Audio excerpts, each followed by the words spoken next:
Sweet beans, it's Thursday stream. And with that said, zero scuff detected. Chat, zero scuff detected. Let's go. I'm not going to jinx it. I've already jinxed it. How's it going, everyone? I hope everyone's having an absolutely fantastic Thursday so far. I am a sleepy boy. And honestly, after last stream, I'm praying that just my computer doesn't literally just melt down. There would be no reason to, right? Literally zero reason in the world why it should. Constant fear now. New anxiety unlocked. But congratulations, Montana, you got first. You'll get Beacon Choice Color. Beacon Choice Color? Beacon Color Choice. And also, yes, your addiction grows. One more book entry added to the pile. But with that said, guys, how's everyone doing? Let me go ahead and say hi to everyone real quick before I forgore. I feel like I've been forgoring a little bit. Or rather, something else always comes up in the beginning and I get a little distracted or I have to restart my computer, stream, little stuff like that. But welcome on in, Montana. Hope you're having a great one. Nan, how's it doing, mate? Hope you're having a good one. Oob, how's it going? Welcome in, Jordan. I think I got everyone. Oh, with that said, guys, Nan, I got your tits object. I mean, here, wait, let me see. I'll give you good free tits. Guys, ready for free tits? I'm gonna give you some free tits. See if I could cycle it. First try, right? That was a first try. That, not first try. That's Montana's head. Bounced off me at an angle. Bacon. Did I dodge that potato? Pineapple. Magnemite. B. More Magnemite. It's completely random. Why did monkeys Taco Bell gong? I don't remember setting that. GLaDOS, why? Hello? I hit myself with the burrito. I crit myself with the burrito. Come on, please. Where is it? I dodged that burrito. It literally flew right in front of my face. If you could dodge a wrench, you could dodge a potato. I can't dodge a wrench, though. Why is it going for my nuts? Why is the bacon seeking my crotch? Like, hello? I have no idea why. Why? I can't be this unlucky. There's zero shot I'm this unlucky. Jeez. Oh my god, please. Why? I guarantee you, did it undo itself? Did it undo itself? Wait, I'm actually checking the tits now. I'm physically, you're gonna see it. You're gonna see the tits. Trigger, bits, object customization. It undid it. Enable. All right, guys. It's fine. It's fine. You saw it was there, okay? You saw it was there. All right, and then we first tried. Okay, look, when it's enabled, it works first try every time. Okay. Hostile tits. Memes? All right, let's see. Let's check memes real quick. So I wanted to make a couple announcements today. Nothing super major or anything like that. Just some fun stuff. But let me check memes first real quick, and then I'll get into what we're doing today and all that fun jazz. This memes? You function? There we go. Memes. I can't see the end of the horizon. Hatsune Miku? I don't know why I read it like that. I can't see the end of the horizon. Hatsune Miku! Yep, that's pretty much what I expected. Yo, welcome in here. How's it going? Don't throw me at your nuts. I don't throw. You guys throw. I just receive throw. I genuinely don't know why, because I have the thing set up so it's basically always aims for my head, and I could set the accuracy of it. I can make it be less accurate. I can make it kind of have a spread. Yeah. But I have it set to 100% accuracy. It chooses to deviate on its own free will. It's obtained sentience. The tits, they're after me. They know where I live. They're coming for me. But with that said, appreciate the lurk too, mate. With that said, two things I want to announce, and I'll probably bring it up a couple times throughout stream just to make sure I catch everyone. Next Thursday, so obviously not today, but this time next week, we'll do the sponsor stream. I'm going to pick one of the 3 games that we listed last time. I've probably start a poll on Discord too to see what people like more. Wuthering Waves, Zenless Zone Zero, or Honkai Star Rail. And I figured I would throw a couple extra fun things on top of that. The first one is when you guys make the individual tiers, I'll give you the ability to stick something on me. Like here, I don't know, like here, 1 second. Hello, VTube Studio, you got a function for me, please? Like, I don't know, like, here you go. Like, random...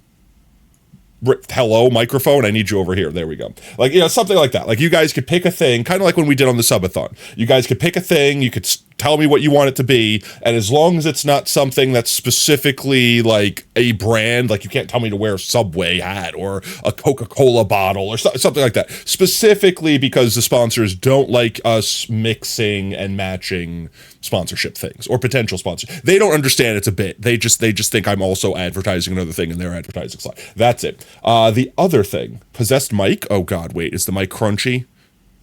Mic crunch? Hello? No? Okay. You got me paranoid. Not. Why not righty shady? Because I have a personal vendetta against them. Honestly, I've never played the game. I'm sure the game's perfectly fine. Like, probably nothing against the gameplay. And they do offer the most money out of everyone. Like, I've literally, like, frame of reference, if most people are offering on average, like, let's just say 10 grand, and like, oh, every so often there's one that offers like, oh, like 15 grand, but like, probably gonna be like 5 grand. Raid is like, hi, I will give you 50K, do my game. I don't know why. I don't trust them. I don't trust them. They are too aggressive with their ad campaigns. It gets to the point now where even if it's like a YouTuber that I watch, like I actively watch, that I genuinely enjoy their content and I'm excited to watch, if a Raid Shadow Leggies ad pops up, I immediately just close out of the video. It's like reflex at this point. I don't know why. I don't know why. I know not why. I just know that they've effectively rubbed me the wrong way. I think it's because of just how it was everything. Everything has been sponsored by, your mother has been sponsored by Raid Shadow Legends, okay? Like, literally, everything with a pulse gets a Raid Shadow Legends sponsorship. And I don't want to be that guy. I don't want to add to the, I don't. Do your Bidoof? What's your Bidoof? I don't know if your Bidoof consents to that. But aside from that, I also would like to, if we can manage to hit like the 50-person goal of the sponsor stream, I want to do something huge for you guys. I haven't decided exactly how I'm going to go about doing it, but I basically would want to take a percentage of that money and do like a giveaway. Where like no costs, you don't have to buy, it's not an illegal lottery or anything like that. And I have a couple ideas how we could do this. And we could either break it down into like multiple smaller ones, but like let's assume we get like all 50 people up to level 100. I don't know, freaking whatever the goals are of the thing. If we get them maxed out, I would like to do either something like if you laugh, you lose, but if I laugh at your video, you get $1,000. Or maybe instead of one person getting $1,000, we do like 10 people get $100, something like that. I want to give back. 1 entry per sub gifted to the channel. You hate the Steve Harvey burger? I don't know what you're talking about. It's just delicious cheeseburger. But I would like to do something like that. Also, I have been reached out to by a couple, by some game companies that have basically given me early access to some random games. I'm not saying like they're AAA titles, anything fancy like that, but I was curious. They offered to give me basically free keys to hand out to the community. So maybe we could do like a random check this indie game out night, and then I could just like raffle away a couple like Steam keys effectively. Don't know how people would be interested in that. But that's the other thing I want to see. Kind of test the waters. I don't know. GTA 6 exclusive. I wish. I would do that in a heartbeat. I would probably have to figure out, like, I would have to go buy a capture card and a PlayStation. Are they on? Are the new GTAs like on PC? I thought they were like only console. I don't know. I haven't played any console games for like. When did GameCube? Like, actually, legitimately, I think GameCube was the last console that I think my GameCube is my newest, personally owned newest console. Terrible. Honestly, and once everything started going to like PC master raves, I'm at PC. I'll wait for the PC port. I'm tired of buying a $700 console every year just for it's the same thing. They just want more money. No, GTA 5 was released. They just have a console exclusive. Oh, that's it. Okay. So they do eventually release it for PC. Yeah, I'll wait a year. I'll wait a year. A Bigot Burger. Same, you gave up when the PS5 was. Yeah, I don't know why. Like, I think I wanted to buy a Wii, but at the time they were like, you couldn't get one anywhere for like years. And I eventually gave up on it. And then that ended up being the last console I ever actually attempted to purchase. And I'm kind of glad I didn't get it because ultimately, as cool as it was kind of gimmicky. It was a little bit gimmicky. It's a little bit gimmicky. Like, don't get me wrong. I had a blast playing my friend's Wii. Pause.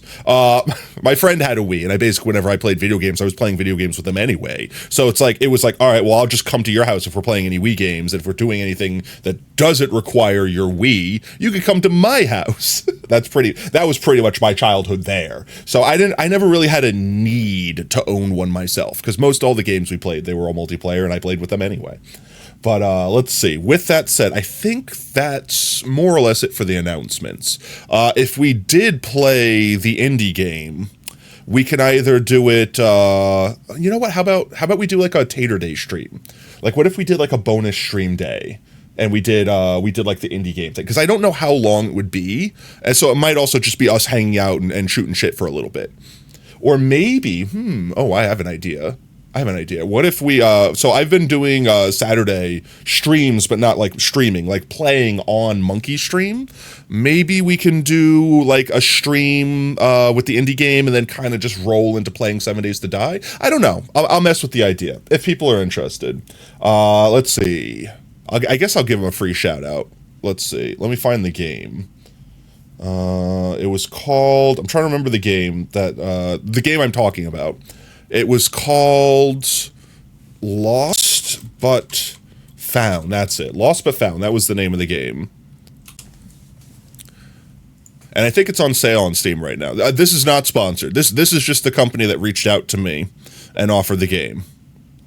It looks kind of like, I think Oob said it best, it's like kind of got a Papers, Please vibe, except for it's not as die if you screw uppy.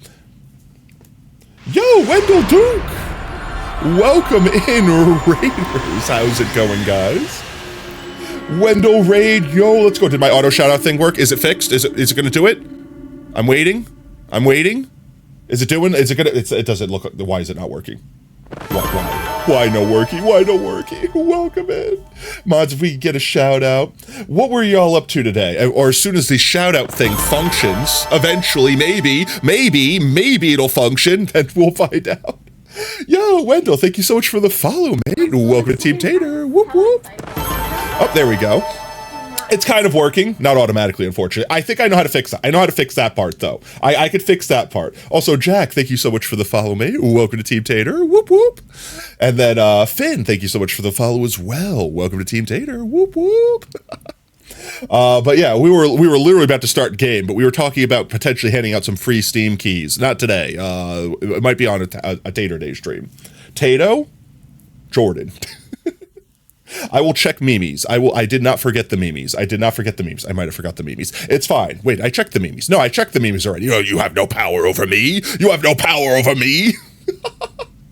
But welcome in, Raiders. How was your stream? What'd you guys get up to today? Let's see. The stupid shout out thing that I probably broke. You were vibing in a hardcore world? Yo, let's go. Modded, normal, single player, OG? How long did you have the world for? Just curious. Potato, that's me. For anyone that's joining in now, has no idea who I am, what's going on, for the Raiders that might be seeing me for the first time. Hello, let me introduce myself. My name's Potato. I'm the fox-shaped potato VTuber. Mostly stream here on Twitch. We also have a YouTube that I definitely upload content to. Definitely, guys, ready, gaslight the Raiders. Guys, gaslight the Raiders, okay? I totally upload content. If I'm winking, that's how you know how truthful I am right now, okay? The winks of truth. Exclamation point socials give you access to all those guys if you want. Yeah, totally a YouTuber, get it? Because tuber, I'm potato. Literally tuber. YouTuber, me-tuber, he, she tuber. But also, mate, if you need to take care of yourself after Stram, get yourself something to eat, get up, stretch, flex your muscles, air out your joints, you bend your bones in the correct amount of degrees, all that stuff, we totes understand, man. Take care of yourself. If you want to stick around and vibe, we're about to get into some Minecraft, but I missed your message. That's impossible. I've never missed a message in my life. Couldn't say that one with a straight face. You have placed a pipe bomb in your mailbox. It will detonate in 4 minutes if you don't check. How much do I like my mailbox? Nah, I think it'll be funny. Let it go.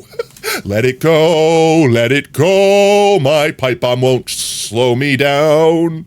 I don't know. Chat, you have to forgive me. For anyone that's not used to me being sleep deprived and overworked on a Thursday, yes, this is normal. No, I'm not on drugs.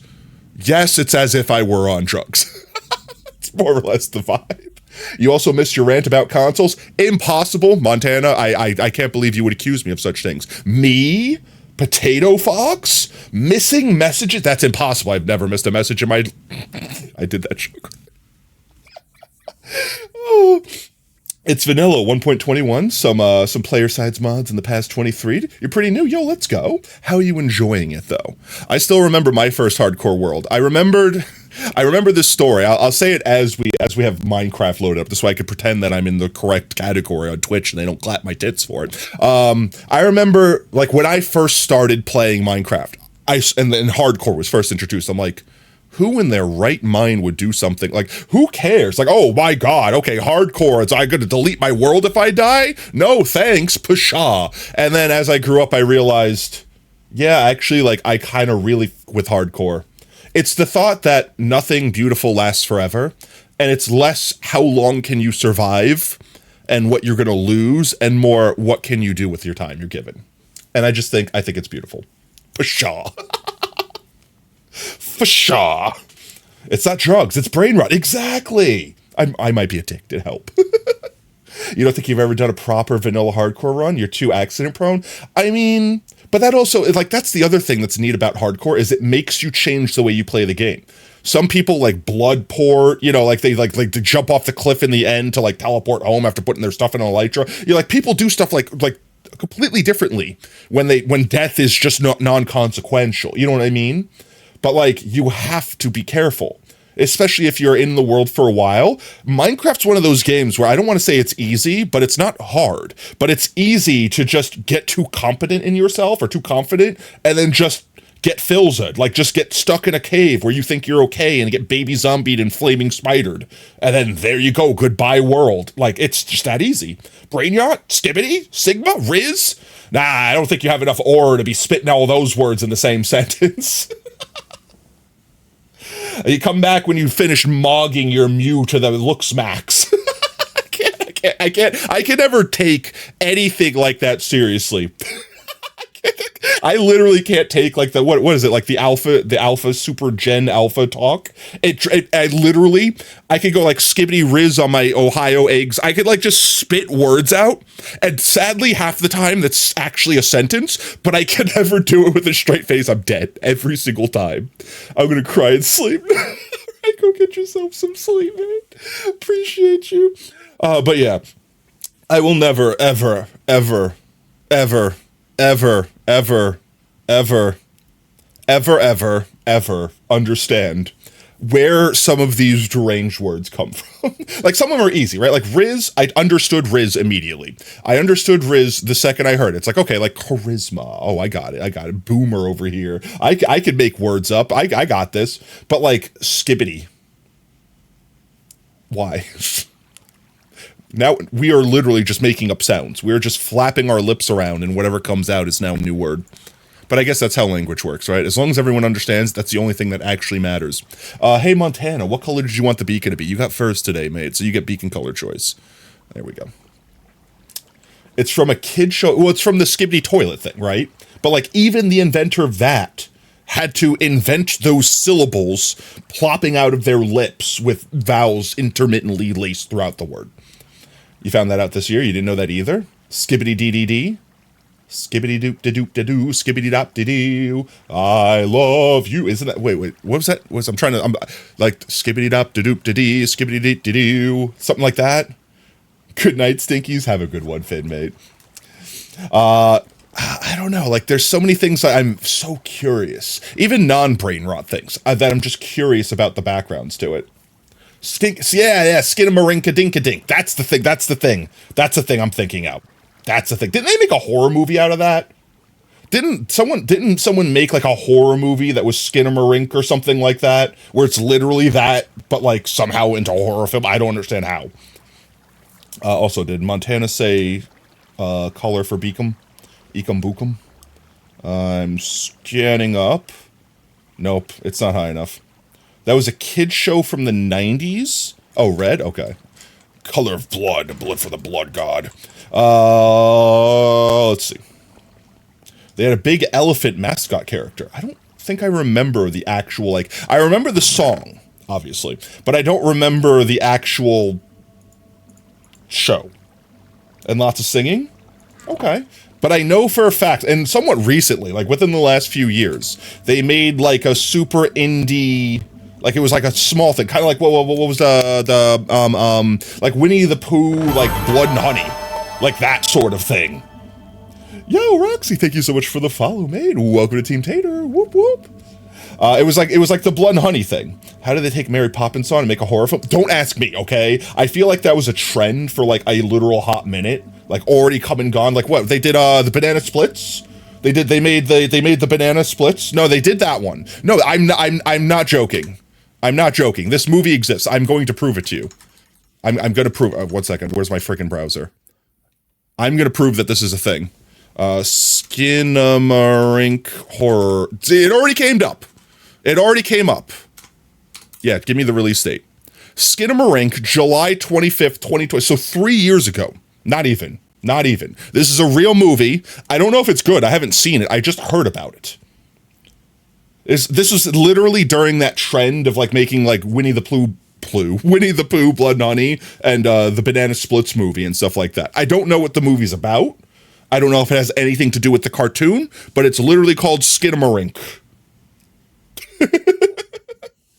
It was to torture us with our childhoods. I mean, isn't that most things? Isn't that kind of like how Five Nights at Freddy's started? It was actually, no, I think the funny story behind that was what was it? What's the creator of Five Nights? Scott Cawthon. They just were trying to make games, and someone kind of made fun of them for making their characters look too much like animatronics, just because of the style of like how he designed the characters. So he's like, fine, I'll lean into it. I'll make actual animatronics, and then there you go. Five Nights at Freddy's, go. It's completely unrelated. So then why do they call it Skinamarink? Like, all it needs to do is have the dinka-dinka-doo-a-doo, I love you, and then there you go. It's the actual thing. They said the thing. We got one, boys. We got one. I have no, like I said, I have no idea what the movie has to do. Like, I have no idea what the plot is. I have no idea what anything in the movie is. I just remember hearing about it.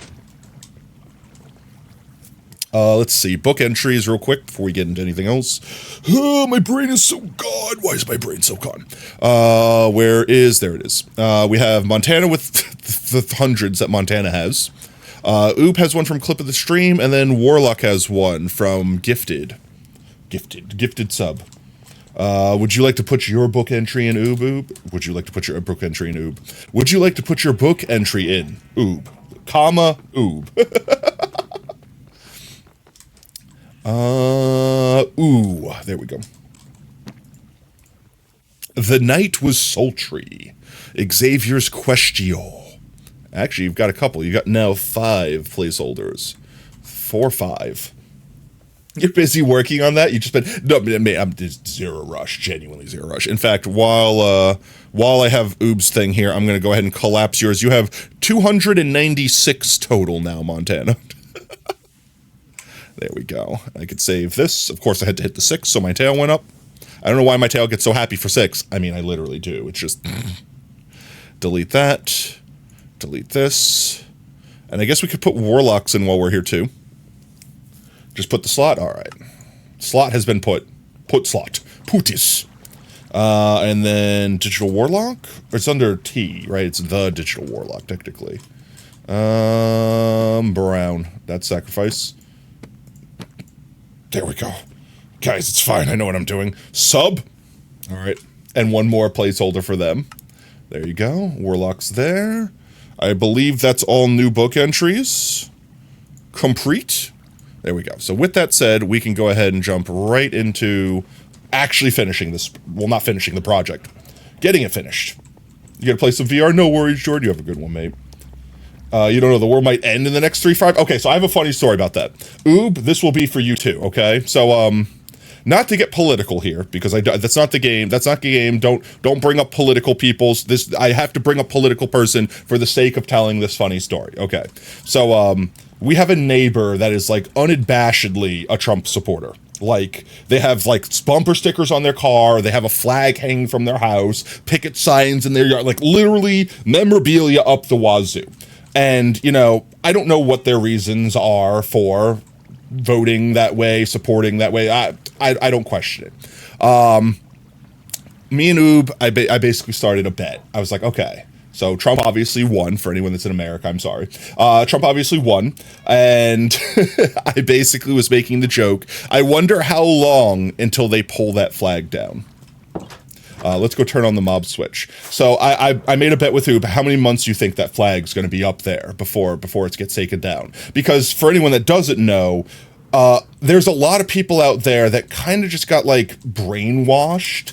I don't want to say like literally. It's not like you have the friggin' Kilgrave out there mind controlling people or something like that. But like people actually got like indoctrinated to just be like, oh, well, he's going to fix everything, right? That's it. We just go with the guy that's going to fix everything. He's going to make prices go down. He's going to make this. He's going to fix all it. He's going to fix everything. Vote. We go. Yo, Blitzo, welcome in. I'll finish the story in a second. Welcome on in, Raiders. We're going to have to do manual shout-outs mods because I know what is broken and I just forgot to fix it. How's it going, Blitz? How is stream, mate? For everyone that's just joining in, my name is Potato, a fox-shaped potato VTuber. Mostly play Minecraft, but we do a couple other variety games here and there. Stream was good. What'd y'all get up to today? My clip thingamajigger broke. I don't know why it broke, but I know how to fix it. I have to recode it effectively. I have to like reinstate the code. And I'll probably be able to do that this weekend. This way, by Tuesday, Sham will be working again. But in the meanwhile, I think we have a couple mods. I know Oob's still in chat, so there we go. Thank you. That's loud. Is that Warframe? I need to get back into Warframe. I need to play Warframe again. What'd y'all get up to in Shram? There's our home. Playing some Warframe. Let's go. Just getting good drops. I don't know current Warframe meta. Like, I don't know what the goal in Warframe these days is. It's to kill things and not die yourself. Hello. Why are you here?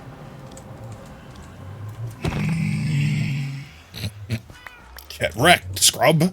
I'll take the gold. I don't want your flesh, though. Let's see. So we got our mob switch on. We're putting down the last of the mycelium. So for anyone that doesn't know, that last strip in the middle there is it, and we're finishing that this stream. Well, besides the little spot in the middle where the animals are being kept. Those will have to stay that way until we move all the animals out. Okay, so finishing the funny story. Did random mission relics farming. Yo, let's go. Nice. So random funny story. So neighbor has Trump flag up, and the bet was how long until they pull it down. Because I don't think the neighbor voted that way for nefarious reasons. I think they just thought that they were legitimately going to fix the country, sort of thing, like bring down egg prices, blah, blah, blah, like that sort of thing. So what, presidential inauguration was like the 20th of January. Chat, it's not even been a month. The flag's already down. It's already down. Oob, the flag is already down. It didn't even take 2 weeks. It literally didn't even take 2 weeks. That's it. That's the fun. I thought it was hilarious. Like the bumper stickers have been peeled from the bumper. There's no pickets, and it's not like, oh, I took it down to clean it. It is like erasing the existence that they ever supported. You know, recall any bets? honestly surprised even like it's just so crazy. And like this is the thing. This is why I don't want to get political. Like I said, I don't want to get political. I just wish people like before, and this is not just with politics, right? This is beyond just politics. This is anything. Before anyone just dives face first into like effectively worshiping something, I wish people would have like the foresight to just think for themselves. That's it. Like, really think for themselves. You think they were afraid? You doubt Americans are happy with that win? No. That's the thing. The people that, like, the people that put those flags up are the people that are like, look at us, we won. Like, that sort of thing. Because when they knew that they were going to win, that's when they put all the shit up to, like, to brag. Yeah, that's my boy. They won. That sort of thing. So, like I said, like, no doubt in my mind, they were proud. They were happy. They thought the world was going to get fixed. And then they lived in it for the last 2 weeks.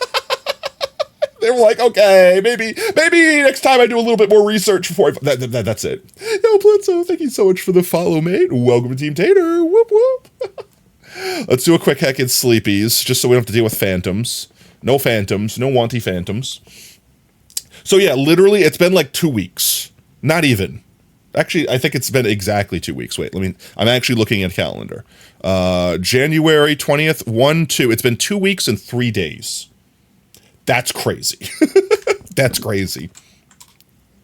Also, I live in the South, so it's like super redneck, like yeehaw, chuckle nuts. Like that's the sort of content they subscribe for down here, and they're already turning. They're already turning. Yo, Elijah, thank you so much for the follow, mate. Welcome to Team Tater. Whoop whoop. Let's see. So we have this little strip in the middle. I think we have enough mycelium. We have 1, 2, 3, 4, almost 4 shulker boxes worth. Hopefully that's enough. If not, we have to go grab a little bit more. I could just throw these in here for now. So with that said, let's grab this. We can put this guy away. Or actually we cannot. Well, then I guess I will leave you out. Oh, I also have this from last stream when we went pale gardening. When I pale in her garden. I'll have to find some way to sort that for now. I'll have to find a way to expand our storage. Also, I think it might be like one of the culling mods that I use to help with performance. But the storage system has been acting up. So I have to dig into that a little bit more. I don't know. Even if I don't use the storage system's automatic sorting stuff, it's still a good space to just store a bunch of stuff. These boils will remain safe here until we get them all moved out and crystallized. Look at you. Look at your flat face. In just another update, you're gonna have a snoot that can be booped. He's terrified. He doesn't want his face extracted. But yeah, we have this strip right here in the middle to put in, and then we probably will stop at this layer right here. So we won't go this layer until we can move all these guys around. I don't know. I thought it was funny that it literally took 2 weeks for them to fold, like just entirely fold, like renounce themselves and try to hide any indication whatsoever that they supported that half of the spectrum. Also, crazy people who voted for him are like, we didn't know he was going to do this. I know, that's because, like I said, that's what I said, Bugs. It's like they legitimately thought, like, well, they're just like, perfect example, all right? Like, you have, and I don't want to call it names because I'm not trying to get political, but you have like certain media sources that are literally like indoctrinating people, and it's happening on both sides, right? I'll say this openly. It's happening on both sides. Both sides try to control the narrative so that the people that watch them hear the things they want to hear. And unfortunately, if you're on that half of the spectrum, the news is nothing but the other sides are bad guys. You're gonna die if you don't do your part and vote for your person. Like that's what they do. So these people legitimately, at least some people, they know what they did. They know what they were hoping for. But the other people that are innocent in all this are just like, the news says if I didn't do that, we were going to lose all of our rights. We're going to lose our freedoms. We're going to lose America. You know what I mean? So they're just kind of, unfortunately, they got tricked. They got scammed. That's kind of what it comes down to. They got literally scammed. You don't feel safe as, it's a very unfortunately scary place in the world right now. For a lot of trans people. But I want everyone to know that even though it's scary right now, it will get better. Because there's always going to be one thing you guys got to keep in mind. I shouldn't have fallen off that thing. I need to not do the coast. There's one thing you guys got to keep in mind. And I don't want to ever say that this is going to be a good thing, because it's unfortunately a bad thing that's happened. But at the same time, if we can endure this, we, I think, as a country, as a society, as a race, will be better. Because what was the saying? I'm trying to remember the exact saying. I liked it when the Nazis wore the armbands because it was very easy to identify who the Nazis were, like that sort of thing. Americans not thinking, dear God. So think of it this way. Once this has blown over, once everyone's opened their eyes and realized basically the mistakes that we've made, because in the end of the day, it is a mistake. It's going to be really hard for those people that were wearing the armbands to go back to just be like, oh, sorry guys, I'm going to just pull this off and pretend like it never happened. It's like, no, I saw you, I know what's going on. Well, fine, come to Europe or UK, we'll look after you mostly. I don't think we could, honestly. Like, I'm not even joking. Like, I know, everyone makes fun of America for being, like, really difficult to get, like, what's the word? Like, not transferred to, but to get, like, citizenship or whatever, like, to move. Like, let's say you wanted to go from UK to America. Like, everyone's like, oh my God, it's such a hard process. Yeah, but arguably, like, going the other way around is also difficult. Like, don't get me wrong, America's a pain in the ass, because they ask you to do stupid arbitrary things like know like all 52 presidents or something like things that even Americans don't know. All right. But in other countries, they're like, can you be valuable to us? No, we don't want you. Go back. Go home. Nah, go home. You're drunk. Like literally. And it's like, well, I make $100,000 a year. It's like, yeah, we don't, no, not good enough. You're disabled. That could make it even worse, right?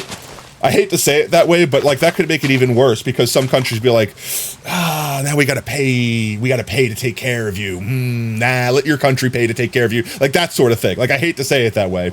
You love that, just Elon proving what he's basically shown constantly. Oh no, guys, no, it's okay. He's autistic. I hated that was the excuse. I hated that was just the excuse and that was somehow to some people acceptable. Why did you give me heart and then bonk me? Yo, thank you so much, Penn, for the follow, mate. Welcome to Team Tater. Whoop whoop. It's like, all right, let's say, here's the thing, guys. Here's the thing, right? I'm going to say this. I'll say this over and over again. Let's just give Elon the benefit of the doubt, right? I'm not, but like, let's just say, hypothetically, let's give him the benefit of the doubt, right? Okay, he didn't realize he hailed Hitler. It was a mistake. He was trying to do the send his heart out thing, right? Let's say we give him the benefit of the doubt. Has he said Nazis are bad? Has he said I denounce Nazis? Like, has he actually? Because here's the thing, right? It doesn't matter when. It doesn't matter when. It doesn't matter where. I will say it with all of my chest. Nazis are bad. You don't have to accidentally hail Hitler to make a comment like that. I'm just saying. The logic is out the window. Also, crazy people calling him autistic. The same people. No, it was literally, bro, that's some friggin' dream logic where it's like, oh, I thought I could use the R slur because I'm autistic. Bruh. You knew better. You have a fully functioning front lobe. You knew what you were doing. Thank you for the trip. Elon doesn't believe in mental disabilities? Not unless it benefits him.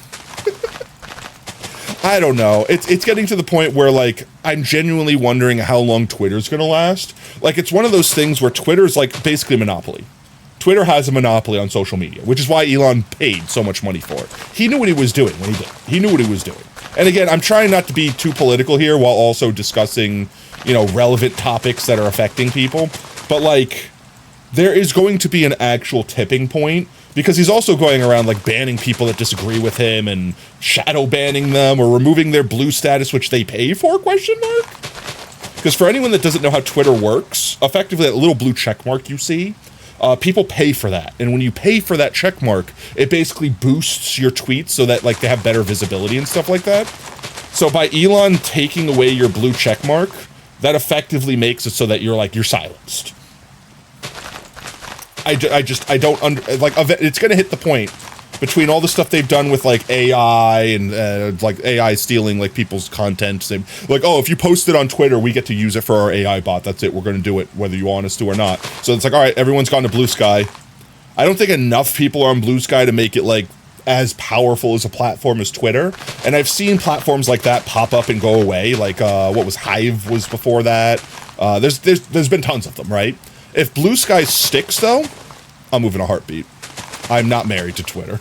I use Twitter. I use Twitter because it's a place where there are a lot of people that could see me say, hi, silly potato man is dancing around on internet. Come watch, haha. Post funny meme, share funny meme, reshare funny meme. That's it. That is all Twitter is to me. And no, I will not call it X. I've never called it X. I will never call it X. Elon could pay me, then I'll call it X. Helped to get me started the dream thing.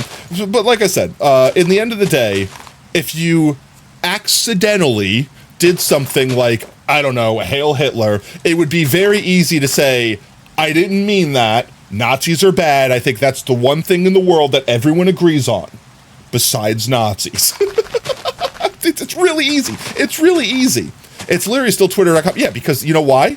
Because if they literally change it, they would break so much. And they're not willing to deal with the backlash from that. That's literally it. Difference is that BS is happening during gestures that Elon does. Yeah, no. Like I said, it's pretty obvious we know what's going on. Especially when, and I'm not an expert on this, but Montana, you live over, like at least closer. I'm not saying you live in Germany.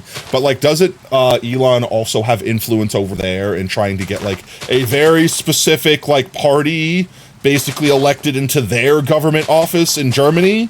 Cough, cough, sneeze, sneeze, wink, wink, fart, fart. Yeah, guys, it was totally an accident. As in, he didn't mean to do it so obviously. I don't know. I don't understand how you could do something like that in this day and age and just not be absolutely roasted. Fart, fart. Oh. But he's such a great programmer. He can fix that. Oh, he's a gamer too. You guys heard that, right? What was the game? Not Elden Ring. I almost said Elden Ring. A Path of Exile. Doesn't he like? Oh, he has such a high level Path of Exile coward. Oh, so many hours, and he's so good at playing it. That's why he literally doesn't know how to play the game. And then he was like shadow banning people allegedly. I don't know. Allegedly shadow banning people and this and that for calling him out.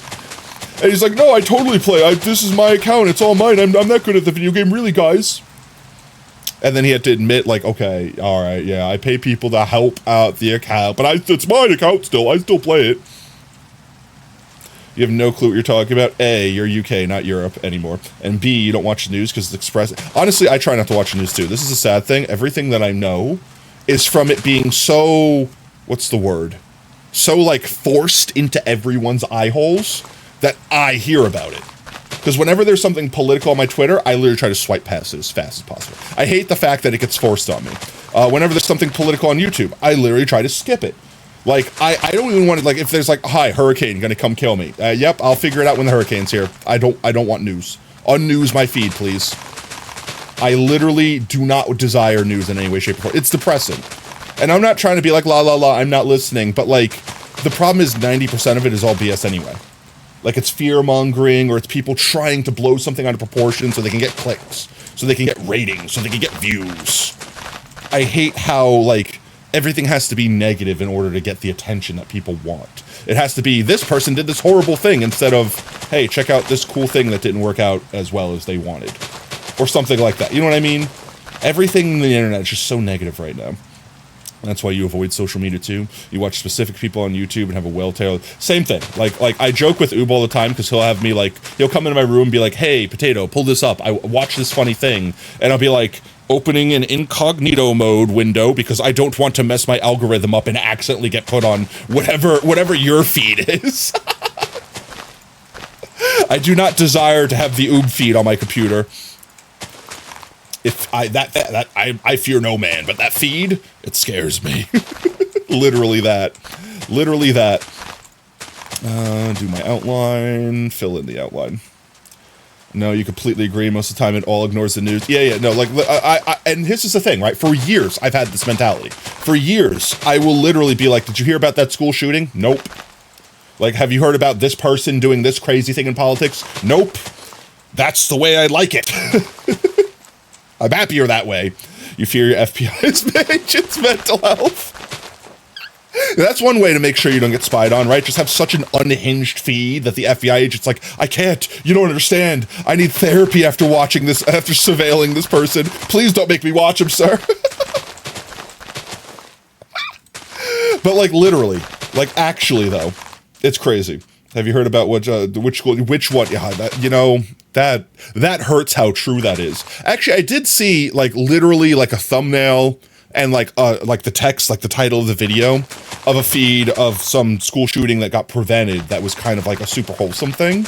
It popped up on my feed. I didn't watch it because, again, I don't want my feed to be tailored that way. But it was supposedly like there was about to be a school shooting. Like, it's a person at a school showed up with a pew, and like a coach in the school, like, basically like walked up to the kid and hugged them, but like not like just like I'm gonna hug you, power of friendship, like legitimately, like basically talked them down and gave them a hug. Because like 9 out of 10 times, people like that feel like they have nothing else to live for, nothing else to do. That's why they do things like that. They feel like I'm gonna take out as much of my pain on the people that hurt me, and then most of the time they unalive themselves at the end too. You know what I mean? Like, so it's like it's one of those things where it's like they're not doing it because they're happy about it.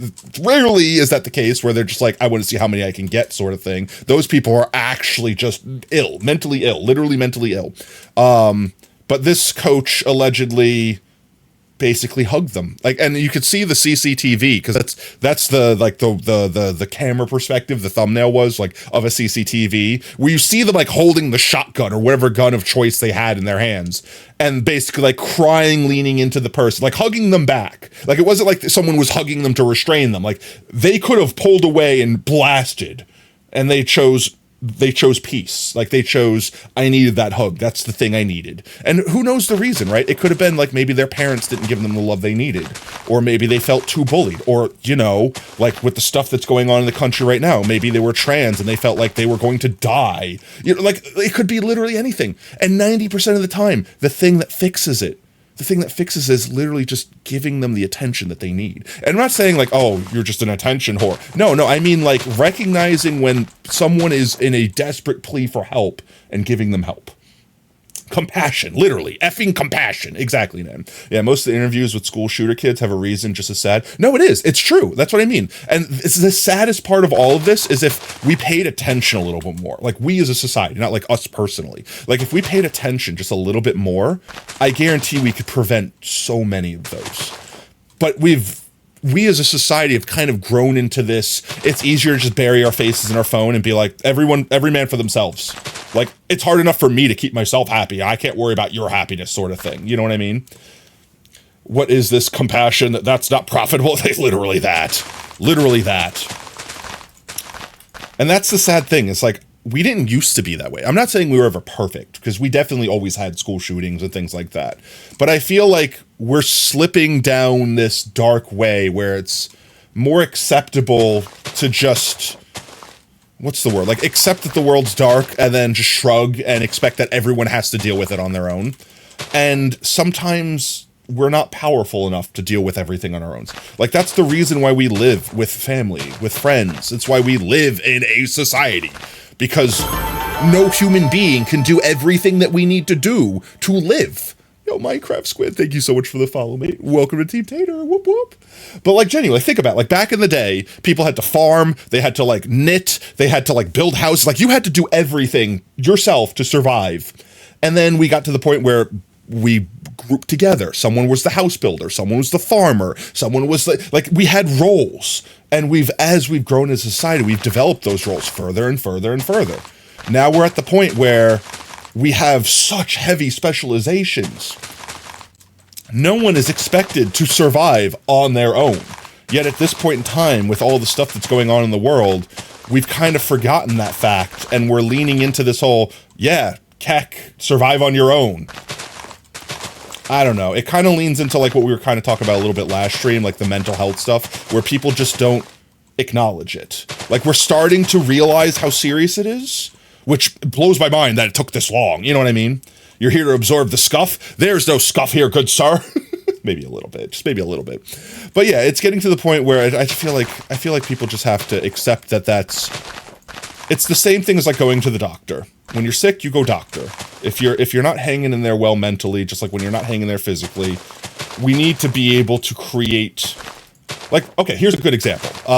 If you're young enough, I don't know, they probably still do this. How many people that when they went to school, elementary school, high school, junior high school, whatever school, college, whatever school, in like whatever eating area, you'd have like the giant poster that's like, this is how to perform the Heimlich. Like, check, are you choking? If they cannot confirm and they're doing the thing where they hold their hands to their neck, then you go behind them, put your hands in this way. Like, you have the poster, like, this is how you do the Heimlich, right? I feel like it's only a matter of time until we have posters where it's like, do you see someone with these signs? Ask them how they're doing. If they say, I'm fine in this certain way, like, don't just be like, okay, they said they're fine, next. Like, you know, like, basically, in the same way that if you see someone choking, you wouldn't just glance at them and be like, that sucks for you, and then go on. You would help them. You would call out for help. You would do it yourself. You know what I mean? Like, that is a normal thing, and no one in society here would care about that. No one would call you like, oh, you're a pussy, oh, weak. Imagine choking on a donut. Oh, man, couldn't be me. Natural selection. You know what I mean? We already should have it, but that's what I'm saying. Like, it's getting to the point where I'm expecting that's going to be something we see in, like, schools. Maybe not literally like a poster on the wall, but basically imagine having a class where we have to teach ourselves how to look for these signs so that we can address problems before they become problems. So we can help people before they spiral down. I can't say words. Chat, my brain is gone. Oh no, chat, I'm cooked. Before they spiral down a drain and before it gets to the point of no return. Because think about it. When those school shooters show up with the gun, that's the point of no return, most of the time. Most of the time, they're convinced there's no help, there's nothing else, that's their only option. They're committed to doing that thing. And 90% of the time, you can't stop them. They go in there with actions that a sober version of them would regret. And if not because no one was there to see the signs beforehand, because no one was able to offer a hand, offer open arms, offer a hug. Sometimes it's as simple as just telling someone it's okay. And even if it's not okay, it will be okay. It's okay that it's not okay right now. As long as you believe truly in your heart of hearts that it can be okay. A lot of people just need to hear that sometimes. You don't have to be always happy. You don't have to be like, you know, like it's okay to have struggles. It's okay to suffer a little bit. And maybe not okay, but it's normal. You are not the only one suffering. Even if someone's smiling all the time, you're like, that person is never miserable. They're never sad. I wish I could be like them. They're smiling on the outside, but I promise you they're not always happy, and that's normal. I mean, it's not okay, just as but you know. What was it? What was the Bennett Foddy quote? Wait, I know it's not their quote. It's something that they quoted, but I'll remember it from the game, from Getting Over It. It's one of those things where it's like, I'm trying to remember the exact quote. It's along the lines of, like, you have to today truly believe that tomorrow you could be happy, effectively. Like, yeah, you might be sad now, but giving up is the sadness. Like, you know, staying sad is the sadness. Being sad is just normal. It's part of living. Everyone gets sad at some point in time. But as long as today you can truly believe that there's a future version of you that can be happy, you can be happy. It's just right now you're not. You just got to be able to pull yourself through that slump. Everyone's life is a set of rivers, valleys, and hills. Sometimes there's high points that are really happy. Sometimes there's low points that are really low. And the important thing is, as long as you keep moving forward, you will eventually get out of that valley, and eventually you'll be able to climb a hill. But if you stay in that slump, if you stop moving forward and you just curl up in a ball, that's when all hope is lost. If you can't get yourself up and going, that's when you need to ask for help. And there's zero issue, there's zero problem with asking for help. Anyone out there, for a second, that even thinks asking for help when you can't help yourself is weakness or cringe or to be frowned upon, you're the problem with society. Jokes aside, but no, like genuinely, like don't ever feel ashamed for any of that. Really? Feel more like mine was a pretty flat plane crash for 10 years? You're supposed to walk like left to right. You're in the valley and you're walking like front and back towards the screen. You gotta keep walking in a direction that heads towards the up. But yeah, no, all joking aside, right? Like, genuinely, like, I really feel like one of the big solutions to a lot of people's problems is accepting help. I know so many people, both in my personal life throughout stories from others that the signs were like night and day. Like, obviously they were crying out for help. And if anyone could have just walked up to them and said, hey, here you go, resources. Is eating the rich? Wait, what? But like I said, those are symptoms of a bigger problem. People being complacent is what it's allowing the whole eat the rich situation to grow. By people just being like, it's not that big of a deal right now. And it's like, oh, it's not that big of a deal right now. Like, constantly just adding one more thing. It's like, what is it? Like, if you give them an inch, they'll take a mile. They're not taking the mile at once. That's the point. They're slowly just taking inches, inch by inch by inch, until next thing you know, you're complacent with the mile having been claimed. That's kind of what, like, the whole corporate America problem is right now. And that's why I'm saying, like, it's not even just like, oh, Trump, oh, Biden, oh, insert politician here. They're all bad. It doesn't matter who. It doesn't matter who you voted for. All the politicians are bad. They're all out for themselves. They're all trying to gain something. They're all trying to earn something. And it used to be once upon a time, it used to be that they were very subtle about what they were trying to take. They had to play a game, right? There was a little game that they would have to play where they pretend that they cared about us and they gave us a little bit back to keep us happy, but they were mostly doing the thing that they wanted to do to get the thing that they wanted. They've realized that they don't have to play that game anymore. They've realized that they could just do and take and do whatever they want, and that we will basically just be like, you can't do that. What are you going to do about it? I guess nothing. And it's going to get to the point where eventually people are going to start doing something about it. I mean, heck, we already had like the Luigi Mangione situation. You know what I mean? Like, people are getting pushed to their limits. And we have not seen what our world will look like when everyone reaches their limit. And I hope we don't have to. I hope enough people stand up and peacefully speak their piece, peacefully state their mind, peacefully, keyword, find a way to reel back these companies that have grown out of control. Companies like Elon Musk's company, like Tesla, whatever. Insert corporate name here, where they feel like they could literally get away with anything, use their money to abuse us, and not have any repercussions. Because ultimately, violence will always be the answer that arises. Whenever you take everyone else's options away, whenever you take away everyone's means of peaceful protest or resolutions, things like that, eventually you get civil wars. Eventually you have stuff like that happen. And I don't think anyone here, both sides, I think everyone could agree that's not the outcome we want. So let's work towards, let's stray away from that path, right? Let's do our part now. And doing our part now means getting ourselves the help we need, getting ourselves educated correctly, stuff like that. Pitchfork. Oh, it's not.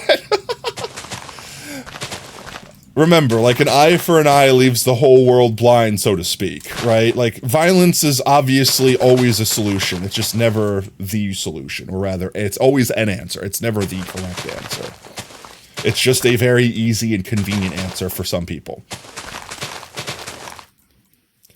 But anyway, see, this is why I try not to get political in any way, shape, or form. Even though I try to keep it as neutral as I can, I'm fairly certain everyone in chat already kind of knows where I lean when it comes to stuff like that. But even beyond that, I just don't like the vibe that it brings. Because, like, I try to avoid watching stuff like that when I'm watching YouTube. I don't want to bring you guys into it. Half of the time you're here to get away from that. Half the time you're here because the world is a scary place that has sucky stuff happening. You don't want to think about that now. You're here to escape from that. You know what I mean? So, I'll stray from this topic, and I'll try not to bring it up again, but that's my rant. Thank you for coming to my TED Talk. Did you start lighting fires? Yo, silly coyote. Is that what did I say your name right? Thank you so much for the follow, mate. Welcome to Team Tater. Whoop, whoop. We all applaud in unison. I'd like to think, like, that's the thing. That's the other thing. And this is actually a serious thing. And this is to be the last thing I talk about on the topic. Echo chambers are not beneficial to anyone. Like, yeah, it makes it feel nice in the moment to know you're surrounded by people that agree with you, but nothing constructive happens when you get into a room filled with a bunch of people that agree with each other. You're all just patting yourselves on the back, right? Yes, it feels good in that moment, but good things aren't happening, like changes aren't occurring. So like, I also don't want to just create an echo chamber. I already know that everyone here has a functioning frontal lobe and that everyone agrees that Nazis are bad and like stuff like that. We don't need to say that part out loud. We all, I hope if you're all following me, you know what I mean? That you agree with that sort of stuff already. So it's like one of those things. I'll say this loud and clear. If you're a Nazi and you're in chat, you could leave. You can leave right now. You know what I mean? Like, that shouldn't need to be said. Yes, I'll say it every so often just to confirm that there are no Nazis vibing in our chat right now. But like, in the end of the day, that much is given. So sitting here and talking about the same things over and over again and just echoing the same words and parroting them, we're not giving ourselves any constructive criticism. We're not learning anything new. You know what I mean? So that's why when I do talk about politics, when I rarely do, not going to be on stream, so don't even start bringing them up. I like talking about people that have opposing views. I know, right? It's crazy. I like talking to people that actually disagree with me, but I also like talking to people that could be civil about it. Like, understand that humans are allowed to disagree with one another and have their own opinion, and no one is right or wrong. It's just exactly that, their opinion. So if you ever have these discussions, outside of these, outside of these little echo chambers that we create for ourselves, remember to keep your mind open.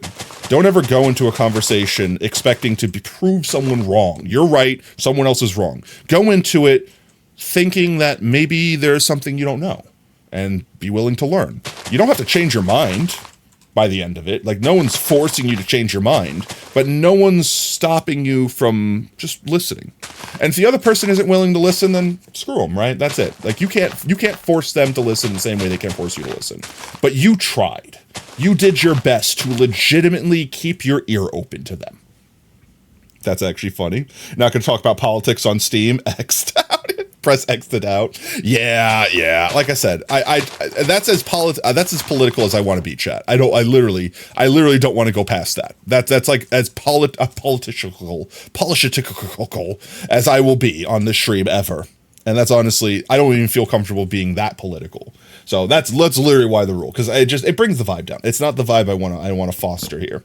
I want everyone to have a good time. I want to play video games. I want to have silly conversations. I want to be a stupid person on the internet and not have to think about how scary the world can be sometimes.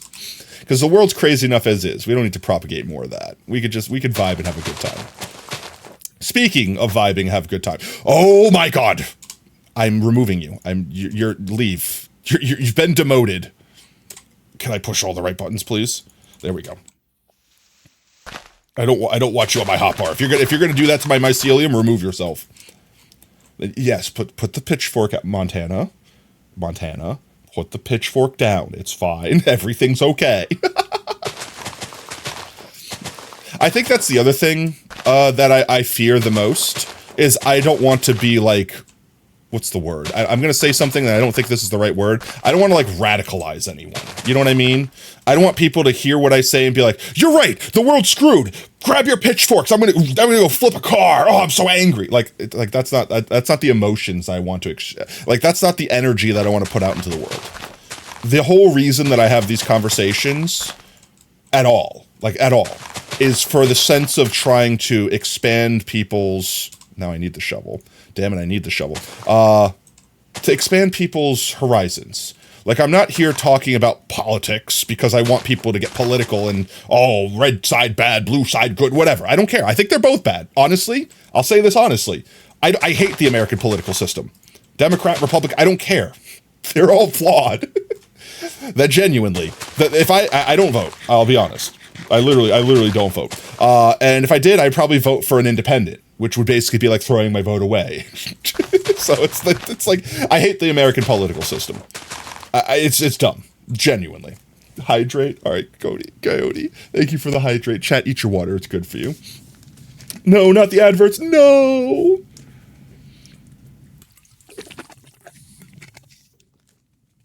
It does. Genuinely, talking that much does dry my mouth out. And while I'm distracted with talking, because I do yap, I'm professional yapper here, I will legitimately go the entire stream without thinking of hydrating. And afterwards I'll be like, why is it so dry? Literally be like, I don't understand what happened. Why is my throat so dry? Why is it so spicy?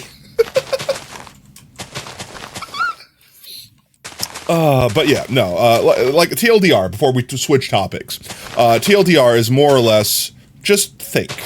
Just keep your mind open. Be willing to listen. You don't have to change your mind, but maybe you'll learn something new. And at the very least, even if you don't learn something that's going to change your mind about a way you feel, you'll still understand other people a little bit better. You'll understand why that person maybe feels that way. Maybe it's a good reason. Maybe it's a bad reason. You know? Like, perfect example. Like, let's say someone who was, like, racist comes in the chat. And they're like, you know, I hate these persons. Okay, well, let's say they don't do something that makes me immediately ban them. If they are willing to genuinely have a conversation, why? Why do you hate those people? What did they do? Like, who hurt you? And if they come out and be like, well, you know, I lost my parents because so-and-so did whatever. And it's like, yeah, but you understand as a human being, like, that doesn't make all those type of people bad people, right? And maybe you could sit there and, like, slowly work them out of whatever trauma they had that made them have that negative disposition. It's not often, because most time trauma is trauma. But, like, if it's coming from a place of ignorance, maybe you can educate them. You know what I mean? And you would never have that conversation by being like, nope, I'm not listening to you. Next. You're a horrible person. Next.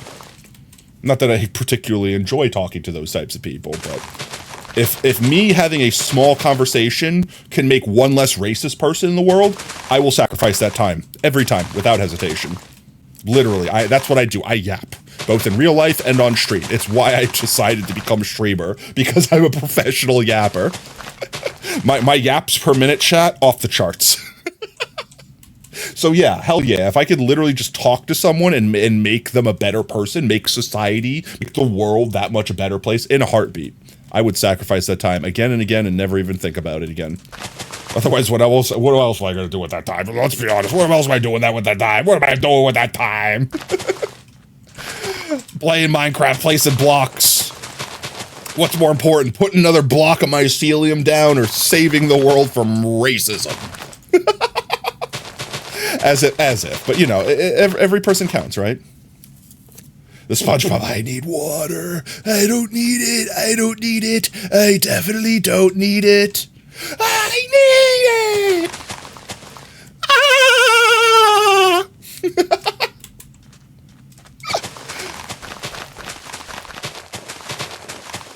Let's see. Let's talk about something slightly less depressing, chat. Let's talk about something... Perfect impersonation. Oh, let's talk about something a little more upbeat, chat. I don't want to be depressed. Undepresses your potato, okay? Let's see. Video game. Oh yeah, that's it. How about this? How many people in chat, I completely changing topics. How many people in chat right now have played any of the, what's the name of the genre? I keep forgetting the name of the genre of the game. Someone in chat said it last time, and I'm like, that's what it's called. And then immediately forgot it. It's the Genshin Impact, Honkai Star Rail, Zenless Zone Zero, Wuthering Waves? Question mark. It's like that. Something that genre of video game, like where it's like pseudo MMO, like it's not quite an MMO, it's like an instanced MMO, and you're like it's a fighting game. Like there's a name for it. No, it's not RPG. It was like Tokyo something or something like that. There was someone named the genre, and I was like, that's it. And then I proceeded to literally immediately forget, but I don't remember what it was called. How many of those types of games have you guys played, if any? Like I have never played any of them. I'll be honest, when Genshin Impact came out, I looked at it, I was like, it kind of looks interesting, right? Like, I like anime, I'm a weeb.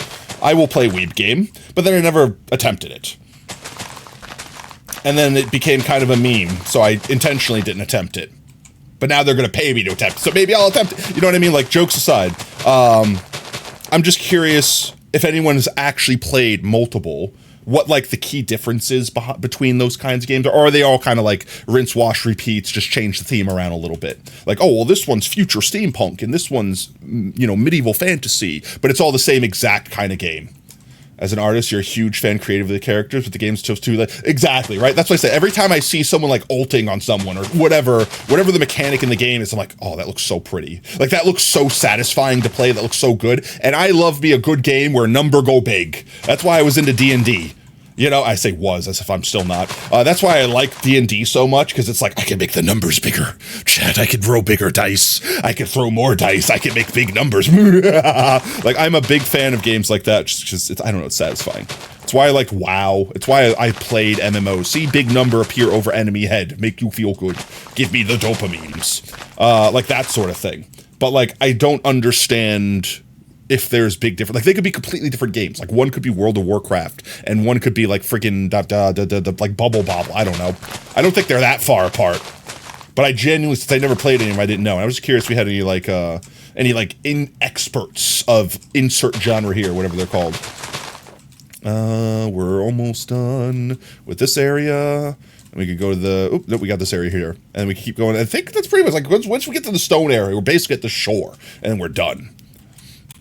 And then we could start constructing the crystals and entrapping animals. The first animal I'm entrapping, I'm telling you right now, OSR, it's yours. I'm putting Falco in a box.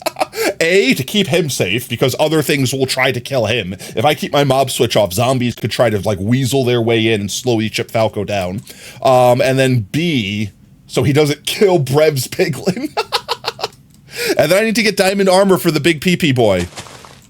The big piglin posse boy needs his diamond armor. He needs to be encased while in diamonds. And then, let's see. Might have to set up some sort of, like, some sort of tree farm. Some sort of farm to get, like, the moss drops and stuff like that, because we're gonna need a lot of them. We're gonna need a lot of them. You mean you studied video game design for 2 years, so you know a lot about them? But to be honest, there's surprisingly not a lot to them. That's fair. I definitely can't call myself a game designer. When I was younger, I made like, all right, has anyone ever seen like those RPG Maker games? Like, it's super pixelated, like basically like imagine like Final Fantasy 2. You know what I mean? Like, it's super pixel, like, you know, making sprites sort of thing, and you can like make your own RPG game. I did like one of those, and I made it online so that like people could, like, basically my friends played. I made it so that like anyone could play, but like pretty much just me and my friends that played it. I made one of those, but like I didn't really feel like I made a game. I put graphics in a game and like made maps and stuff, but I didn't literally like design the engine or anything like that. Anyway, blockade Minecraft hype. Your ADHD ass can't focus on anything that, ooh, colors on screen. I mean, that's fair. That's why I watch Minecraft so much, because like you guys could literally mute me. Just like,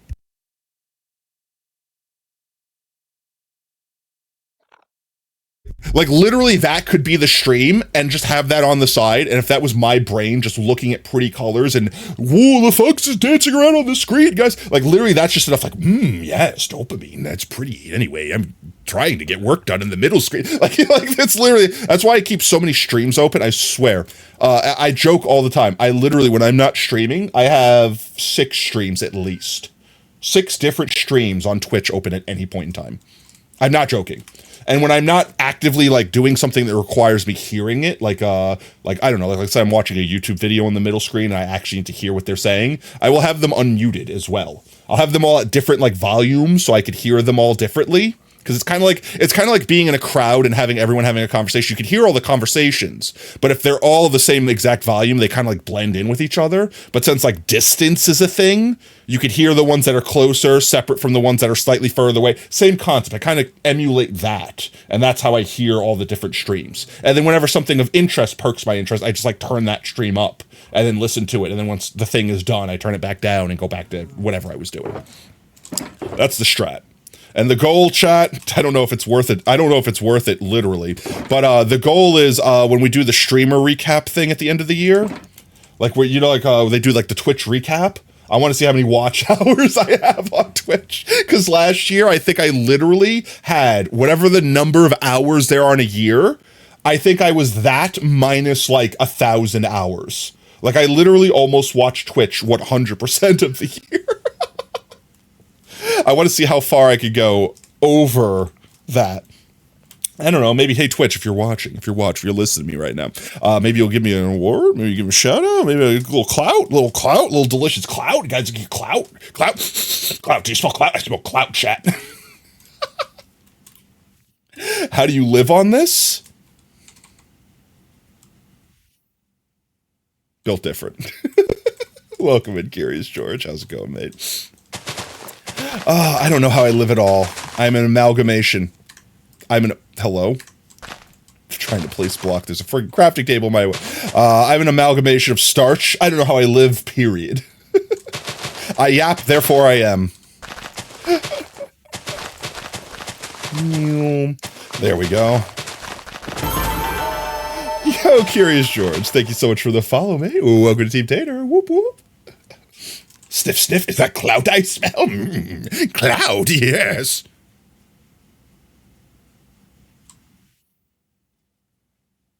That's not rubber, right?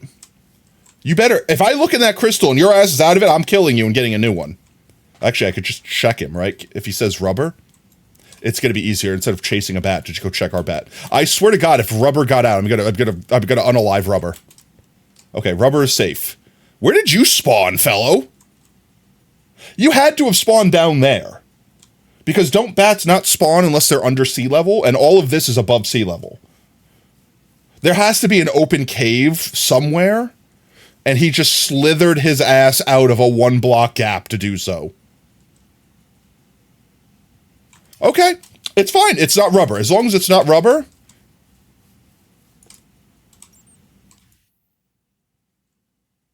Beep, beep, beep, beep, beep, beep. Do I do it, chat? Can I do it?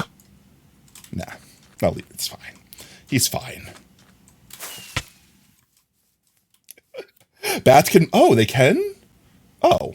I thought they had to spawn under, like, whatever... Like, don't they have to spawn... I thought, Are you going to play the new Dragon game? Which new Dragon game? I'm always interested in new games.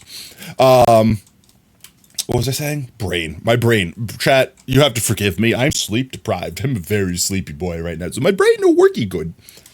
Dragon these nuts. Oh! Ba-da-da-da-da-da-da. Yes.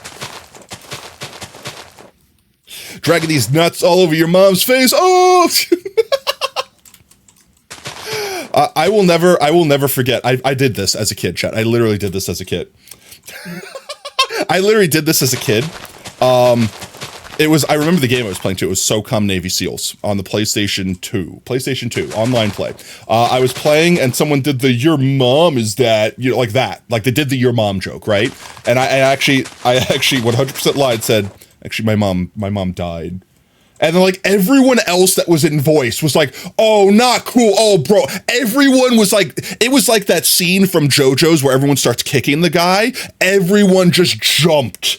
Everyone just jumped that guy. And I was like, nah, my mom's fine. Everyone's like, oh, you son of a bitch. And we all had a good laugh. But yeah, no, literally, I am a grandpa. Yeah, no. Yeah. My first person shooters were like the original Counter-Strike. PS2, okay, Grandpa, for real. Wasn't the PlayStation 1 released like 25 years ago or something? How old is PlayStation 1? Wait, how old is PS1? 27 years old. Chat, I don't want to look at that anymore. Chat, that doesn't exist. The PlayStation 1 wasn't real. The PlayStation 1, it wasn't real. PlayStation 1 didn't exist. Guys, you can't make me believe it. It wasn't real. It wasn't real. Nope. It wasn't real. Oh, no.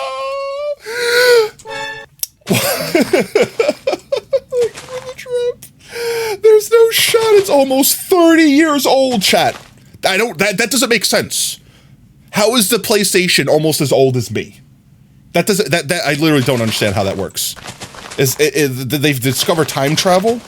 Because I swear I feel like I was 12 on PlayStation. I'd probably not. Like, I probably definitely wasn't, obviously. That's how math works.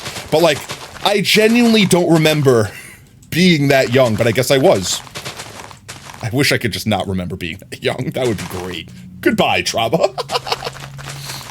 But yeah, no. I think I'm trying to think. I'm trying to think of my legit first game console. I'm not old enough that like Atari or anything like that was my first game console.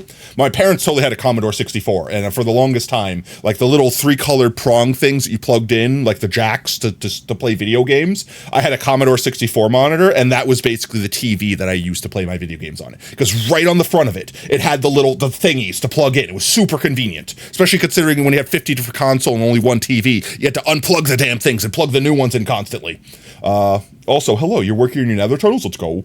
How do you do live Twitch? How do you do live Twitch? Very carefully. You get like a broadcasting software like OBS or Stream Elements or Streamlabs, something like that. And then you set up your stuff, you put your Twitch key in, you go live. That's pretty much it.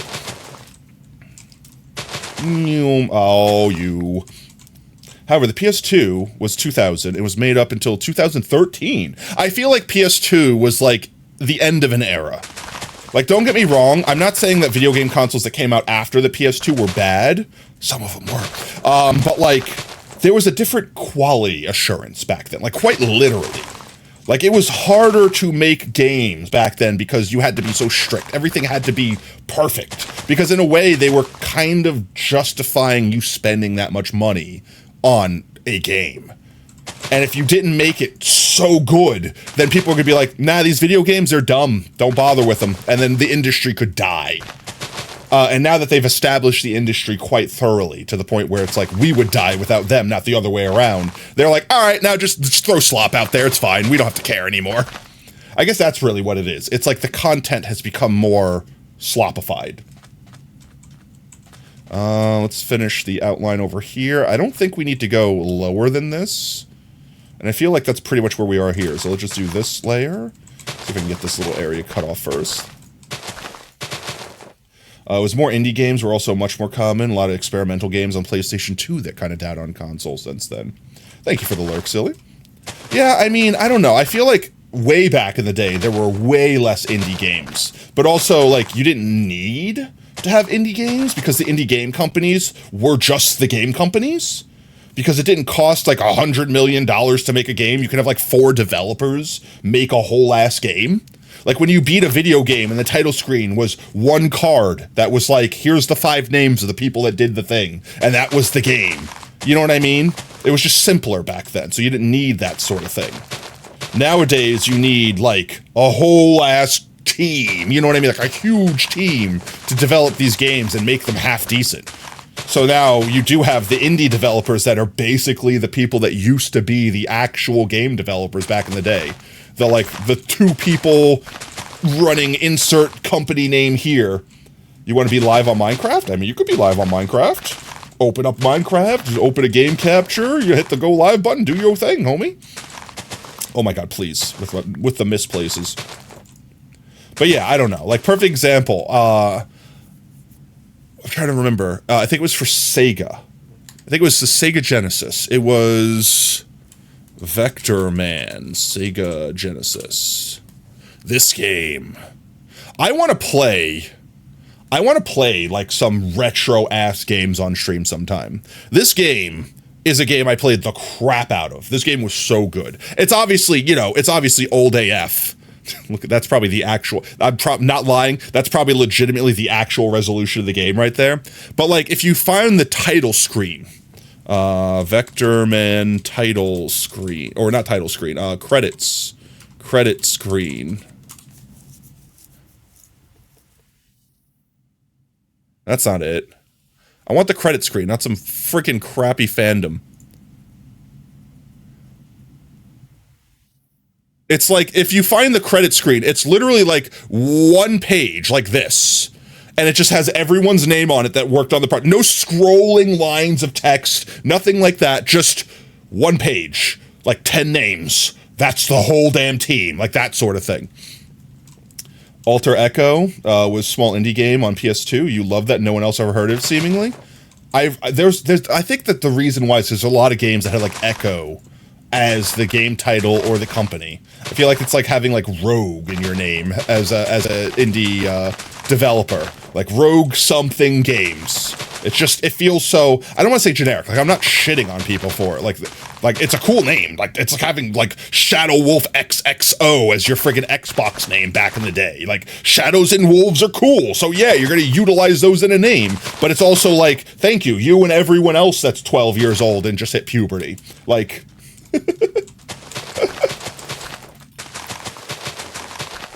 it's just one of those things where I don't want to say they were better back then.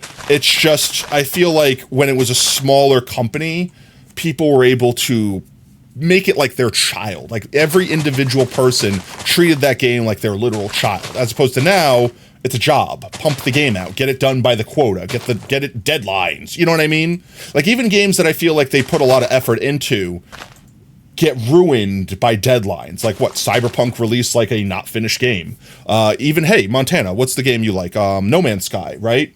They released a game that was basically unplayable. Now the game's fine, but like because of deadlines, they had to put out unfinished game. Like stuff like that. Back then, you didn't have that. You put the game out when it was done. Or you didn't put the game out. You know what I mean? Like, I don't know. Lamau checks out. Tato, welcome back, Jordan. Yeah, there's this there. They're done. It was funding too. There's no money left. Yeah. That's what I mean. Like that's the thing that kills it. Because back then, I don't know, 2 people in a dream is all you needed to make a Sega Genesis game. You know what I'm saying? Like it didn't take hundreds of thousands of dollars and this and that. It just took time and effort. In fact, I love the history of like all the cheat screens, quote unquote. Like if you take your Sonic and Knuckles disc and piss on it and then slam it into the PlayStation and then remove the disc before the game finishes loading, you get a cheat screen that lets you pick any level. Oh man, so cool. Why they put that in the game. It's like, yeah, you know the secret of that? That's not actually a cheat screen. It was a cheat, but not for you. It was a cheat for the developers. Because game companies back then were under such strict scrutiny that their game literally couldn't contain any flaws. If they had any bugs whatsoever, excuse me, I'm talking. If they had any bugs whatsoever, they would get like removed from the ability to like print games for like insert company here, like Sega. Like the little Sega Genesis seal of approval thing that you saw, like the stamp of approval, like Sega guarantee or whatever you want to call it. That was literally like one of the cruelest things ever because they wanted to make sure you didn't purchase a faulty game so much that if anything ever broke in a video game, they would refuse to sell that game with their name on it. So what companies realized is they had to have a failsafe because given enough time, someone's going to find a bug that they could never find in a million years, especially when hundreds of thousands of people have it. You know what I mean? All right, I have to kill these guys real quick. So all of those cheat screens, quote unquote, all those were a debug menu that if a error happened, it would default to that screen, so the game would still be playable, and it would never, like, blue screen fully.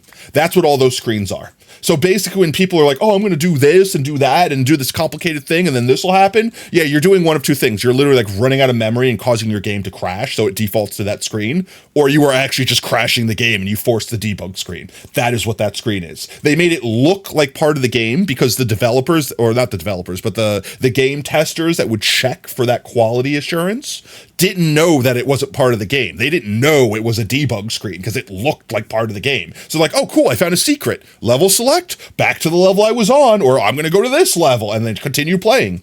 It was fantastic. I love that ingenuity.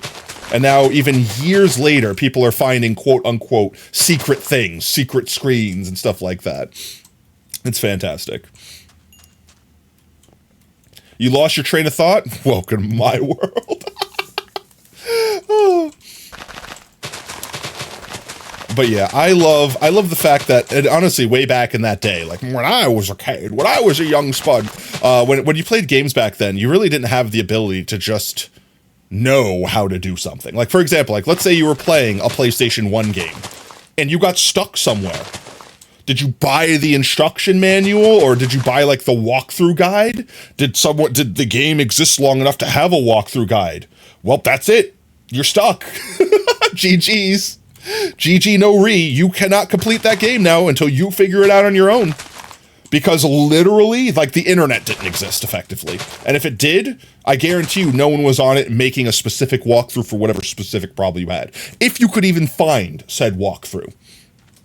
You can show me how to live on Twitch? I don't think I actually could. Someone else would probably be way better suited to do that with a YouTube video. Like, Google search how to stream on, like, YouTube. You probably find a good tutorial for it, mate. But yeah, no, so, like, back then, I remembered all the time what I would do. I'd buy video game, and if the manual, like the walkthrough guide was available, I'd buy the walkthrough guide, and I wouldn't use it. I would play the game, and then once I beat it and I was satisfied with me playing it, then I check the walkthrough and see all the secrets that I missed. So like go and 100% the game afterwards. And sometimes I was like, oh my god, how were anyone supposed to understand how to do this without the walkthrough? Like, one of the famous games that I complain about with that was the first Silent Hill.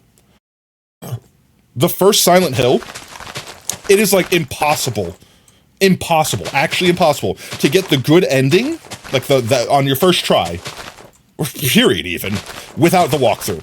Like, genuinely, there's no explanation. You just have to know to do random crap at random times with zero explanation. And if you don't know to do that, then you can't save your friend, or you can't do XYZ. You get the neutral ending, you get the bad ending, you get whatever, and not the good ending. Oh, I'm sorry, I didn't know I was supposed to pick up a random bottle if I went the wrong direction intentionally, and then hold on to that random bottle for 3 more, like, whole chapters, and then stick the bottle in a motorcycle to slurp out a weird fluid that doesn't belong in the motorcycle, and then find this other fluid and mix it with that fluid, and then also later on, when fighting my friend that gets mind controlled, oh, I'm supposed to throw the fluid at them and it unmind controls them. Yeah, okay, figure that out without a guide. You just like the art in the story? No, the art in the stories, they did have like extra art and stuff like that. It was super cool. Let's see, content sharing. Let's check content sharing real quick. You took a while to find a decent clip of it? Oh god, what'd you find a clip of? I'm concerned. What'd you find a clip of? Content sharing. Content sharing. Yo, Mythic, thank you so much for the follow, man. Welcome to Team Tater. Whoop whoop. Alter Echo. Oh yeah. I don't know if I played this game, honestly. What have you got for me now, Echo? I have fashioned you a stealth form. A stealth form? Cool. Hit me. Hit him! Watch! Here it comes. I might have to play this game sometime. Wait up. Am I down on all fours like a dog? The stealth form has many abilities. Many abilities. It's kind of degrading. Yeah, I have not played this game, but it looks like it has that delicious PlayStation 2 vibe of that era of time. I'll have to check it out sometime. Do you own it, Oob? Because I still have my PS2. I could literally plug it in. Well, not like literally right now. I couldn't play it on stream. I don't have a capture card. I need to figure out how to do that. How to actually like get PlayStation or Nintendo 64 or etc. I'm sure it's pretty easy to do. Like, I'm sure it's idiot proof effectively, but I need to figure out how to make that thing happen so that I could actually like legit play with a console. It went away with all your childhood. Damn, that's a shame. But I'm sure we could go to like a local like GameStop or Funko Land or whatever the hell they call them these days, and like purchase like a used one. I'm sure we could find someone somewhere. Like, that's the beautiful thing of the internet nowadays. Pretty much there's no such thing as like lost media anymore. Like, you could find something. Someone always has a copy of something at some place. It's so much fun. It looks like fun. It looks like one of those like Ratchet and Clank ass style games that like you could just spend way too much time playing, getting all the little coins and bits and bobs in a level. Let's see. We did this whole area. Next layer? Question mark? Yeah, we're on this layer over here. I think before we got rudely interrupted by our pillager buddies there. But I totally still, I think when we were doing Killing Floor back in the day, I had talked about wanting to do basically like retro nights. I don't know when we would fit it into our schedule. It would probably be once my actual real life schedule gets a little less crazy congested. Or I don't know if I ever become famous enough that I could just stream like full time and not have to worry about job. But beyond those fantasies, I don't know. I'm trying to think when we could squeeze in it, but I would love to just like, perfect example, like Star Fox 64 or something like that. I would love to play a whole bunch of like really old retro games. A, just for nostalgia, but B, to also show people cool games. Like, perfect example, like Alter Echo, where people just might have been sleeping on it or never even heard of it. And then, hey, there you go, new cool game to play. You need to play Star Fox? Yeah, technically we could. Like, I think I still have it set up in the living room. And I think I cleaned the cartridges off like a few years ago when I unburied them from my room. So like they should technically be playable. I feel like I don't want to do all the little nitty gritty fine tuning stuff here. I just want to get basic stuff down and I'll fix that all later. I suppose I could just work on this layer now. What about y'all? What's your first favorite game? Like a game that you haven't thought about maybe in a long time, but like you look back to this day fondly on. It could be any game, any console, even if it's like I don't know, if GameCube was your first console, if Xbox was your first console, like any game. What's that game that you think back of that just like makes your heart flutter with all the man, such memories moments sort of game? Clean the cartridges. You blew it. No, I use an alcohol swab because I'm not a savage. But blowing in the cartridges used to work. Just also makes them not work at the same time. This is a thing that everyone had. Anyone that had cartridges or even CD-ROMs, like before all games were just downloaded. Everyone had a ritual they did to make their console correctly work, where you like rubbed it a certain way on your shirt, waved it in the air, put it in a certain way, spun it a certain direction, pushed in the door a certain way. Like everyone had a ritual that made the thing work. And you couldn't explain why, but whenever you didn't do the ritual, it didn't work. Welcome in, Wolfie. How's it going, mate? Got hit with the ad who was saying bye. No worries, Bugs. You have a good night, mate. And that was it. Every single person had their own individual ritual. No one's ritual ever worked on anyone else's console. Let me state that as fact. When the person did their own ritual and like, damn it didn't load, it bugged out. It's like, here, let me do my thing on it. It's like, no, it's not going to work. It's like, this is what I do. And they would like, oh man, it didn't work. It's like, yep, see, I told you it was going to work. You had to stick with the same ritual per cartridge / console, but everyone had their own, and it was never the same. It was never the same. Tongues the disc. I mean, I knew people that spit on their discs. I knew people that, like, when their disc didn't work, they would get a little bit of toothpaste. This was the thing they did. They had a little bit of toothpaste, like not even a pea's amount of toothpaste. And they would, like, basically buff it into the disc with their shirt. And that's the thing that made their thing work. And it worked. It worked. I have to imagine, like, as an adult now that understands more about how compact discs work, I can only imagine there was probably like a micro scratch, like a little abrasion, and it just filled it in enough that it could, like, read that area, like not deflect the light in a weird way, where it could read that data and allow the game to function. But beyond that, I couldn't understand why. Oh, and then don't even get me started when it came to the discs, all the, like, buffers, like all the disc buffer, like, machines you could buy. Like, some were motorized where you put the disc in and you put the little polish on and you turn it on for a minute, it goes, and it, like, polishes the disc up. That's literally how CD repair with toothpaste. It makes sense, helps clean any dust or smudges. I mean, the smudges I understand, but, like, if you huff on it, like, you huff on it and, like, you wipe on your shirt, that gets rid of smudges and potentially propagates more scratches if you have something on it that's going to scratch it. But, like, toothpaste would scuff it more because it literally has, like, aggregates in it, right? Like, isn't that the point of toothpaste? To basically have, like, sandpaper in it for your teeth? Like teeth sandpaper? That make your teeth smell good? Like, I thought that was the whole point of toothpaste. Like, the buffing solutions, I would imagine, I guess they would have something to, quote-unquote, help polish. I don't know. But, like, I had one of those polishing machines, too.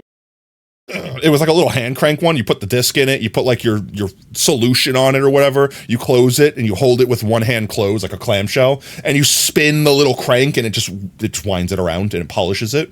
It didn't work. I feel like whenever a disc was that far gone, the polishing thing did not fix it, but it made me feel like I was doing something. How's it going, Wolfie? You had a machine when you worked at... No, I can imagine Blockbuster had, like, an industrial-sized machine that actually functioned, not like the little $10 ones you bought in, like, when you went to Blockbuster to buy the take-home ones. You had a machine when you worked at Blockbuster, was like a semi-resin you rubbed on. See, that's why. It makes sense. You're filling in the voids, not just toothpasting them. No, it isn't. They grind off a few layers, because you had a badly scratched disc, and they said it might work because it wouldn't strip too much. Lo and behold, it did. Just kill the disc. Okay, no, I guarantee you there are professional companies that have, like, fixed disc thing machine that actually had a process to repair them. It's just also nowadays they have better technology. So like CDs, just unless you snap one in half, it'll read because it has so many like what's the word? Like redundancies. It has so many like redundancies to like check for errors and stuff like that that it's so hard to scuff a disc these days. Totally misread that. Lies and slander. Me misread a message? That's impossible. Guys, I've never misread a message in my life. Comedy comes in threes. All right, let's see. I don't want head. I don't want piercing too quick. No. Bum, bum, bum, bum, bum, bum, bum, bum. I suppose we should do a quick sleep and we can grab the last of our mycelium. I think we're almost done. We have that like little section over there. The area over here, and then we can actually start moving aminals. You're gonna slap me? Oh, you're gonna slap Oob. I saw the at thing. Promptly after reading it. It was my, I saw it. Eventually. One of these had mycelium in it. This one, give me. Do a sleep too. I should leave a bed here. I should leave like a spare bed just here. So when I return here, if it is nighttime, I can sleep. More specifically, the underside of the label. Specifically, but a scratch on the label is the only thing that can permanently damage a CD. If the CD's label is, like the underside of it is like the actual laminate or whatever, like the actual disc part of it.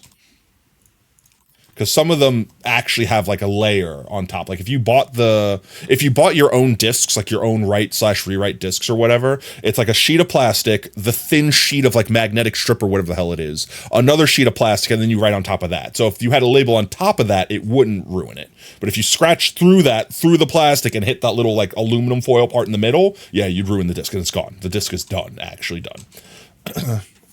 The interface of the CV is scored with pits, several micrometers long, which are arranged in continuous spiral and represent recorded data. It's basically like a record. Laser light is focused on these pits. I feel like I'm reading a How It's Made episode, Montana. Laser light is focused on these pits, and the data is read by picking up the reflected lights. DVD, working accordingly on the essential same principle. It's the same. No, it's literally a vinyl record, just with lasers instead of a physical needle. That's it, like literally. Which 90% of the time when you had a PlayStation and it was having disc read errors, it wasn't the disc. So everyone focused on the disc, buffing the disc, hoping that one scratch was the problem. It wasn't. 90% of the time when you had a disc read error, it was your lens, like the actual thing that shot the laser was either dirty, scuffed, misaligned, something like that. Most of the time when you guys had problems back in the day, and we didn't realize this as kids, but that was the actual issue. And Blu-rays. Don't even get me started on Blu-rays. Honestly, I would say I still to this day don't understand the black PlayStation DVD technology.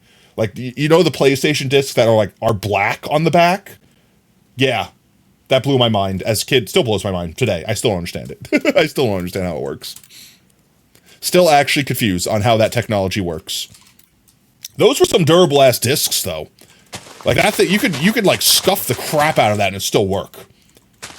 And your PS2 gave up the ghost after a decade of service. Laser just couldn't read anymore. Honestly, that's also one of those easy things to replace. Because those lasers, 90% of the time, are like the same exact laser as every other DVD player used. All you need to do is basically be able to open up your PlayStation without breaking it, open up what other device, salvage a laser out of it, and also be able to like basically mildly solder the laser back on precisely. If you can manage to do that, you could basically infinitely keep your PlayStation. It would never break. Because you could just keep fixing the one thing that broke. Next level? We're really finishing these levels real quick. They're just easier. Yeah, I figured. Like, most people don't have the knowledge, tools, etc., to do stuff like that. But if you did, which I feel like that's why a lot of game stores that bought used or broken consoles, that's what they were doing. They were effectively buying them. They just had a bunch of other things that were wrong with the other one, so they salvaged the part from it, slap it in, and then sell it as refurbished. You know what I mean? Like, that was like basically free money for them, because like, oh, I have a PlayStation 2 that has the disc drawer that doesn't open and close. I have this other PlayStation 2 that has a functioning drawer, but the laser's broken. Swap the two things out. Now you have a fully functioning one. You know what I mean? Like, you're done, fixed. Sell 2 PlayStations, whatever. Math. I'm good at math. Somehow you make a new PlayStation out of it. Like, you get what I mean. Like, someone knew how to fix them, and that's what they did to make money. They paid you $20 for your machine, sold it for $200 once they got it working. Is there also similar tech to HDDs? They're magnetic? Yeah. That's the concept behind the rewritable ones, right?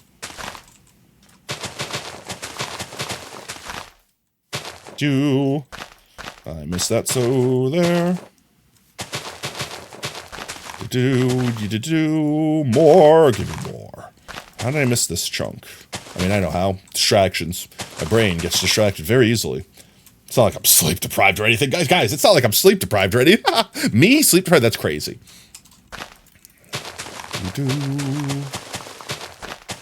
The other thing I was considering is, and I don't have time. I don't know. Actually, maybe we could do that Tuesday. I was considering building a specific build for the sponsor stream here on this world, so that I could basically either put armor stands or signs or some sort of memento for the people that participated. And it would be another thing that you guys could visit during Potato World Online and stuff like that. And unfortunately, my brain immediately went to wanting to use the new resin blocks to do it because they're really pretty and orange. That, and I don't want to use gold. And basically, like, could make like a giant trophy, so to speak. Like a trophy large enough that I could put a bunch of signs in it with names on it. Do kind of like the Stampy's World thing, where you put the signs for all the contributors.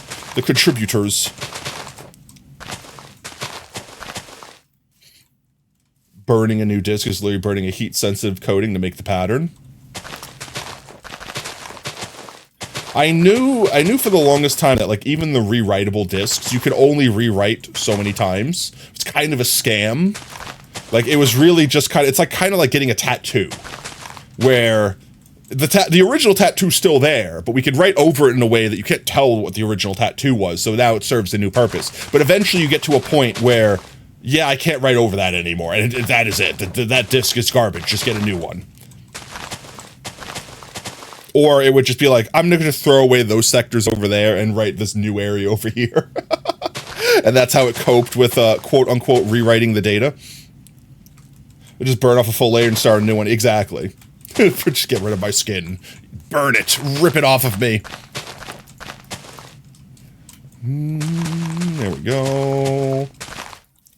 Did not get that section yet. We get that while we're here. There we are. You could tell every single time I got distracted because I put the borders up. There's a spot not filled in, and then I flew away to get more or something like that.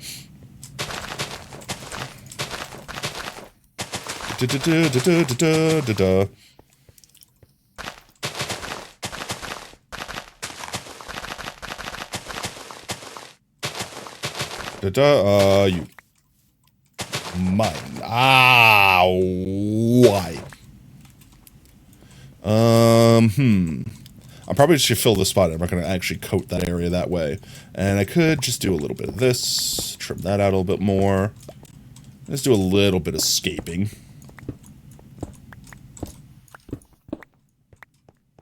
That should be fine. And do that maybe. That works. Because I'm going to come back at some point and basically be doing exactly this. I may as well do it while I'm here now. Just kind of fill it out. And actually I can use that like this, so I don't have to waste mycelium. That works. See? Beautiful. Maybe just a little bit more of this. Little manscaping of the natural terrain here. And what are y'all doing it for? The mycelium? Oh, we're making a custom biome. So here, let me do a quick flyover. So right now, we're basically laying the foundation. So this whole area is going to be a custom biome. Everywhere that you see mycelium is going to basically be a custom biome. It's going to have like crystalline structures and new types of trees and things like that. And we're going to do kind of the same thing like we did up here with the soccer plateau, except for it's going to be a lot bigger. So like here, like when we get up here, like this whole area we made custom. And honestly, I was planning on doing this before they added cherry trees to the game. So where we have, like, you know, this nice mix of where, you know, like the podzol turns into the rooted dirt, into the mud, and kind of goes into the flowers. And we have, like, we're basically making, so, like, how we put all the pink concrete down, the powdered concrete down, to be like the petals falling from the trees, just blanketing over the floor, effectively. So we're just basically making, like, a new custom biome like this, just over there. And it's going to be like the crystal mushroom biome is what we've been calling it. beautiful. This place, every time I come up here, makes me feel so serene. Like, obviously, there's a lot of, like, Japanese themes and stuff here, like the Zen Garden and the bridge. I forget, there's a specific name for this type of bridge. It's supposed to be something like, kind of like these, there's a name for these gates, too. I always forget them. So a dead biome next to a live biome? Well, the story for this world, at least... Kira, thank you for the drip. The story for this world, at least, was that this area used to be dead too, kind of like the mesa that's around it. But we built a fission reactor that worked off of basically pulling all the like toxic stuff out of the world that killed the area and used it for clean energy effectively. And that's why this area, specifically around the reactor, bloomed. Because basically this area became purified, so everything became beautiful and nice once again. And it's kind of feeding into the lore of the world that down here, the story is like a meteorite of some sort with like a foreign crystalline structure that basically spreads like a fungus, crashed down and started taking over the area. And luckily for the world, it apparently is not, it's water soluble. So once it hit water, it couldn't spread any further. But the denizens of this area, like the cat and the dog race that lived here, had to make the choice to either try to fortify themselves and survive or find a way to leave. And they effectively created technology to elevate their society in the sky. Whereas the cat peoples, they tried to build basically a rainbow barrier to protect their zone. Disk. The city is built around the center of the circle, much like data on a hard drive. And when they show the undeveloped zones, the grid outside the city, the landscape looks exactly like a Microsoft Fuse surface. That's cool, actually. But yeah, that's the quote unquote lore. I like making stories to go with the builds. I don't know why. It's fun. Man.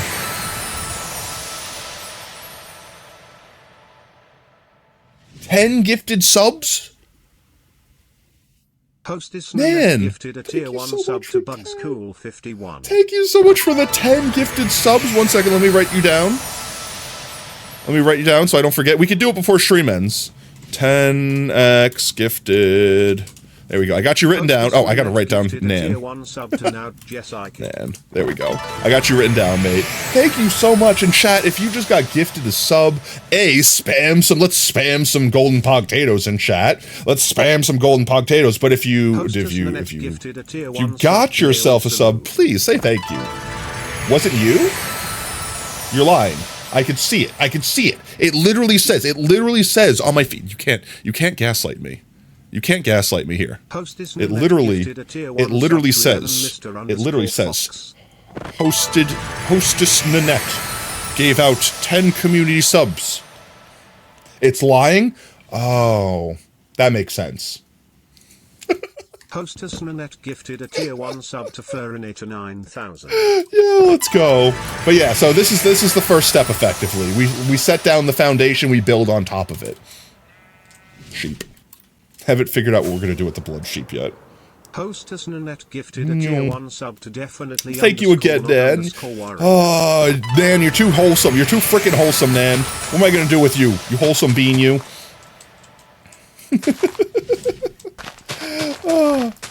But yeah, that's the TLD. I should make a bot command that like explains it. I think we used to have one that did that. I know we had one in the hardcore world, like way back in the day.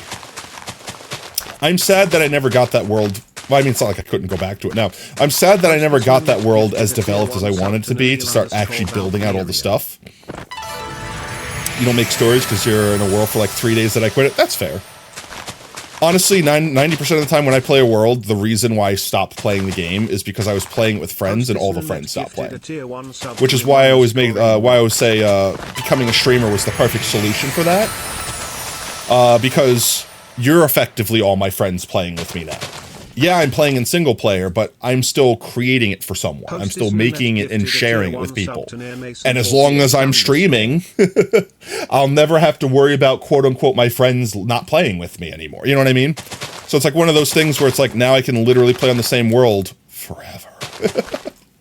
This world is only like 3 years old? 3 years? It's 3 years, right? Fairly certain if it's not 3 exactly, it's just under 3. I need a sip of water. Throat dry. You play peaceful sometimes? Honestly, peaceful is harder than playing normally. Peaceful is legitimately hard mode. Hard mode is easy mode. Like, I hate to say it that way because I'm not trying to say, oh man, oh, Minecraft's so easy, you got to play it on, like, no, I legitimately mean, like, mechanically speaking, easy mode is harder than hard mode. Like, actually, I'll explain why. I'm not going to just say that and not explain it. It's because, like, perfect example, villagers are so OP in Minecraft. Like, you could just get diamond armor, you could get all the enchantments in the world from them, things like that, and you can only get them at really good rates by, like, zombifying and unzombifying them. You have a 100% chance to zombify a villager when they get attacked by a zombie in hard mode. But in easy mode, they have, like, what, like a 25% chance? So it's like you basically don't have access to villager cycling or whatever. Well, not cycling, discounts. And then on top of it, like on peaceful mode, you don't have access to things like ender pearls. Or you don't have access to resources like blaze rods. Like, you can't get things.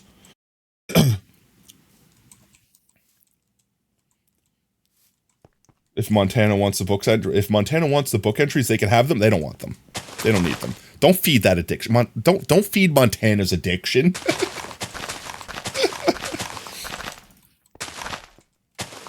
Dan, you're not being a good friend by helping their addiction. Because you get ender pearls in peaceful. Wait, you can get ender pearls in peaceful? How? Like, can you find ender pearls in loot? Or do endermen still spawn in peaceful mode? Because I know zombie piglins still spawn in peaceful because they're quote-unquote neutral. Like, just like llamas can technically kill you if you punch them and they spit on you to death. But they spawn during peaceful because they're quote-unquote neutral mobs. Piglin oh, that is fair. Piglin bartering is a thing. Wait, do piglins spawn? Why do piglins spawn in peaceful? Aren't they attack you? Why am I being bullied? What did he do? Don't feed the addiction. Alright, they want to counter bonk.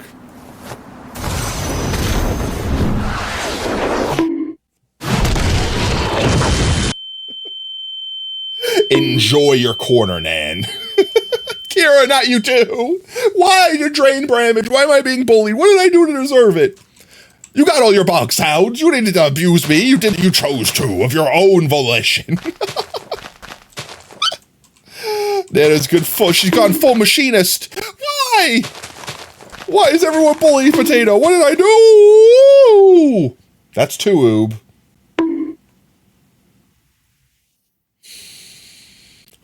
I'm fine. You know what, guys? I like taking wood to the face, okay? I love it when I get smacked in the face with a baseball bat consistently. Keep hitting me. Go ahead. I love it. I'm not crazy. You're crazy.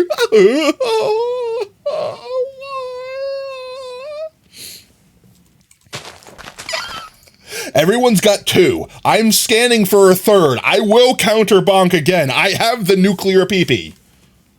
I will sling nuclear peepee. I'm watching you. I'm watching you.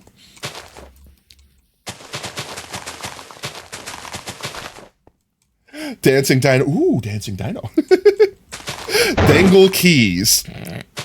Jingle keys. Oh my god. I'm a tomato. Rest his soul. Adam Weist, we did not need to lose you. We lost you too soon. Oh. It's the drippening and the baseball batting. Chat will universally remember that they have access to both of them and do all of them at the same time. I'm genuinely surprised that we haven't had the trashing happen yet, where everyone just oh, maybe because it's on cooldown. Maybe I stop you from spamming trash can. Cannot trash can me.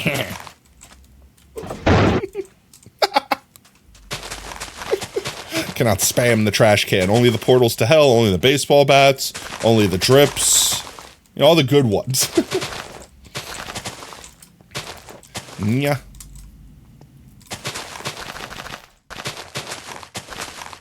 Piglins spawn in peaceful. You also play on Bedrock, so you don't know. That's fair. Another bucket of doomed souls ready to be judged. Harrison, you oh god. videos like every fucking I day. reminded them of the Portal to Hell spam. Portal to Hell. Honestly, I don't know. I don't know if the game rules change Harrison, you tag me their mechanics, at least, between Bedrock or Java. Portal to Hell. I think that's one of the few things that they've actually got parity on.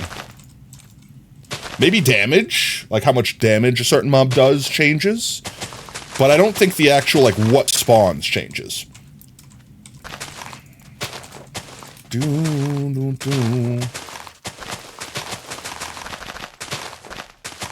Go, no.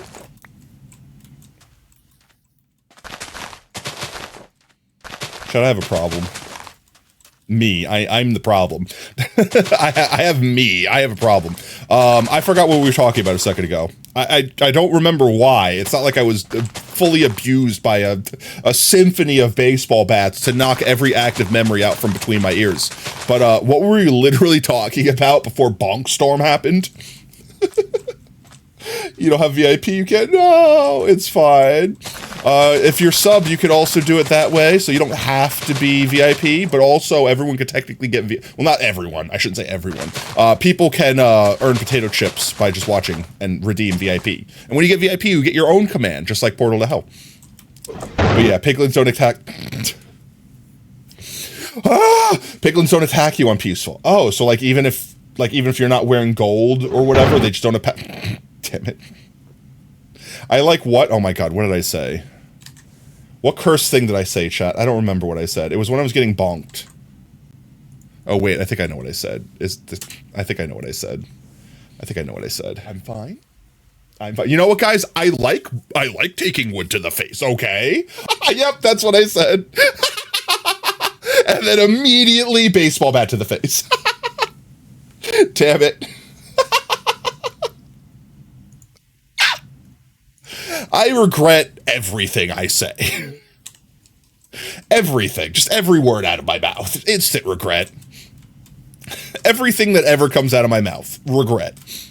Let's see. I'm going to leave the shore alone for now. I'm probably going to like what's the word? Like manscape the shore. Terraform. That's the word I was looking for. I'm probably going to terraform the shore a little bit. So I'm not going to bother coding it in my ceiling right now because it might get changed. Like I might smooth it out to go into the ocean a little bit more or something. Or I might like make a literal cliff face. Like actually have it just like kind of go straight up and maybe even like peter out a little bit. I don't know how to describe it better than that. But I'm going to alter the shore, because I don't want it to be sand. I don't like the way the sand looks. It's only sand because it's desert, not because it's supposed to be sand, in the build at least. This is why you get the quote command working. I don't know how to fix. It's like a built-in thing to stream elements, and it's like hard-coded in how it works. So I either have to get a completely different bot to do the quote thing, or I have to make my own quote command. Which would probably be easier just to make my own quote command. If you think you add it as an alias, you could define the restrictions for who can add them. No, I don't think so. Because what it is, it's not the command, it's a sub-command. And I can't alter who has access to the sub-commands. It's add quote on other channels. They probably have a custom command that they made for it, or a separate bot. Because like, let me find it real quick. I don't think I'm going to dox anything by showing this. If I go to the actual chatbot, there are commands that are pre-made. So all these commands that you see here, like this whole listing of commands, these are all commands that are made and controlled by stream elements. And one of them, I believe, is the quote command right here. Show a random quote or search by user ID.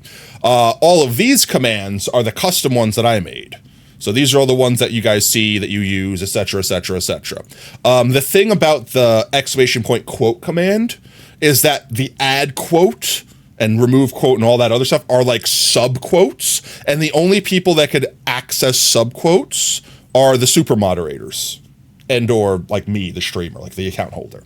And because that's just a restriction of their bot, I can't change that. I could make a new one, like I could use Mix-It-Up bot and I'd probably make a quote command and disable theirs.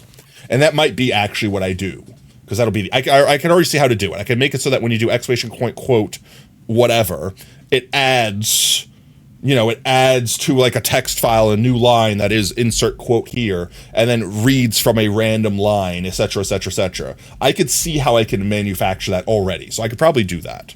I just haven't. Mostly because I forget. It's possible to add a custom command that just runs another command.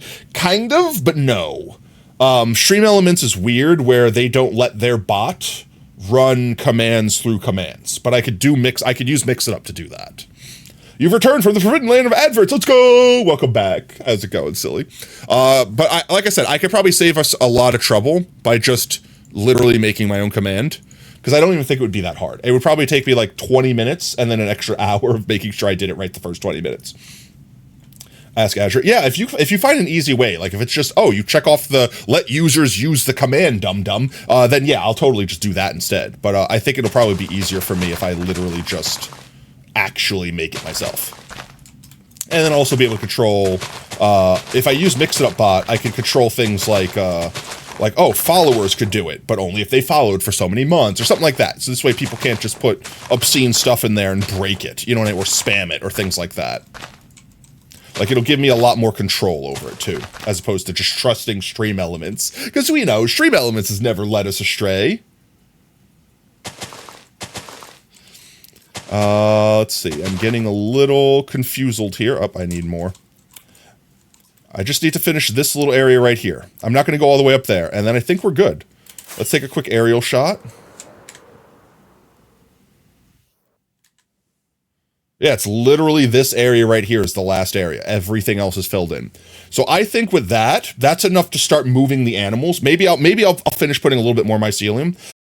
But I also really want to start getting the animals like concreted into the crystal. So mostly so I could pull down this disgusting bamboo and finish flattening out this area with mycelium too. And then yeah, I think crystals first. First trip, crystals. After crystals, then we can start doing the trees, because I want the trees to fill in the space around the crystals. Oh, and then we need to do the meteorite too. Part of me was messing with the idea that this becomes the meteorite, since this farm kind of doesn't work anymore.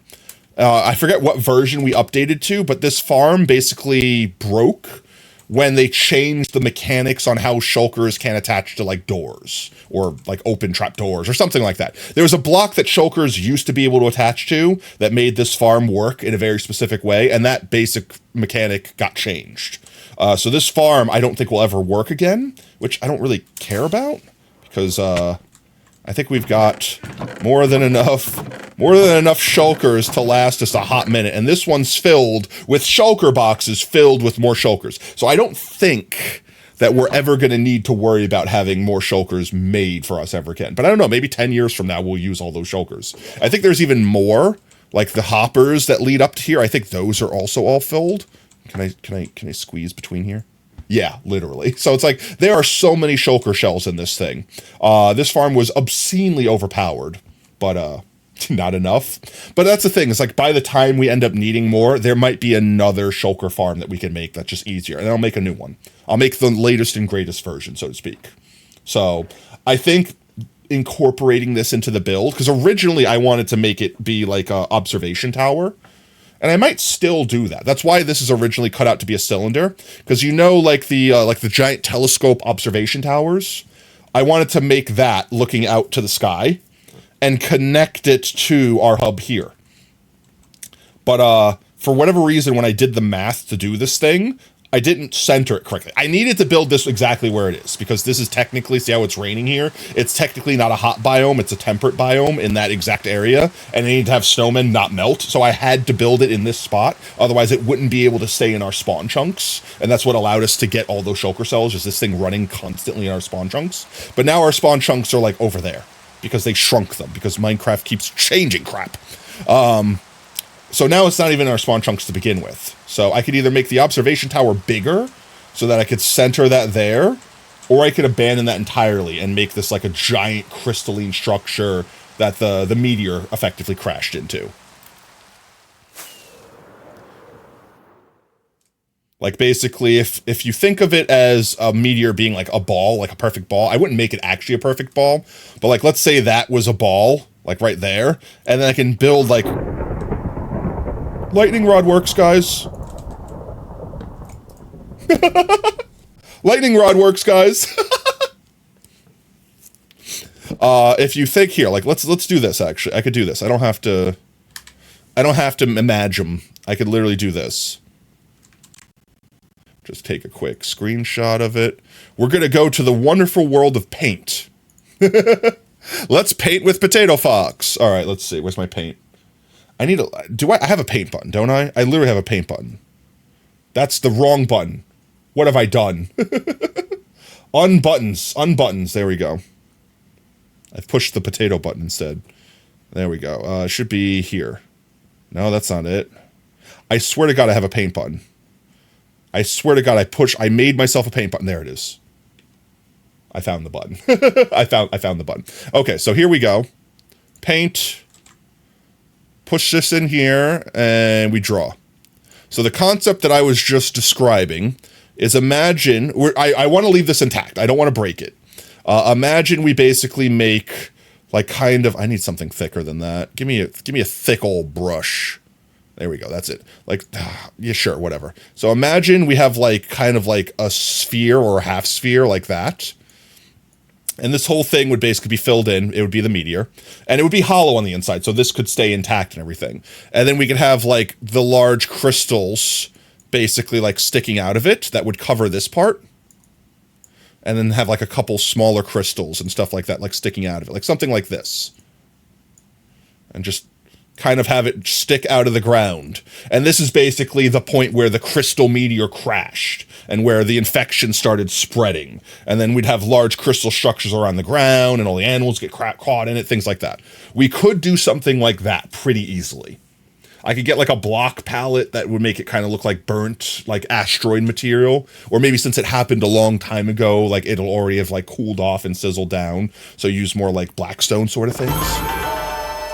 Yo, Miss Panda, thank you so much for the follow, man. Welcome to Team Tater. Whoop whoop. But yeah, that's the concept. That or if we went with the original idea, we would have basically an observation tower here. So like you have like, I don't know, like the observation band there, you have like the dome there, and you have like the telescope that looks out, whatever, kind of looks like a gun turret. And then there would be a bridge connecting this side, something like that. Which one do you guys like more? Found me finally? Let's go! Wait. Why are you looking for me? Chat, do I need to run? Grab the bug out, Bagoob! They found us! It's me, Miss Demon. Used to be with Vis Venom. Yo, let's go. Welcome in, mate. What's up? Yo, Gob. How's it going, mate? You like the meteor? You like sus. The first one? I think I'm in favor of the first one, too. Especially considering that I didn't line this one up properly. I think I like the meteor one too. Can I control Z back far enough to do that? I can. The only concern I have is this looks good because it's like two-dimensional. But like, can I make that crystal fit this without technically breaking? That's the problem that I'm going to have with building this build, is that there are technically shulkers in here. And if I put stuff too close to it, they could teleport onto that thing and then escape. But if I'm fully committing to not caring if they break, the only downside is I do want to keep one shulker in the overworld safe, so I don't have to bring another one to the overworld. Because later on, if we do end up building another shulker farm, I could just steal a shulker from here. You like two better? I could see myself being able to more easily make it shulker proof with the second idea. That's the thing. I can make it more easily shulker proof with the second one, because I could just make the thing tall enough where it's like the 11 block range, they can't reach it from anywhere.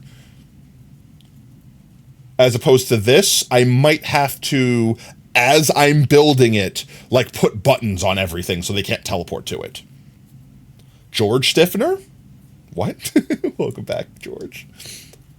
I don't know. I'm drawn. We might have to put it up to like a vote or a poll or something like that, because I could see either one working well. Let's see. Sometimes it's just about the. Because technically right here we could have shulkers, right here we could have shulkers, and anywhere in the scaffolding down here we could have shulkers. So I think 11 blocks is as far as they could teleport. I think it's 11. I'm fairly confident it's 11. So basically we have to build anything within 11 blocks of any of those blocks. We need to make it so that every surface has something on it that would stop a shulker from teleporting to it. Buttons are the easiest thing. And I feel like even if we made a sphere, like a meteor, we can easily disguise buttons. Like if we use blackstone, we could put blackstone buttons on it, like etc. So we can easily hide the buttons. If we did the cylinder, we wouldn't have to worry, because a cylinder, they wouldn't be able to reach it. Go 13 just in case. I probably will give it a buffer just because I'm a goober and I will mess up.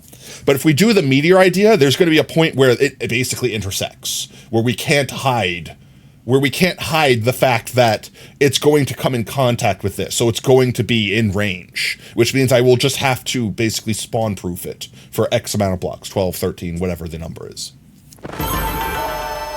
Yo, Gobber, thank you so much for the follow, mate. Welcome to Team Tater. Whoop, whoop. But I think we worry about that later. Harrison, you tag me in videos like every fucking day. I'll never respond. Take a hit. Portal to hell. Because not only do we need to tidy this up to finish the build, I also need to properly make the crater that's in here, so it looks like this actually lifted out of the ground. So there's probably going to be like stone and stuff like that showing, maybe some roots hanging from down there, stuff like that to make it look like it got ripped up. And then we need to actually put the grass down and have it hanging off the sides, all that fun stuff, make all the decorations and such. I want to start building some crystals. Do we have enough of all the materials we need here? I know I was collecting a bunch of stuff. I don't know how much I actually brought with us. I think we're going to need more purple glass. I want to get some purple frog lights. You love the giant doggo house? Yeah. I want to get some purple frog lights and probably some purple terracotta. Maybe some purple wool too. And we definitely need more blocks of amethyst. Is it easier? Okay, eat my water. Thank you, Kira, for watering your streamer. Hydration. Chat, eat your water. It's good for you. I'm wondering if it's legit easier to go out in the world and just destroy, just completely devastate an entire geo to get a bunch of amethyst blocks rather than farming and trying to make them. We've probably been at spawn long enough that our double geo downstairs is fully grown. Let's decide first and foremost where we're putting Falco here. He's going to need a big boy crystal. For sure, for real. You know what? Actually, we could put him near the kitty cats. We'll basically say that he was like the cat's protector. And then he basically got frozen in place effectively. Welcome in, George. Pancake. Pancake? Waffle? Waffle's up there. Waffle's safe. Don't worry. Waffle's safe. We could even put it like right here, actually. So it's like really close. And have a big old crystal sticking out here. Half embed him kind of into it. I like you. Okay. This will be fine. I have an idea. All right, let's go check downstairs. See if we can farm easily enough. This is Silk Touch. See if we could farm, like, not a shulker's worth, but, like, I don't know, get a couple stacks of actual amethyst. I feel like I had a whole shulker box of them. And I don't know what I did with them.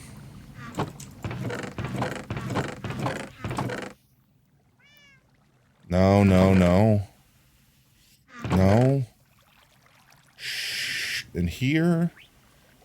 I'm going to check just to make sure. I swear I had like a whole shulker of amethyst shards. But I might have used them for something. I don't know. Quantum breach. Nope. That's it. That's the supply we have. One stack. Not enough.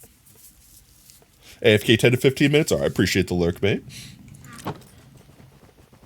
So let's go check downstairs, check our amethyst, see how much is growed. That's the wrong box. There we go. Those can go in there. Ouch, my face.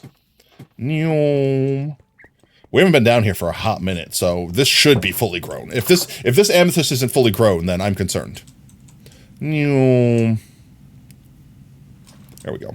Wrong direction.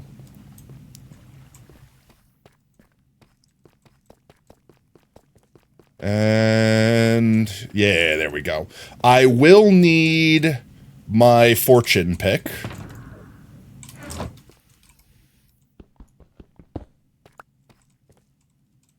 And then I have to be careful not to break these. So how much should we get if we just break a handful of them? Because we could just make these like this, right? Okay, that's not bad. We could get a couple stacks. I think we could get a couple stacks like this. I think that'll be faster than going out somewhere in the world and... Oh, I thought I broke one. Freaking hitboxes on these things are so janky. It'll be easier than going out in the world somewhere and, like, finding a new geode and demolishing it. Tato, didn't she have VR setup? Yeah, we do. We have a HTC Vive. We have, like, the OG headset. Like, literally, I pre-ordered. Like, I was one of the first peoples to get one.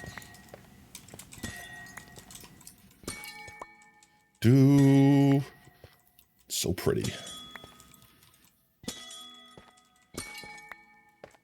I love whoever did the sound design for the Amethyst. Fantastic. I need more. Is this enough? I definitely want some purple terracotta too. And then let's see, what else do I need? Does purple terracotta spawn naturally in mesa biomes? I don't think purple does it? Oh, that's enough. That's definitely enough. Maybe just a couple more. Just a couple more, just while we're here. Not even a Pro 2. No, not even a Pro 2. Mine's the newest model, Quest S3. There's honestly been a lot of new technology in the VR headspace. The only reason I haven't updated is because I got my Vive. Super stoked. I don't regret the purchase at all. But I was expecting more games, kind of, and got... I don't want to say let down, but everyone split the VR market between like PlayStation, Steam, Oculus, and it hurt everyone individually because like, hi, I have this cool game, but you can't play it on this. I have this cool game, but you can't play it on this. So it broke the market up, and then the market kind of died. So it's like, I can't justify spending like $1,000 on a Vive Pro 2 Index, your mother, whatever the hell it is. You know what I mean? Like the new version, when it's like, maybe one game's gonna come out that I'll play on it that I don't already own.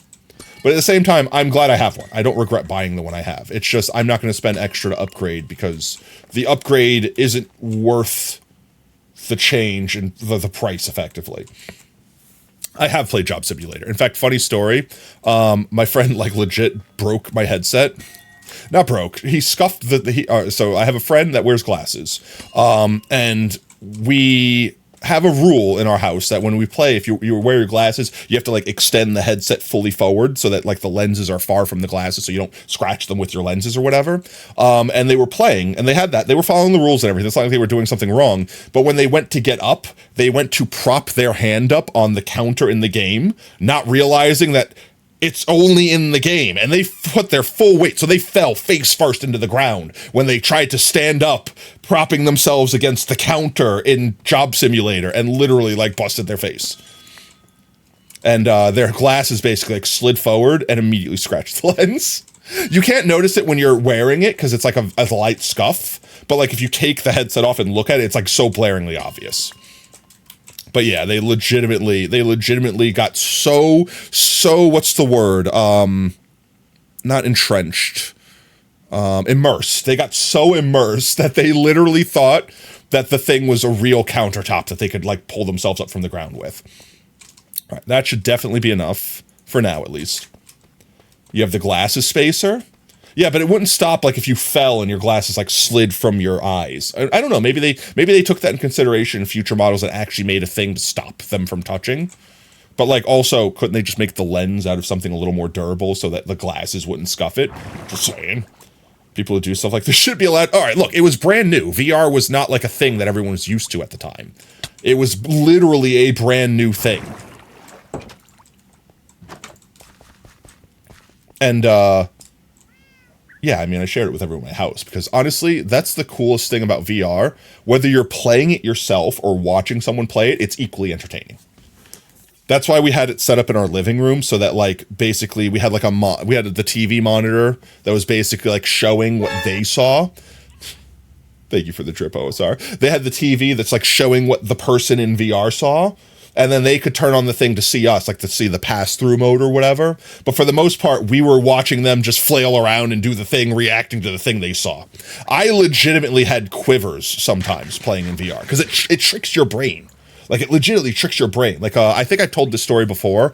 I forget what the name of the game was, but it was like this MMO style game, or like D&D style game, where it's like a dungeon crawler, and you get like gold, and you buy weapons, and then you go through, fight monsters and traps and stuff like that.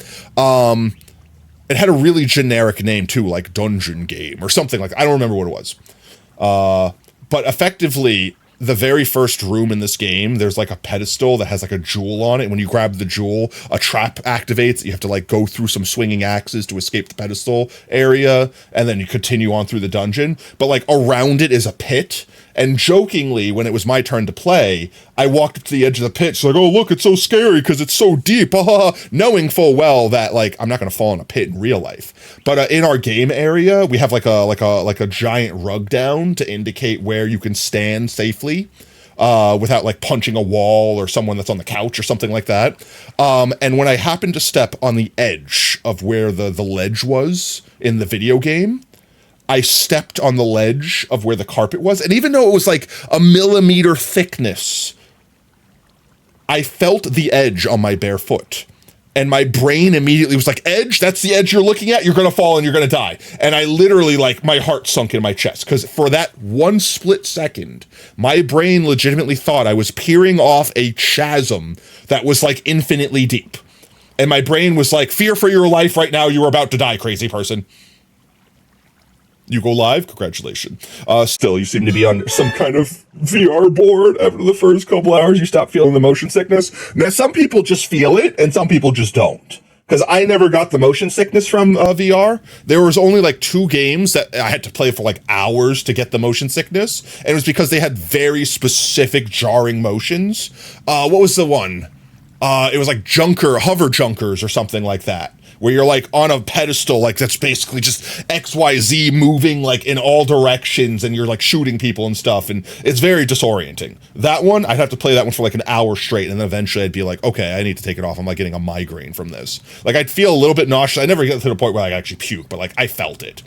And there was another game that was kind of like another Dungeons and Dragons-esque game that like the movement was really jarring, where you basically like roll your thumb around on the D-pad to move around, and it was just like stop, go. It was like it didn't feel natural. If I played that one for like an hour, I would eventually get nauseous. But not like puke nauseous, just like be like, I'm uncomfortable, I want to put down headset for a bit. I missed it earlier, but the Batman game is normally $50. Which Batman game? The one time you tripped over a virtual robot dog because the cat in real life walked onto your feet at the same time? Yeah, our cat has this thing where it's like, hi, you're in the room and you're not paying attention to me. I'm going to walk around your feet and brush against you. Pay attention to me, human. Like, literally. It's like, no, I can't see you. I'm going to trip and fall. Oh. But yeah, no, VR is a great time. Batman Arkham Shadow. Is that one of the Telltale game ones? Let's see. I'm going to go put Nan's placeholders in real quick. Put this down here. Nanners said they were AFK. H. Ha. Ho. It's Quest S3 exclusive. Oh, so it's a newer one. Yeah. Hiya. There we go. Oh my geez, Nan. 1, 2, 3, 4, 5, 6, 7, 8, 9, 10. There you go, Nan. Thanks again for all the support. Waltz of the Wizard. Yes, I have. Isn't that kind of more of an interactive game than it is actually a game that you play? Like, it's more like, look at me touch stuff and do stuff and see it happen in front of me. Yeah. That's like that one. The Lab. The Lab was a lot of fun. Like, it was like a free demo game. I don't know if Waltz was free. I have it. I think it's free. I don't think I paid for it. I'm trying to, there's a bunch of like interactive games that were like just pretty much to show off what you could do with the technology, not really play a game. And honestly, some of those were the most fun. Like, I put more hours in the Lab than most of the other games. Let's see. What was I doing? I need terracotta. There's no purple terracotta in the world, right? It's all blue terracotta when it does show up. If it does show up. I might be thinking of like, the wrong, not vanilla terrain generation. Did we ever end up getting a book for being the first that one time, or did it not get? No, you didn't actually get that. Was one of the times where the stream restarted, so it wasn't like a true first, quote unquote. But you could take funny clips. You could always get clip of the stream. You get a free book entry for that. Obviously getting first. If you gift subs, 500 biddies, donate $5 or more, etc., etc., etc. Pretty much anything worth $5 is effectively worth a sub, or not a sub, is worth a book entry as well. Do I have any purple terracotta? I feel like I should have leftover purple terracotta from the when we made the Grand Library. Not a lot. I will take the purple concrete. We're gonna have to go get some terracotta and make it purple. We can do that. That's easy. I mean, it's not like we live next to a mesa or anything like that. Sleep. Pet, pet, pet. Making mods is fun. Making mods is fun. What kind of mods you making? Someone awaken Tot? Don't do it. Tot's slumbering. It's past Tot's bedtime. You wouldn't dare wake up an adorable little tater tot like her. Where do we mine? Where do we yoinkus terracotta? We need specifically the uncolored stuff. I mean, can I just drill into the wall here? Yeah, we drill into the wall. That's what we do. Ah, it's not instantly mineable without a friggin' bacon. Oh, do I set up the bacon, chat? Do I set up the bacon to insta-mine all of this so we can be done instantly? Or do I just... Or is it going to take longer to set up the bacon than it is to just friggin' mine this by hand? I only need like a couple stacks. Not even. Maybe like a stack for now. I forgot to get the friggin' frog lights. I think I'm just going to do this manual. It mines fast enough. Quest headsets are very weak compared to PC VR. VR chat models have a recommended poly count of 70k for PC VR, but are restricted to under 20k for Quest compatibility. I don't know what any of those words just meant.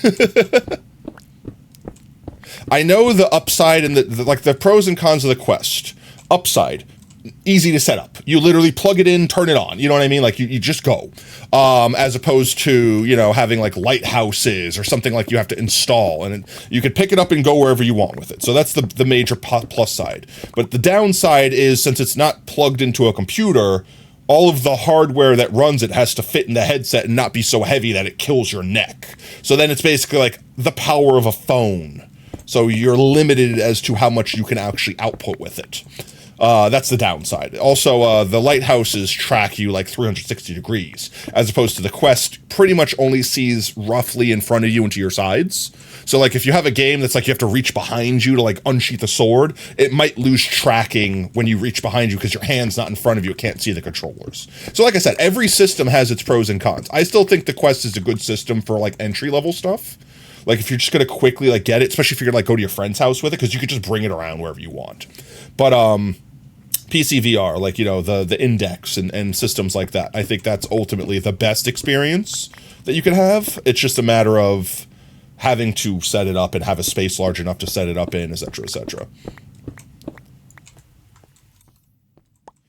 Dirt. I don't need to light this area up, but I will. Oh, you think putting 10 phones on your head is not that heavy? Honestly, you say that. Like, you might say, like, oh, 2 pounds isn't heavy. You know what I mean? But, like, every time you move your head, you have to move that extra weight. Like, think of, like, holding, like, a 5-pound weight in your hand. Hello, bat. Do you wish to die? Then stay away from me. Like, think about just holding a 5-pound weight. Yeah, you could lift it, move it around easy, right? But yeah, now do 100 crunches with, like, you know, curl it 100 times. Like, that's how people actually work out with small weights like that. Like, it builds. It adds up over time, especially if you're playing for hours. Like, your neck's going to be fatigued, you know, moving your head around with that much weight on it. If it's good, if you just want to try, PC VR is the true VR experience. Like I said, it's pros and cons. There's ups and downs to everything. I think entry level, it's inexpensive, and it's easy to set up. But ultimately, if you have the space and the money and the know-how to set it up and all that properly, I do think ultimately you're going to have a better experience with PC VR. Like having a PC that's set up, like a powerful enough PC to play really high-end games, you're going to have a better experience ultimately. But it's more work to get that experience. Ouch, my face. Do I have purple frog lights? I do. Let me just take like 2 stacks of those. Let me go make a bunch of purple dye. Do I have a bunch of... I might have to go buy a bunch of blue. I don't know how much blue I have. I should have a bunch of red. I should have red up the wazoo. Ouch. How dare you. Even a Vive gets too hot. Honestly, even a Vive gets too heavy. You know what I mean? I feel like that's one of the things that stops you from playing VR more is how uncomfortable having the headset is. Like having it on, just your face. It doesn't matter how heavy it is. It's physically like wearing like a night mask. It traps heat. And then you have those like lines that get baked into your face afterwards. You know, stuff like that. Like it's fatiguing just wearing it. You spent over 3,000 pounds on your laptop in Vive. That's fair.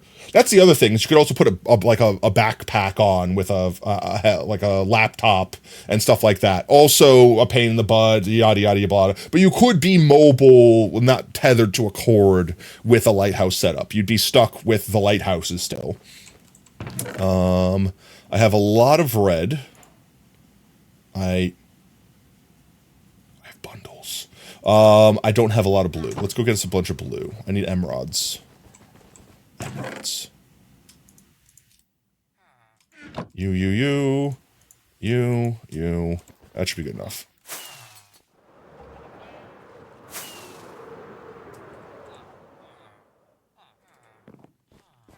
Ba-ba. You just prefer having a laptop than I mean, that's fine. The only downside to a laptop with anything gaming or anything power consuming is that a laptop is going to get hotter faster and just there's less things you can fit in a laptop power-wise. Like, you're going to always be limited by that sort of thing. Do I need to set up the void trading? I feel like that's an easy enough thing to do. Where is video? Where is render distance?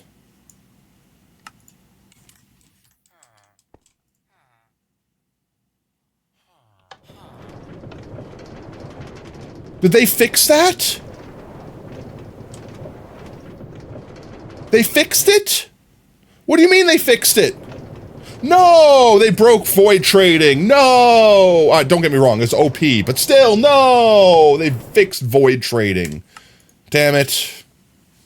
I mean, I should have expected that. I should have expected that. Let's go back up to what were we at, 20?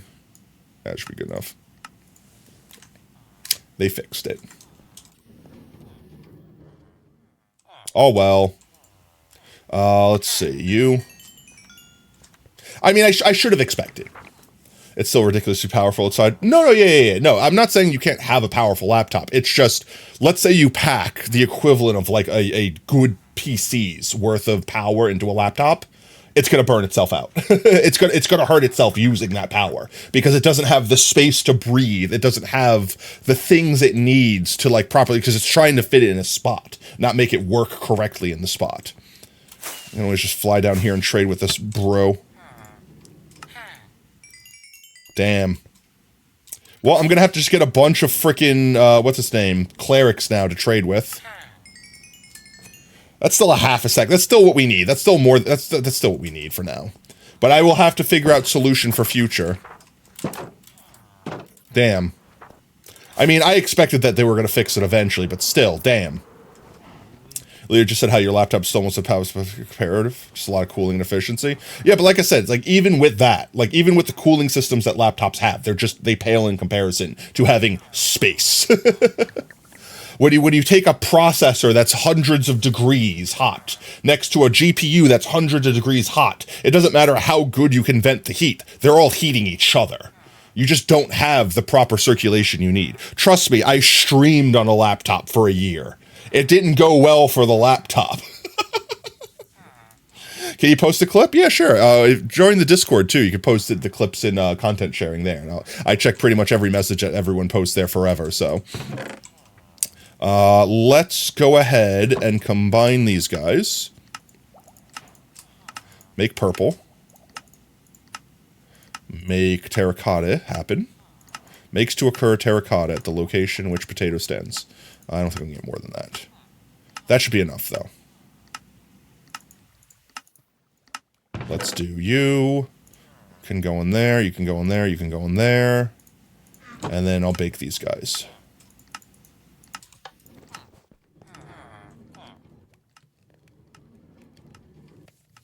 You got a call? No worries, Zoob. Have a good night, mate. Thanks for hanging out with us. But, yeah, no, like I said, you can get away with having a really powerful laptop for a while, but ultimately the PC will just last longer. like the fatigue of something getting hot and cold, things like that, just from use. By having it more consistently cooled, just more efficiently cooled, the PC will outlast the laptop, just hands down. But was your laptop designed for being? Yes, literally. I've had 4 different gaming laptops in my life. The first one was an Alienware before Alienware sold out to Dell and became crap. The second one was an MSI one, which truthfully, that one didn't get to last its entire lifetime because it was, it had a hard drive failure, and I ended up being like, if I have to fix the hard drive, I'm just gonna get it. Like if I lose the hard drive, I'm just gonna get a new laptop because the hard drive's the hardest thing. I don't know why I don't have no idea why Automod's being a pain in my ass. And then the third one was an Asus before Asus became crap. I don't remember what the fourth one was. It was like some like knockoff Chinese company or something like that. I don't even consider that one a real one because it was a powerful laptop. It had powerful graphics card and all that stuff in it, but it was like literally made to be as cheap as possible. I got it as like an in-between one. I think I technically had a second Alienware too.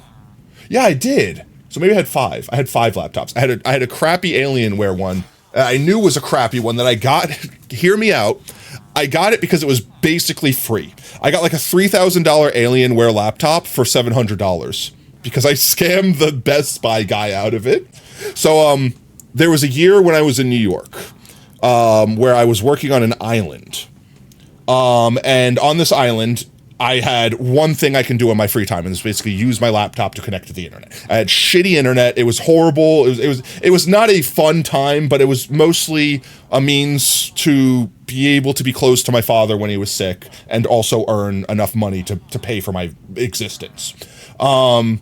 So whenever I was on this island, the laptop was something I needed, both to do work, to communicate with people in the outside world. I just needed it. So I brought it with me. One weekend when I left the island for the weekend and I wouldn't be returning for like 3 whole days without paying to go on a ferry and all that stuff, like doing the whole shebang, I had forgotten the laptop at work, at my work.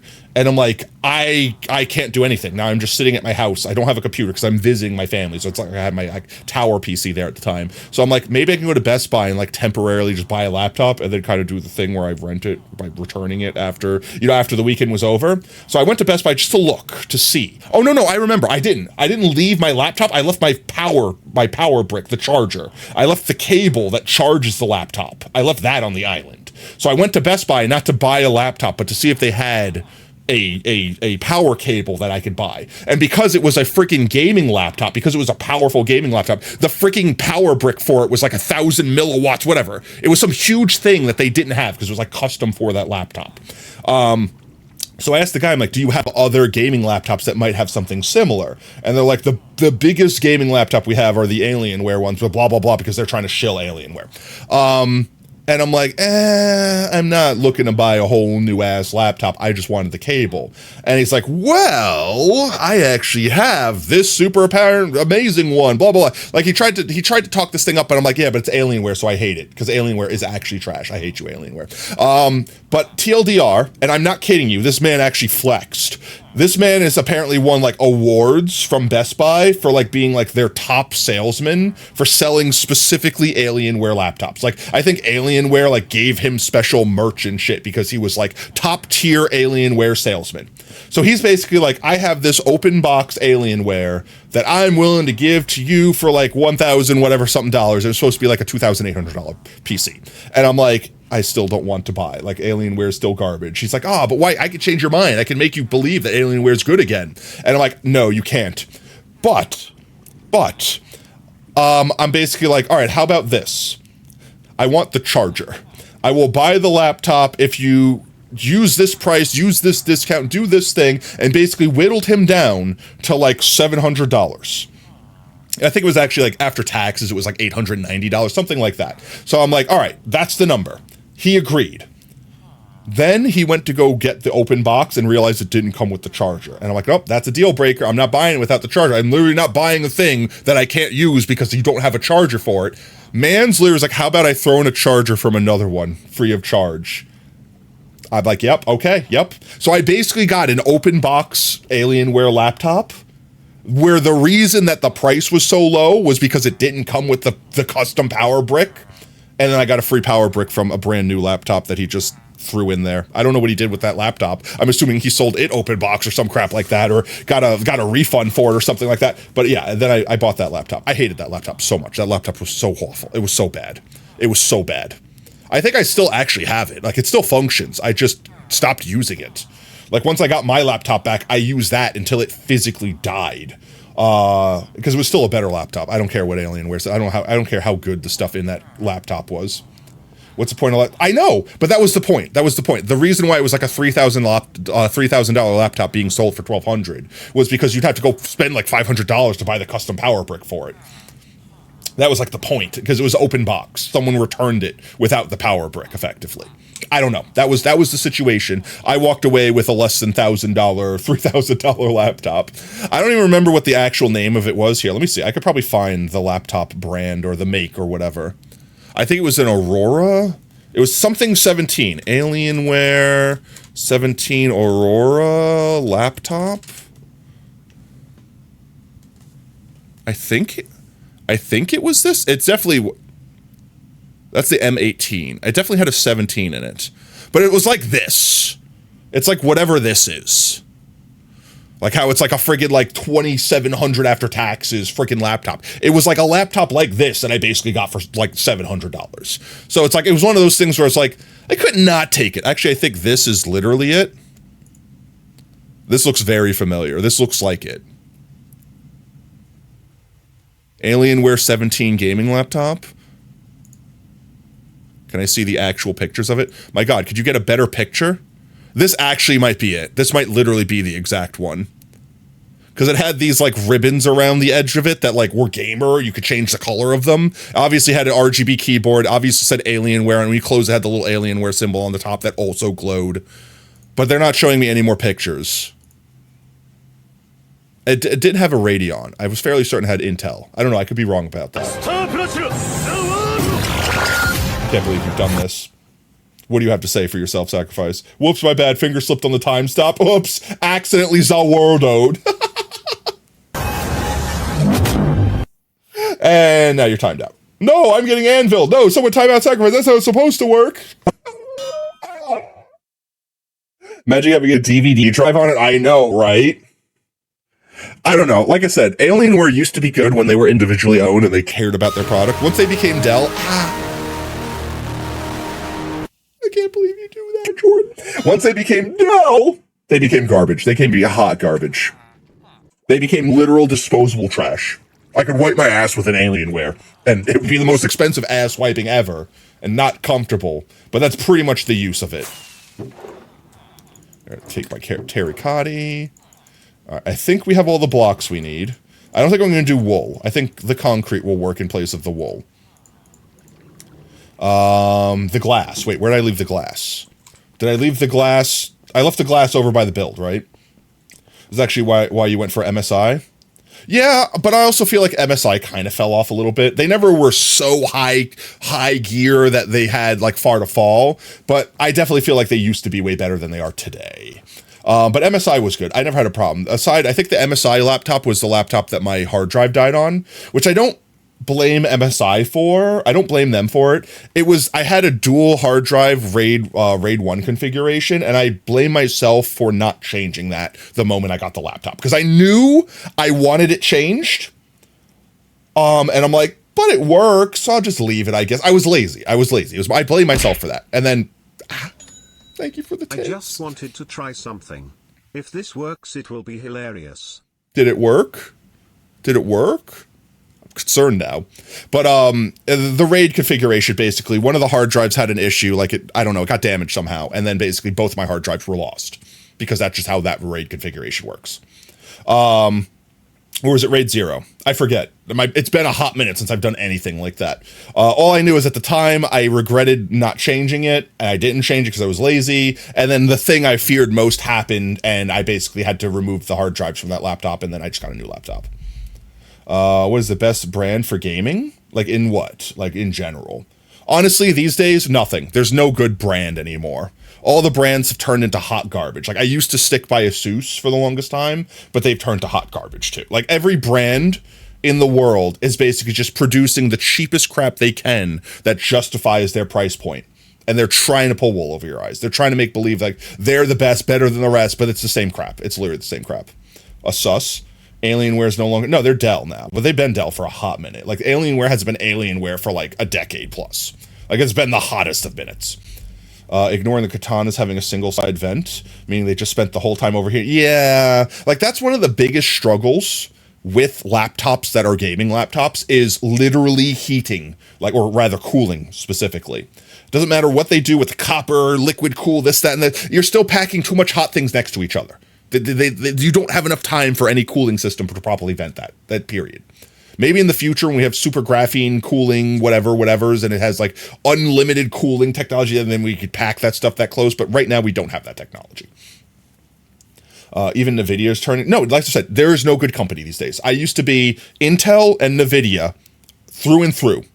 Like hardcore, I would AMD die. You know, like no. But now I'm like, nope. If it works for you, then it works. Everything is crap these days. NVIDIA is just gluing extra processors on top of their shit, or rebranding their previous shit and calling it new and charging you twice the price. Same thing with Intel. Like there's no longer a company that I just trust the company. Even Razer. Like I used to like Razer products. I used to have a Razer headset, Razer mouse, Razer everything. And now I won't. Like I still have the Razer Naga Epic. That is the mouse I'm physically using right now. And I've had it for literally like a decade at this point.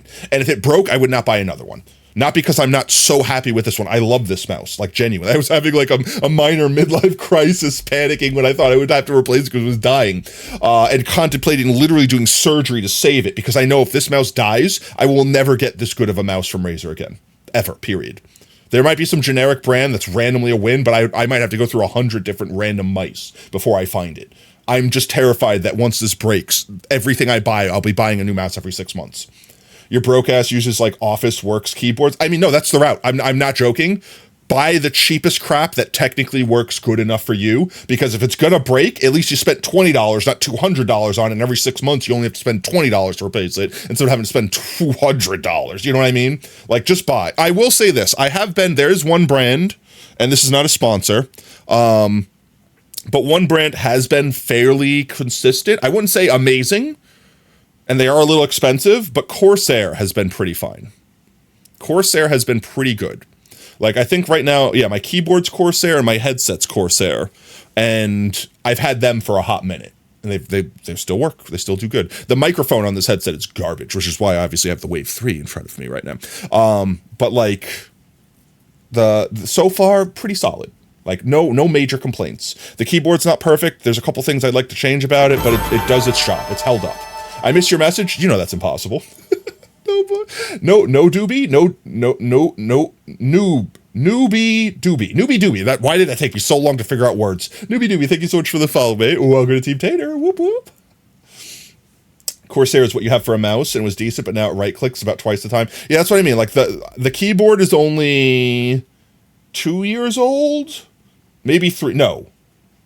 It might be going on 4 years old at this point. It might be almost 4 years old. So keyboard's almost 4 years old. It's still just as fine as the day I got it. I haven't had any issues with it. No missing keys, anything like that. And the headset is definitely like 8 years old or something. Like the headset is like, I bought this headset when I first moved down to the South, and I'm still using it. So the headset has lasted.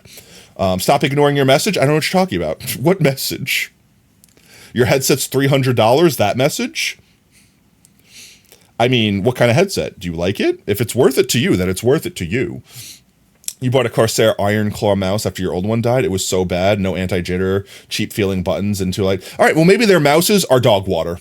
And you know what? Like I said, these are also older peripherals. Like I said, the headset's like 8 years old. The keyboard's like 4 years old. They literally might be dog water now, which is why I literally don't want to endorse any brand. Don't go buy a Corsair or something because I said Corsair seems solid, because I can't guarantee that anything's solid. Everything this day is garbage. Potatoes are ignoring 75 to 83% of the message right now. I don't talk about VR headset. Oh, your VR headset. Yeah, but the Quest, I think I told you, like, or asked you rather, it's like $300. That's why I recommend the Quest to people that are getting into it, because it's inexpensive. It's an easy thing to afford early on with little setup. You wouldn't buy Corsair after the way. So yeah, I don't blame you. Like, perfect example, I wouldn't buy Razer anymore after the money I've spent on newer Razer products that I've already gotten rid of. Like, that's how bad they were. You know what I mean? I have heard good stuff about the Razer Siren. For people that might want to do, I don't know, podcasting, streaming, just having a decent mic. It's a like $50 like compression microphone.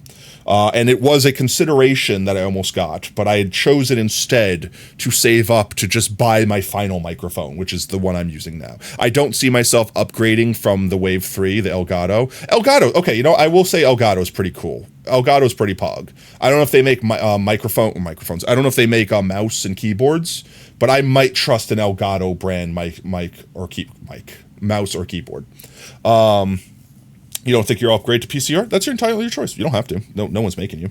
No one thought this Minecraft gameplay text. I know, right? That's kind of just potato gets. That's the ADHD in me, just getting sidetracked 90% of the time to whatever concept, you know, like whatever concepts. Orchids are blues. Nobody cares. Are they blue though? You're happy with your MQ? I mean, that's it. If you're happy with it, you're happy with it. But yeah, no, the only thing that I think I would ever upgrade the Wave 3 that I'm using right now, microphone-wise, would be like a Go XLR. Like, you know, like something like I would have to get like a whole new inline. Like, I have to have the whole setup, and I'm not spending thousands of dollars on it. But like getting like a Shure microphone, Go XLR, et cetera, et cetera. That'd pretty much be the only step up that I would go from here, microphone-wise. You bought a $250 audio technical headset, super good, great quality sound, especially for the onboard ones, really comfortable. I mean, like I said, in the end of the day, you can have a $20 like Logitech something or other mouse, and if that works for you, and if that's comfortable, it works, does what you need it to do, that's it. You don't need $500 gamer mouse. Like, don't buy something because it's expensive. Expensive doesn't necessarily mean better. It used to mean that once upon a time. Nowadays, companies realize if I put really expensive price point on it, people will buy it, right? Orchids are blue, nobody cares. Waxed lightly weathered cut copper stairs. You're a poet and you didn't even realize it. You got your mouse from Goodwill. That's what I mean. That's like, you could legitimately get, honestly, I believe that older products are better. Like, my washing machine and dryer are older than I am. I'm not even joking. Like, they've been handed down from generation to generation, like legitimately, and I don't want to replace them. Because they still work, and if they break, I could take them apart and fix them myself. Like, same thing with my fridge. Like, my ice maker broke the other day on the fridge just because the thing froze, like the tube froze. You just unscrew 2 screws, pull tube out, thaw it, put it back in, done, fixed. As opposed to modern fridge. Oh, nope, you got to replace the whole condenser because something froze and made it self-destruct effectively. Like, it's serious. Like, modern technology is just made to fall apart because they want you to buy the new technology. They want you to have to buy it every few years. That's how they make their money. Take these guys. I need to throw up my inspirational image here. I'll show you. It's literally a screenshot from RL Craft. I want to kind of mimic this concept. Wake up tot. Okay. You paid your potato chips. It's time for the Tot Awakening ritual. For anyone that doesn't know what's going on now, I have to do a literal ritual to awaken Tot. We first have to open the bot. After I open the bot, I have to enable the commands. Don't use the redeem yet. You'll waste your potato chips.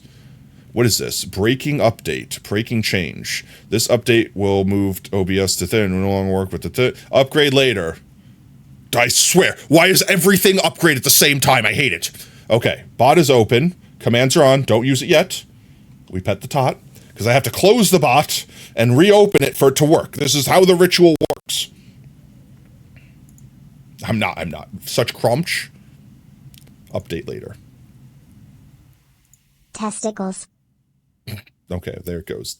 The ritual is complete. It's 6:32. I'll say 6:35. Round up. Give you 10 minutes. So 6:45. Tot goes back to bed. All right, chat. Tot is awake. You can upgrade parts and a lot of stuff. That's the way I view it. Newbie, that's exactly the way I see it. Like, with an old thing, I could just take it apart and fix it myself. Nowadays, they make it so you can't. No, it's not. No, it's not. No! Don't drink the booger sugar, Tot. Don't drink the booger sugar. Let's see. Oh, yeah, I was pulling up image. 1 second. Let me pull up image. 1 second, chat. I have some reference images that I want to draw inspiration from. Mostly for the palette, not so much the shape. But maybe a little bit of the shape. Maybe a little bit. Like, not for the ones that I'm going to entomb the aminals in and stuff like that. Was it roaming? I think it was roaming. Screenshots. Let's see if I can find them, amass all the other ones I've taken. Wrong direction, apparently. Is it just me, or is it room temperature in here? I would hope so. We're in a room, aren't we? Where be these screenshots? I know I took them. There's the Dream SMP screenshots I took. Excuse me. Bro, there's been so much drama. Why is everything lagging? I wanted to say something funny. Why did everything just lag so hard? I'm sure my mic just crunched. My encoder just crunched. Where is these screenshots? I know I took them. Oh, I know why I can't find them. They're in the CurseForge folder. 1 second. I have to go to a different place. Where the hell is it? It's like users / my PC name / Did you know that as a potato it is most likely you are a clone? How does that make you feel? Copied and pasted. Brobe talk like this. I know, right? I don't know. Every time I open an image, for whatever reason, my computer freaks out for a split second. I genuinely don't know why. Where is anything right now? Oh my geez. I don't want to open CurseForge just to literally open the folder, even though I know I can do it that way. Where is anything? There it is. I found it. 1 second. CurseForge. Minecraft. Install instances. Orocraft. Screenshots. I found it. Okay, let's see. Where are them crimstals? These guys.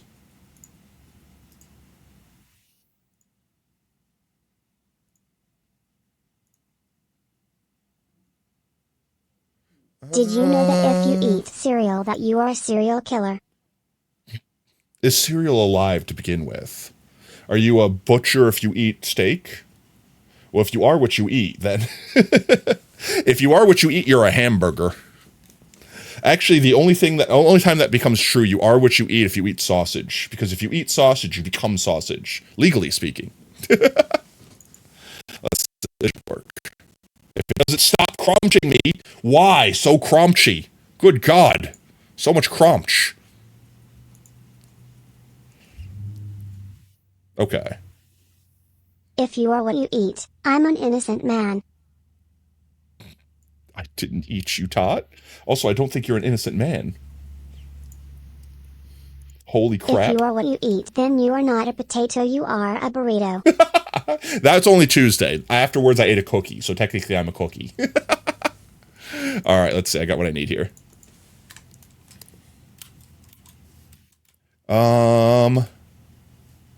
Let's see. We said we were going to build it over here, right? I brought all the stuff. I'm going to start building the crystal first, and then we're going to put Falco in it. So let's see. I should grab something that's easy to break with like my hands. Slime blocks? Let's go grab a bunch of slime blocks real quick. Something that I could use as like a, what's its name? Like a temporary block to like scaffold and stuff with. Do I have any slime over here? Warning, warning sign. Hot chicks in your area. Warning sign. Coming in snapshot 25W06. Hot chicks in my area? Let's go, baka! That might be enough. Let's see. I have a crafting table up here, right? Right? How do I not have a crafting table up here?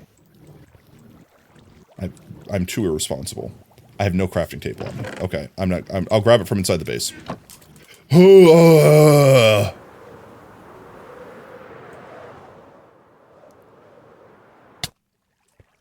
My face. I should have pre-made blocks over here. Oh my god, the lag. Why? What? What? I swear to god. Okay, I'm just taking honey. I can't jump on honey, whatever.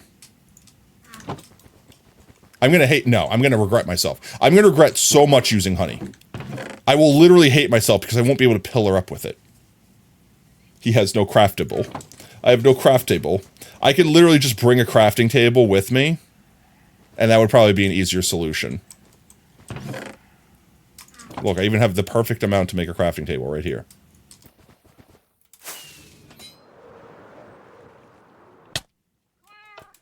Oh my god, please. Let me through the hole.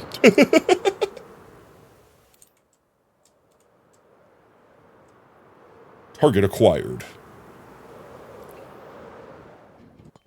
I don't want to end stream today until we get Falco crystallized, okay? I'm going to put you there. I'm going to pull you all out here. Give. And make you.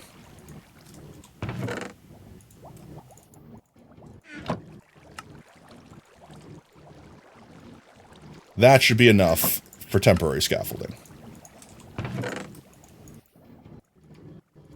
Back just 2 stacks. Okay. Now we have everything we need. Why are my rockets not making sounds? Now it did. Okay. Okay, fine. Fine. I call you out, then you do it, alright? I see how it is. Okay, so it looks like the concept that I'm going for, the best way I could probably do it, is start out by making the middle of the crystal the frog lights, and then build around that.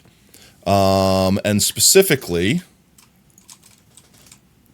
I might... I think I'm going to start just by kind of sculpting it out like this. See what angle I'm working with effectively. I want to kind of have it jutting out on an angle like this. And once I get the angle, I'll actually put the frog lights down.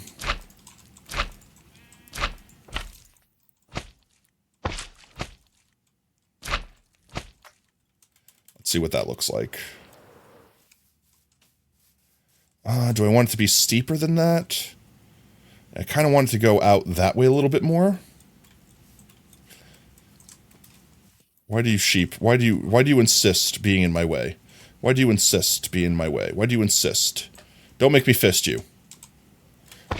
This is why I want it to be instantly breakable, so I could literally just do this. Oh my jeez.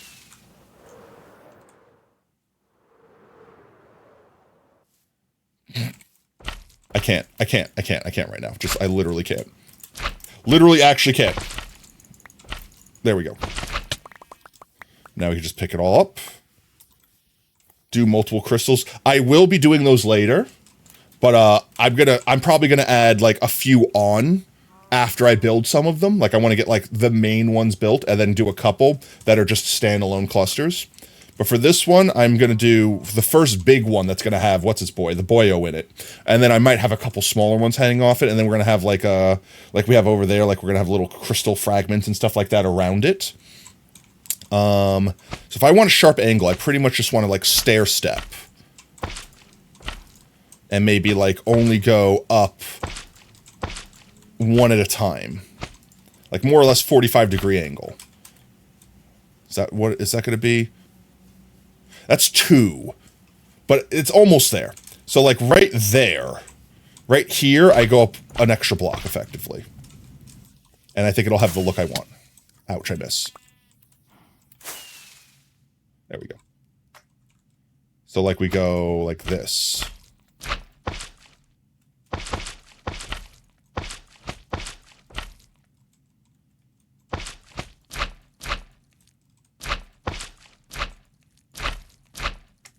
Let's see how this looks.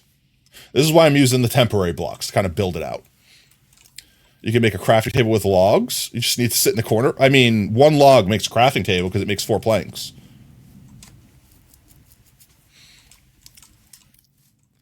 I want it to look straight, but I also feel like part of this is the angle I'm looking, because that looks a little bit straighter than the other angle I looked.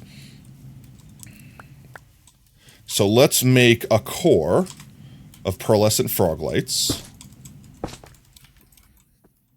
And we'll thicken this core. Oops.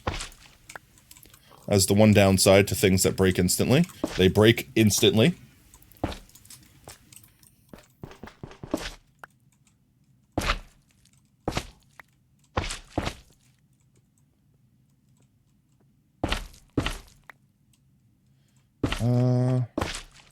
Like this. Holy crap, what was that? My mouse just 360 no-scoped.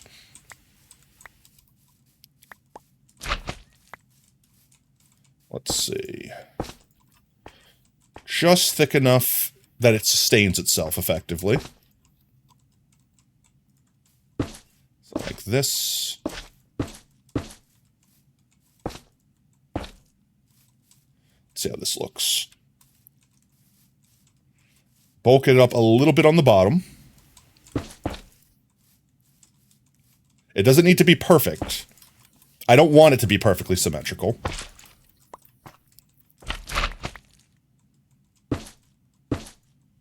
Like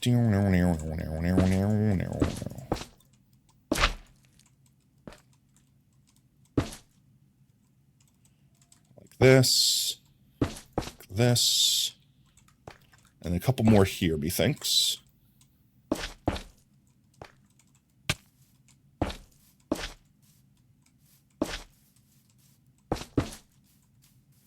Let's see how this looks. I want to put a little bit more there and remove that one up there. And I think that's pretty much the shape I'm going for. For now, for the start, for this one. And remove this one. I use Optifine. No, I use sodium. I used to use Optifine way back in the day. But I switched over because, and I don't blame them. I think the guy that makes Optifine, it's like one dude, and people started getting like death threat aggressive, being like, update immediately, they made a new version of the game, how dare you not make the game? And it's like, bro, I'm not getting paid to do this. I'm doing this for fun, I'm one guy. I can't keep up with Microsoft, they keep changing shit every single update. Stop harassing me. So the guy kind of like, in spite, slowed down and let it die, effectively. So because of that, I started relying more on, you know, individual mods that were manned by bigger teams. I don't know. Optifine definitely doesn't have as much features, but also, like I said, it was made by one guy. You know what I mean? One guy did all that work. Let's do a couple of these guys here. Well, I didn't technically do that, but...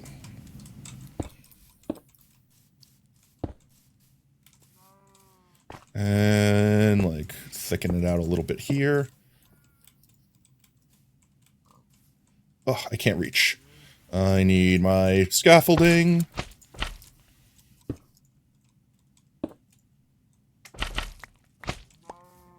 There we go. I'm just shaping it, and once I get the shape right, then we encase it in crystal.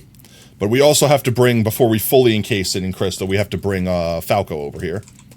Let's see. You're doing a map of a Whopper sitting on a Whopper? Let's go. Sounds fun. Let's do one over here, like that. We'll switch to cow, remove yourself.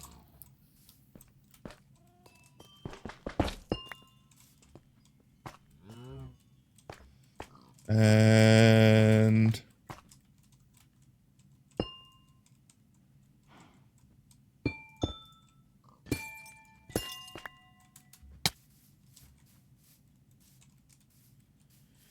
I want to get a little bit more purple on this chunk here. And I think that's enough before we can move our boy over and start pressing glass around it. Like this area here doesn't have enough purple on it. So let's see, do like, I don't know, something like that. And then maybe like that. That should be good. Let's take a look-see. Why wouldn't Mojang do something good for the Java community? I know, right? How's it going, George? How did the pig get up there? How? Why? Why? I'm not angry. I'm just confused.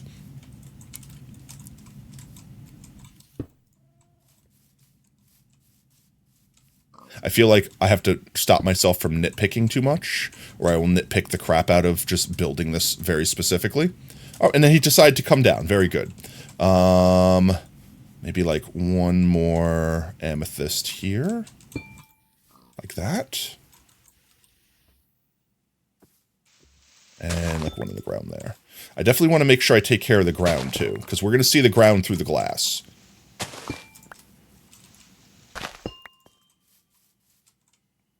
And then some purple concretes. That's not the block I wanted to do.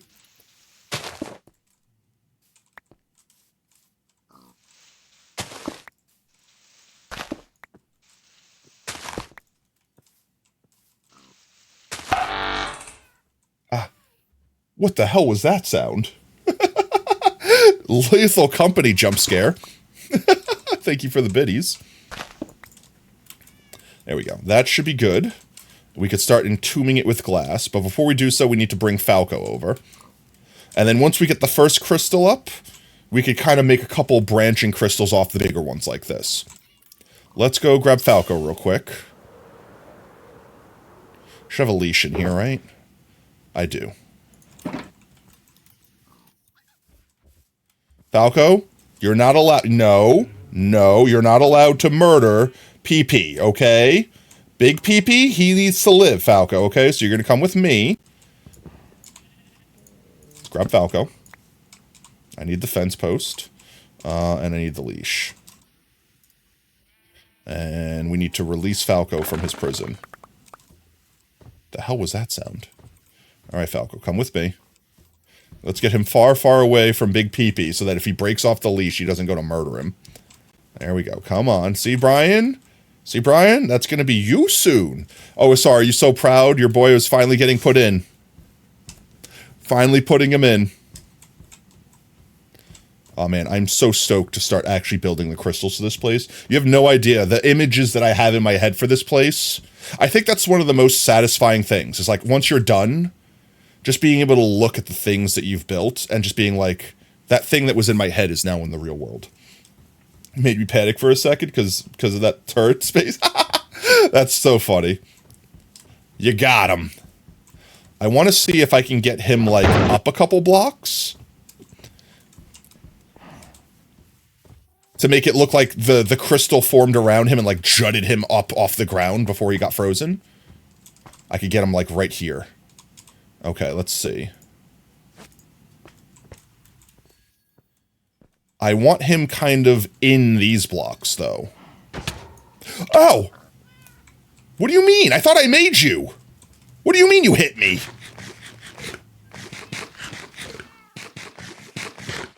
Well, now he doesn't want to kill Pee-Pee, he wants to kill Meepy. I made this golem, didn't I?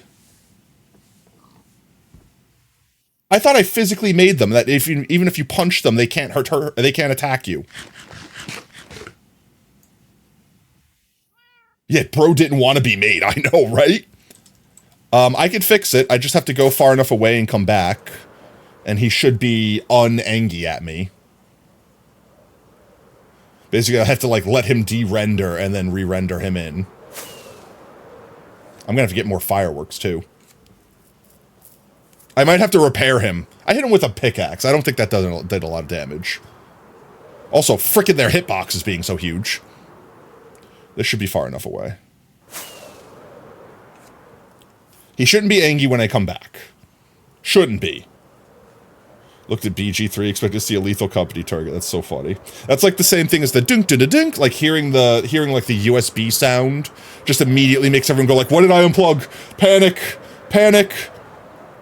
Alright, is he still angry? Are you angry? You're not angry anymore, right? Oh, he's angry. That's gonna make things significantly more difficult. I feel like the phone vibrate sound is less likely because it's like, you know, it's coming from your computer. Always angry. If I log off, that might fix him, but also it will reset the mob switch. And I'm afraid that he might get killed by like random mobs coming up to get him. Oh geez. I don't want to die. Because I'd like to try to stay alive. This isn't a hardcore world, but I like to treat it kind of like it is sometimes. And I don't want to have to kill him, but I'm genuinely confused. I thought we crafted that boyo. And I thought when you summoned one yourself, like when you made one, leave and rejoin, I'll have to go turn. Let's go get some more fireworks first. Let's leave far enough away so that he has some time to cool off. Maybe forget about us. I'm some other spud, of course. We'll get more fireworks, and maybe if I go to the nether.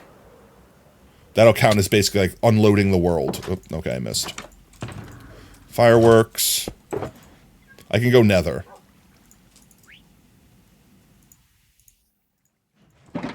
He won't cool off.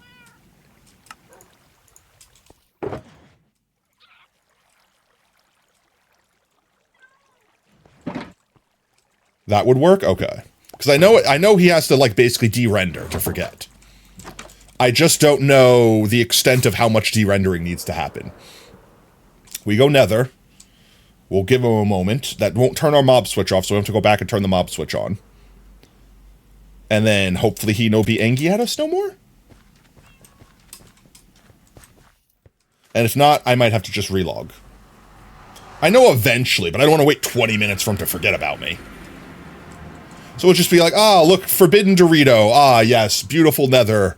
Ah, yes, super flat world all over again. Beautiful, beautiful nether. Look at the beautiful nether. If not, you want him as a pet, okay? If you would die, yeah, I don't want to die. I don't yearn to give him that satisfaction. I don't want to pop a totem. I mean, I guess I could intentionally let him. No, I'm not. I have 364 levels. I'm not letting him unalive me. Intentionally. We can't confirm because Tato's ignoring. I'm not ignoring you. I don't know what you're talking about. Did you make? I thought so. That's what I said. I thought I made that boy, which means even if I punched him by accident, he would never attack me. I don't know why he did. Maybe I didn't make him. Maybe I stole him from the iron farm. Because the iron farm is, like, right there. So maybe I just yoinked a iron farm boy. I think he's still angry at me. Are you still angry at me? Yep.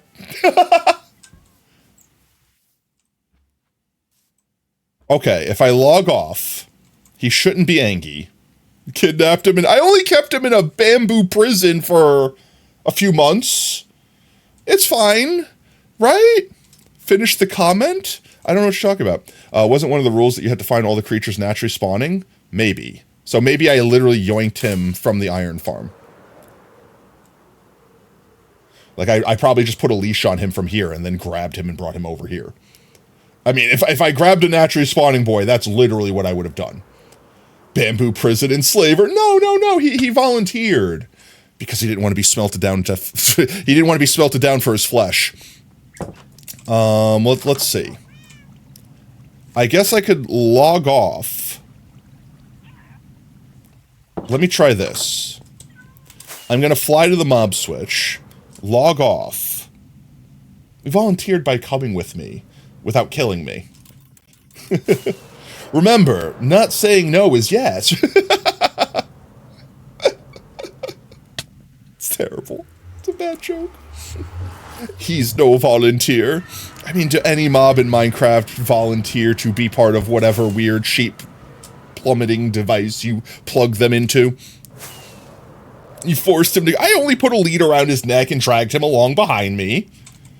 Do you call that forcing him? Really? I mean, come on. I mean, really? I mean, come on. Right?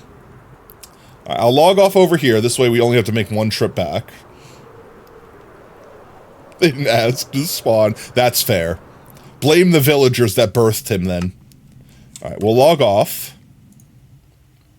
I don't know what this will do differently. Log back in. Mob switch is on. Maybe it's the mob switch being on that kept him rendered because the overworld is being rendered now. Yo, welcome back, Pomni. How's it going, mate? So maybe that's why he didn't forget about me and he was still aggro and angy. Yom. I yearn to crystallize him. Still close? To what? To me? Run. Bomb, bomb. Yeah, there we go. Okay. Hopefully, he has forgotten all about me. Still closed? The server? Yeah, the server closed. Server's only open for that 1 week during my birthday. This is back to single player. We're continuing our crystal mushroom build over here. We're putting our first big boy crystal up, and in crystallizing this lad over here that may still hate me. Do you hate me still? He's not running at me. I don't think he hates me anymore. Yay! He doesn't hate me anymore! Yay! I immediately punch him again on accident. Okay, well, since I need to apparently make sure I don't accidentally fist you. I need you to kind of stand there. Ouch. How do I move you? Fatness. No, not down there. There, okay, yeah, stand there. Okay, there, that's good. Yo, Ad, how's it going, mate? Thank you so much for the follow. Welcome to Team Tater, whoop whoop. He should hate me? I mean, that's fair, he should hate me. Also, Tot, you've been up way too late. Time for you to go to bed. Say night to Tot. Night, Tot. Oh. Oh. Okay, so I need to go get the piston. I'm going to put a block over his head first so he can't jump up and he'll be locked into that spot. So let me go get the, let me go get my piston. I know I have a setup over here for that. Tot has returned to the bed in which they were awoken from in the first place. Piston, piston, piston and button. That's all I need. And I'm going to put a block over his head so he can't just jump and stand on top of it. Then we should be able to encapsulate him into crystal. Do I try? I do. I want to push him that way a little bit too.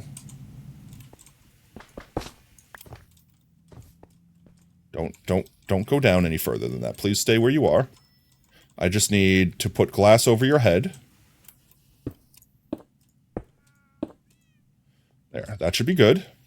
And then you just need to more or less stay right there. I'm going to clean up this glass. Don't worry. I'm using the glass as temporary blocks, technically. Put this there.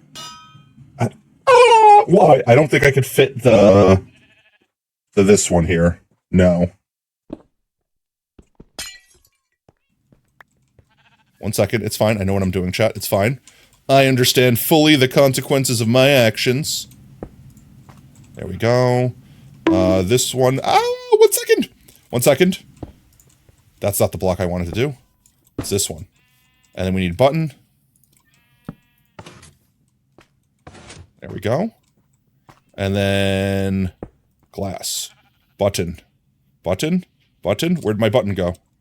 Oh, it's still on here. Okay, that's one. Then we just need to put the purple terracotta where he's standing right here.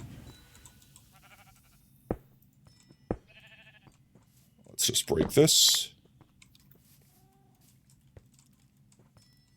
I also think I will need to push this back one. Terracotta. Button. And then a glass. Same thing, button. All right, his lower half is encased. That's what we wanted.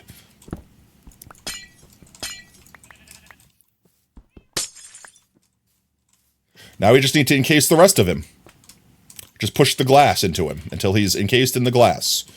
I should be able to remove this. I don't think he can. No, he can. He can still walk out if I'm not careful. 1 second. That's not what I wanted to do.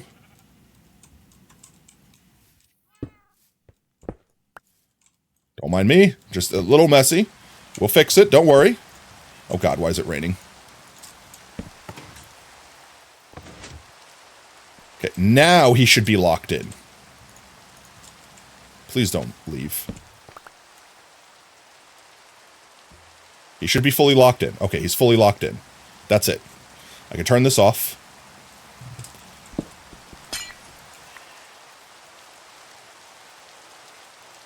Falco is locked in, and we just got to finish putting the crystal in around him. You enslave them, torture them, now in prison. Well, this one is supposed to be how he naturally got captured.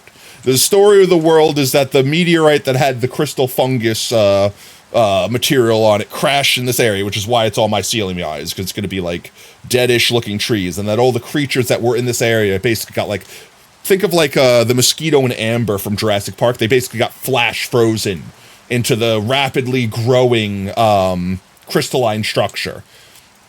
And this brave lad, the story we've created for him is he was one of the protectors of the cat kingdom that was just outside guarding their town when the crystal just swept him up and then crystallized him. Isn't that what all stories are? Making up lies to cover their actions. Oh. But the concept is they're basically fossilized while alive. That's the morbid part, is they're alive, because the crystal is effectively like a living entity. It wants to like harness their life energy, so the crystal keeps them alive so they can continue to leech their energy. And that's how it continues to grow. Which is why all the animals are captured but still alive within the crystal. They're like frozen in time, effectively. Let's see. I should be able to just put most of the glass around. And then we can specifically push the glass in that needs to be pushed in where he is. Like a sarlacc. What's a sarlacc? Maybe a sarlacc? I don't know what a sarlacc is. It sounds like something from Harry Potter. The lore drop is crazy. Like I said, I think it's fun making up stories for all the builds that I build. I know that I'm not like the first one that's ever done that or anything. I'm not like taking credit for making story for lore or whatever. But like I find it fun. It's part of the reason why I like D&D and stuff like that. It's making up stories and having just a good time doing such things. Let's see. I'm going to have to push this one over twice. This guy here. This guy here. Button. There. And button there. There you go. That's all that one in. I'm going to do the same thing one layer up. I should be able to technically... Nope, I cannot do that technically. Sarlacc is Star Wars. What is a Sarlacc? Why does that sound so familiar? I'm looking it up real quick. Sarlacc. Oh, it's the giant worm thing. That, yes. So is that really, whoa, is that what that does? Like it like basically freezes them in time when they're in their belly or whatever? That's awesome. I actually didn't know that. That's cool. The pit, yeah. As soon as I saw the image, I literally like, here, I'll show you literally like what I pulled up. Like I typed it in incorrectly. I spelt it wrong, but it brought up the pit and I'm like, oh yeah, I know the Sarlacc pit. Yeah, that's why it sounds familiar. Yep, okay. It's not a worm. Oh, it's not a worm? Oh, I thought it was like a giant worm creature that was like living like a sandworm living underground. So what is it, like a dimension? Like, yes, they remain conscious. They are digested over hundreds of years. That's crazy.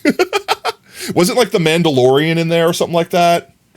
Isn't that like one of the plot points is like how the Mandalorian survives? Like I was technically alive. I clawed my way out of the Sarlacc pit. How did you survive the Sarlacc pit? Like, is that correct? Am I Star Wars incorrectly? But yeah, same conscious. Yeah, so I guess, yeah, same exact concept. Sarlacc, they're Sarlacc crystalled. They're Sarlacc crystalled.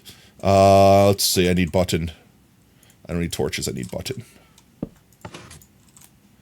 And then one more. And this is the concept. This is how we get them in the crystal, effectively. And then technically, once they're in the crystal, they're also immune to getting hit by mobs, because mobs won't be able to see them. Like, even though we could physically see them through the crystal, the mobs won't be able to see the red line here, which is like their eye line. They won't be able to physically see that. Therefore, that mob is invisible to them, even if part of their hitbox is poking out. As long as that red line is entirely encased, they're basically invisible. It keeps food alive, slowly digesting. It has a chamber for both sentient and non-sentient creatures. It knows to defer them. Like, its stomach is like, you sentient, go that way. You non-sentient, go that way. Boba Fett. Wasn't Boba Fett the Mandalorian? Am I wrong? I haven't seen The Mandalorian, so also no spoilers. I will watch that series one day. I thought Boba Fett was the Mandalorian. I know Mandalorian is like a group of persons, but like in the Mandalorian, like the shit, like isn't Boba Fett like the Mandalorian, quote unquote? He was a Mandalorian. Yeah. But when I said the Mandalorian, I meant like for like the series, like the continuation of the story or what have you. Like I know Mandalorian's like, you know, like saying bounty hunter or like it's like a group of persons. No, it wasn't. The Mandalorian's oh, okay. So I got the complete wrong story then. Which I guess is a good thing, which means I haven't had anything spoilered. I haven't had anything spoiler-rated. Everyone has said I need to watch Thing, and I agree. I probably need to watch Thing like immediately. It's one of those things. I have so many series I'm watching. I did that entirely backwards. There we go. New character entirely. Okay, well, that's kind of cool. I like that. I like giving breath to new characters and all that jazzums. That's one. I definitely need a second one. There we go. And then I just need, I think, this layer right here, and we shouldn't have to push any more crystals. And I definitely need to, because as you can see, the red line's out. So I need to put 2 more right here. So like this. And then a push. And then a push. And he should be technically fully encased. But the shows are great. Yeah, I've heard nothing but good things. Like, I very rarely get, like, just across the board 10 out of 10 reviews, which is why it's still on my watch list. That one and Breaking Bad. Breaking Bad is another one. I'm kind of intimidated to start Breaking Bad. Because it's like, what, 7 series long, or 7 seasons long, and then you have to, like, watch Better Call Saul afterwards, which is, like, its own thing. But, like, it's another one of those things where, like, no one has ever said a bad thing about it, where it's like, damn, I need to just bite the bullet sometime. I watched all of One Piece. I could watch all of, what's its name? Breaking Bad. Like, I'm confident in that much. Also, anything where I go over, I might go back and kind of go underneath it. But now we can kind of just fill it out from this point on. Breaking Bad is bad? Really? If you're saying it genuinely, I think you would be the first person I've ever heard say those words. Like, actually, like, non-ironically. Oh no, I need more purple glass. At least we got enough to get him encapsulated. Oh, do I need to keep this one here? I don't know if I do. But let's see. You could see the concept in mind. You just need to get the rest of, like, the crystal shaft. I want to see if I could do, like, that perfect prism point, where it's, like, shaft, and then it comes to, like, a pyramid shape at the end. I don't know if I'll be able to do that on these smaller ones. Like, maybe when we have the really, really big one near the meteor. Kind of like, in fact, do I still have the paint open? I think I closed paint. Oh, chat, I just realized I closed paint, but I didn't screenshot it and send it without context in the Discord. No. Mr. White is my spirit animal brain. You really loved it? You never seen it? You just think the plot is lame? I mean, I don't know the whole plot. I know the plot is, I believe, correct me if I'm wrong, but no spoilers. I believe the plot is man getting cancer, getting screwed over, so he decides to cook meth to make money so he can, like, basically protect his family once he's gone. And then hijinks ensue. I believe that's the plot. That's pretty much what I've gleaned from the clips that I've seen of the show. Let me go obtain more purple glass. We're going to need a lot of purple glass, actually, so I might be trading for a second. But like I said, if you had genuinely watched the show and said, I hated it, it was terrible, you would be the first person I've ever heard say that. Like, genuinely. So, it was what? Breaking Bad, The Mandalorian, there's definitely another show that was, like, up there. I can't remember off the top of my head. Let's put all these guys away here for now. You there, you there, you there. I will definitely need to use in a moment, but for now, I guess we could put these away. We're not shoving blocks for a second.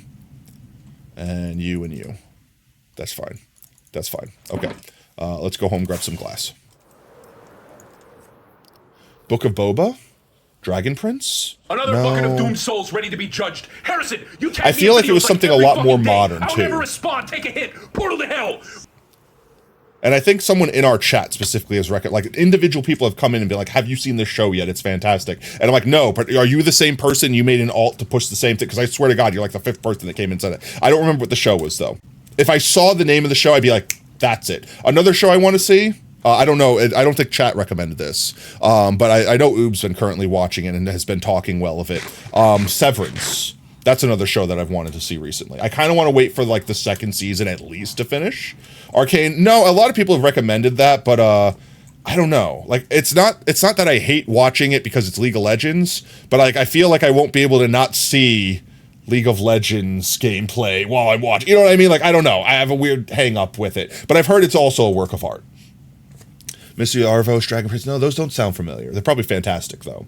And also, if you guys do have recommendation of absolutely amazing TV shows, I will forget. My memory is bad. Go on the Discord, drop it in suggestions. I will tell you guys if I end up watching it, and maybe even sometime we could do like a watch party on Discord, like do a Discord like movie night or something like that. So if it's like a short series or like a movie, and we could just watch in one sitting, maybe we could do that sometime. But definitely drop it in suggestions so I don't. Oops, I forgot to turn off the schmelter. Definitely drop it in Discord so I don't do like this thing that I'm doing right now and having to pry through years worth of memory to figure it out. I don't know if I have any more regular glass over here. I feel like we should. Oh yeah, we do. We're good. I just need more purple now, which I think we have tons of purple. We're good. Who do you think will win the Super Bowl? I am so the wrong person to ask that. Who is in the Super Bowl? You don't have Discord? That's fair. At me at Twitter. You can probably at me on Twitter with a recommendation. I'll probably keep it stored there. As long as I can physically read it somewhere. Because Twitch chat, if I don't rewatch the VOD, like the chat itself gets deleted after like X amount of days. Eagles are cooler. Who are the two teams? I am. Eagles versus Chiefs. Okay. Yeah, I'm going to say Eagles are cool because America. I genuinely, I am so far removed from sports. You have no idea. I'm the worst person to ask any sports related question. They hit the baseball and they get a touchdown, right? I'm so bad. Hell yeah, Eagles. I've just committed a sin for 50% of the people watching, I'm sure. Like if OSR was in the room, he would be screaming at me in football. Let's see. I hope that's enough purple glass for now because I'm out of purple dye until I get more blue. Ouch. Warden. Ouch. There we go. But, yeah, honestly, my story, I don't think I hate sports or anything like that. It's just when I was younger, I never had a team to root for. And sports confused me. And all of my adults that knew the sports were too busy watching the sports than to explain to me the sports.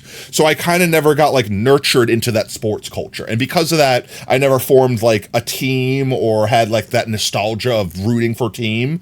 So I just never did. And I grew up in New York originally. And New York has like 3 teams for every sport. So I couldn't even just default to, yes, my state, go my state. Because it was like, even in my family, it's like, for example, most of my family were like Yankee fans, but my dad was like a hardcore Mets fan. And it's like, I don't know what the difference is. They're both New York. Can't I just say go New York? No. So I just never got into sports because like literally like for that reason effectively. Let's just get this guy nice and encrystalated. We'll worry about sculpting it once we get like a thick enough layer around it.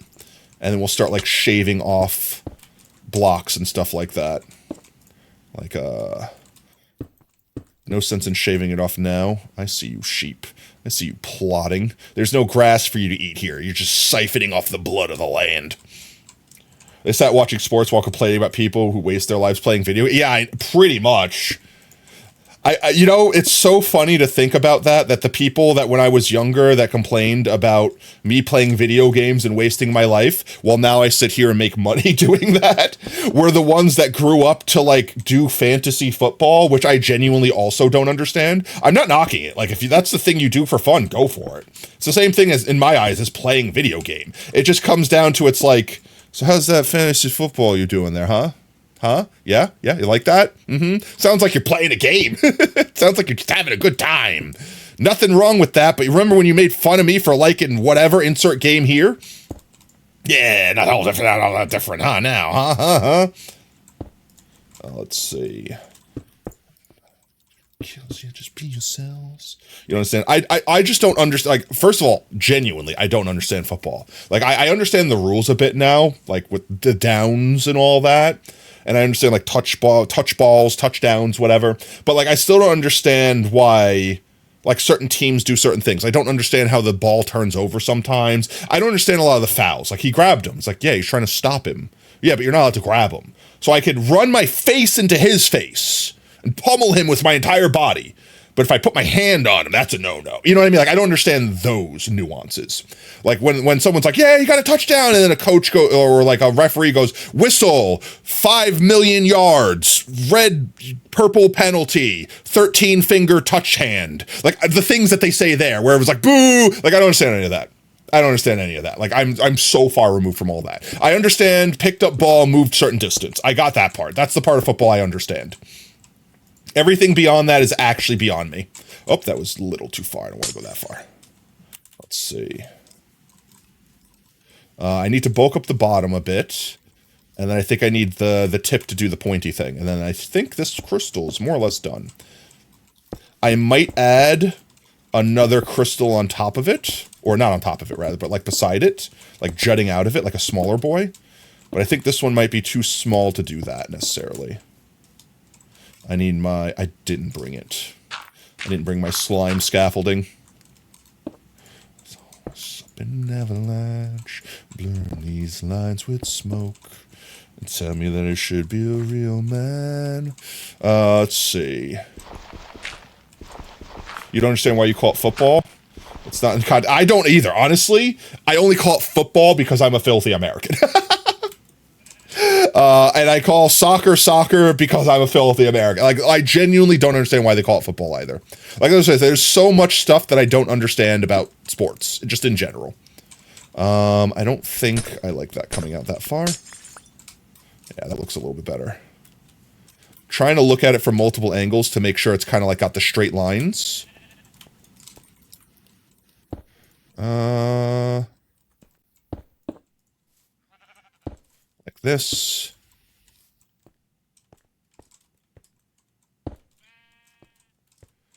Yeah. There we go.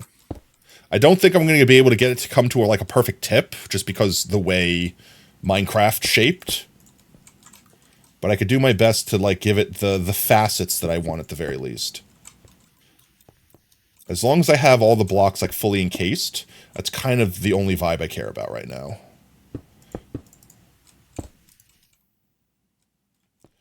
What can't you do, Tato? You made a new clip. Let's go. What can't I do? There's so many things I can't do. Speak English. That's one thing I can't do. Why don't I get honestly? Did I ever tell you the story of me literally turning my finger inside out playing football in school? I feel like I've told this story. It's one of my first intros into American healthcare being the worst thing in the frickin' world. So in my school, I had to play football because boys playing sports ball. That's not ideal. No, it's not. Yo, Armoroid. Armoroid? Did I say that right? Thank you so much for the follow, mate. Welcome to Team Tater. Whoop, whoop. Growing up in school, I had to play football, or insert sport of the season, so to speak, because credit. And if I didn't get credit, I failed gym. And if I didn't pass gym, then I couldn't graduate. And specifically, the reason why I had a bad time playing football is because I was bad at it. So me and my friends would take a football and pretend we were playing off to the side, where when really the football coach was just using that as a chance to extra train their football team to be, I don't know, state, all state, whatever. You cast super weird powers? No!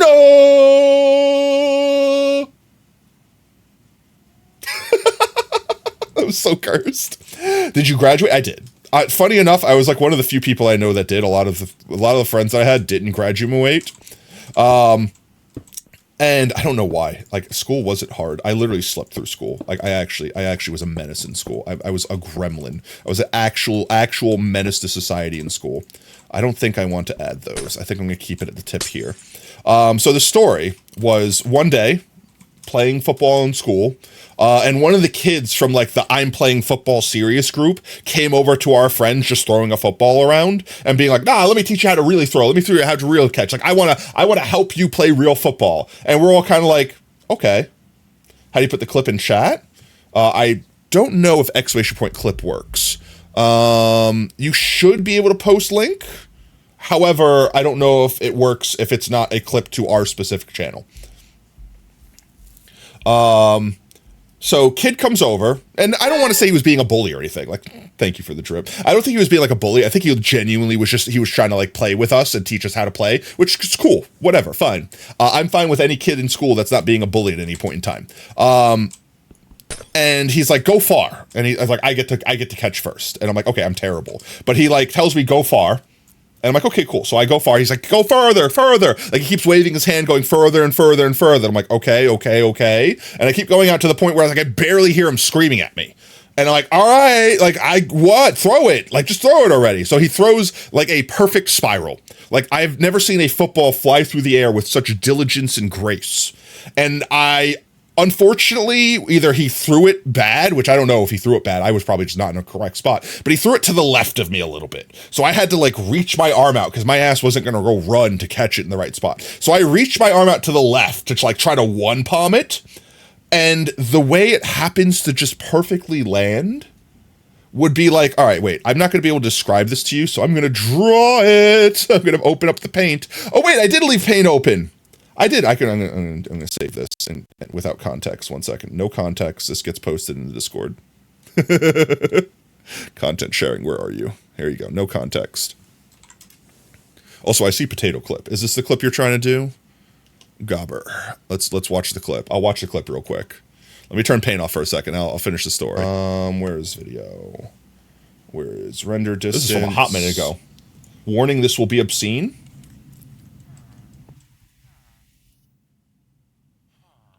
It's just me getting debated.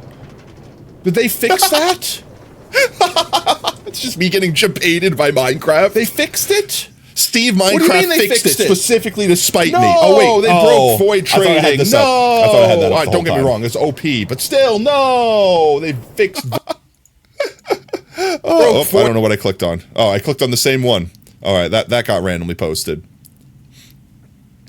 Oh, he's going to show you my hand broker? Yeah, I'm going to show the hand broker. So here, let me show the hand broker. So, new. I want a new. Make me new. New. Not open, new. That was my fat fingers clicking the wrong thing. New. There we go. Don't save. Okay, so imagine that this is the football. I know, it's just a perfect rendition of a football. So this almond-shaped thing, perfectly flying through the sky, and it's got like the little like the stitches on it or whatever. I don't know. It's the grippy things. All right, football flying perfectly through the sky, right? So it's going like perfectly this direction.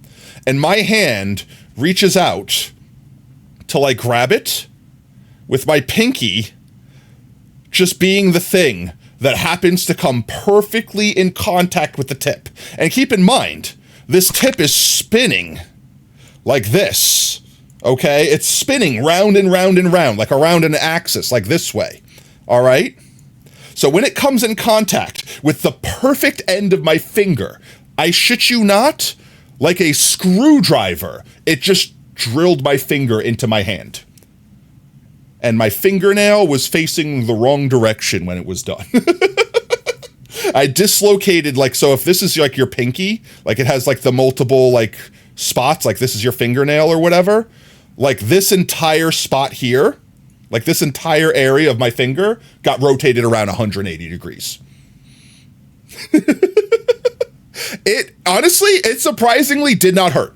I don't know why. It was probably a mix of adrenaline and shock or whatever, because I was fooling around. I was waving at people like, hi, waving people with my backwards ass finger hand. I'm drawing poop. I don't know what you're talking about. I'm drawing it in crayon so you can see it better. So literally, so keep in mind, my gym period was like the second to last period for me of the day. So I had to walk to the nurse's office with my finger facing backwards. The nurse looked at it and was like, oh, no, I have to send you to the hospital where I'm not touching that. So meanwhile, I'm like, but I remembered, because I remembered the way it felt going in, I'm like, I could just reverse the action, right? If twisting it clockwise, put it in, reverse it counterclockwise, it pulls it out. And I went to go do it, and the nurse was like, no, like, oh my God, just no, don't touch it. And I'm like, oh my God, geez, okay, geez, what? Okay, fine. You're gonna go? All right, no worries, doopy, you have a good one, mate. So so the nurse stops me from doing it. And they're like, no, you can have a fracture, you can have this, you can do that, you can mess it up, don't do it, medical professional. And I'm like, okay, I can understand that. So I'm like, you're gonna go drive me to a medical professional? And they're like, well, we can't drive you because like legality, your parents have to take you to the hospital. So I'm like, okay, but here's the thing. My dad worked in the city, so he was like hours away from where school was, and my mom didn't drive. So they called my mom to say like, you have to pick up your kid and bring him to the hospital because he dislocated his finger. And I'm like, and they're like, I physically don't have a vehicle or a way to get to you. And normally what happened, like if I was sick and they needed to send me home, they would basically pick up a short bus. Like they'd literally get like one of those little like tiny school buses and just basically chauffeur me from the school to my house directly. But because it was so close to the end of the day, you love my stream? Thank you, newbie. Because it was so close to the end of the day, the buses were actually being used to start picking up kids. Like they couldn't dispatch a bus. So they made me go back to class. They made me go back to my last period with nothing but a splint and a backwards finger. And I made people throw up. I legit took off my splint and was like, hi, and waving, and they're like, hi, why does your finger look, oh my God. Like they took them a moment to realize. I had to go home on the normal bus. So I had to like an extra 45 minutes. I was just sitting there. Meanwhile, this whole time my finger was swelling up like a freaking hot dog. I get home. I say hi to my mom. She immediately sees it, freaks out. My dad happened to just be getting home around that time, so my dad walked to the door like 5 minutes later, immediately went to the emergency room, sat in the emergency room for 4 hours, waiting to see a doctor. You know what the friggin' doctor did? Jerked my finger back into place. That's it. But I could have done it. And at that point in time, it hurt like a bitch. It hurt like a bitch because my finger was like 3 times the size my finger was supposed to be come that point, because it was like 6 hours later at that point. Meanwhile, I could tell exactly what the nurse was doing because she was like holding, well, not the nurse, the doctor. She was like holding my finger and kind of like figuring out how she had to twist it after taking an x-ray and stuff. And she's like, all right, so tell me about your day. Like, what were you doing? Like, what did you do today? And I'm like, this has nothing to do with my finger. You're distracting me because you're about to jerk on my finger. You want to just do it. I'm biting the pillow. Just pull. And they looked at me like, all right. And then they did it. And it hurt like a bitch. Like, I don't think it was like the worst pain I felt in my life, but I'm like, all right, is it done? Is it in place? Am I good? And she's like, 1 second, and gave like another jerk, like to make sure it was fully seated, and then took another picture, and it was good, and I didn't have to worry about like having like surgery or anything. Just she put me back in the same splint the school gave me and everything. Like, they didn't even give me a new splint. Guess how much they charged me? Guess how much the hospital, the emergency room, charged me to take a literal picture, like an x-ray, of my pinky twice, once before, once after, and for the doctor to jerk my finger back into place. No pain meds, no sedation, no medical, nothing, just that. Honestly, Montana, that I could believe that being true. 15K? Actually, you guys are highballing it. It was just under $3,000 for what was like 5 minutes worth of work. And then guess what? I was a minor at the time. I was like 16 or 17 at the time. Guess what? They tried to bill me for it. I was like, nope, the school's paying for it. And they're like, oh, makes sense. Happened on school. It's the school's responsibility. So like, yeah, give me the information for your school. I did so. And then I walked away from it. The school, guess how much the school offered to pay? The school offered to pay $200. The hospital tried to sue me for the rest of it. It took so long for them to try to sue me that I was like 20 by the time they tried to default me. And I'm like, I was a minor at the time. You cannot come after me with this. I will sue you back. Literally, this happened. This is real. I was defaulted. They my credit up because they sent it to like what was the debt collection agency. Because I explained to them, my school had to pay for it. If they had shitty insurance, sue my school. And they're like, yeah, but we did service on you. I don't care. I'm not dealing with this. Fight me. And they're like, fine, we're not dealing with this. Debt collection agency. Debt collection agency's first move, default them. I will stick my dislocated finger up your bippy and pull it. But no, literally, I had to fight with them until I was like 20 to finally have that removed from my record. And once I actually got a chance to sit down with someone from the debt collection agent and like actually explain to them what happened, and they're like, wait, you were a minor? Yeah. And the school only offered that much? Yep. They realized, damn it, we're not getting the money out of you. I'm like, nope.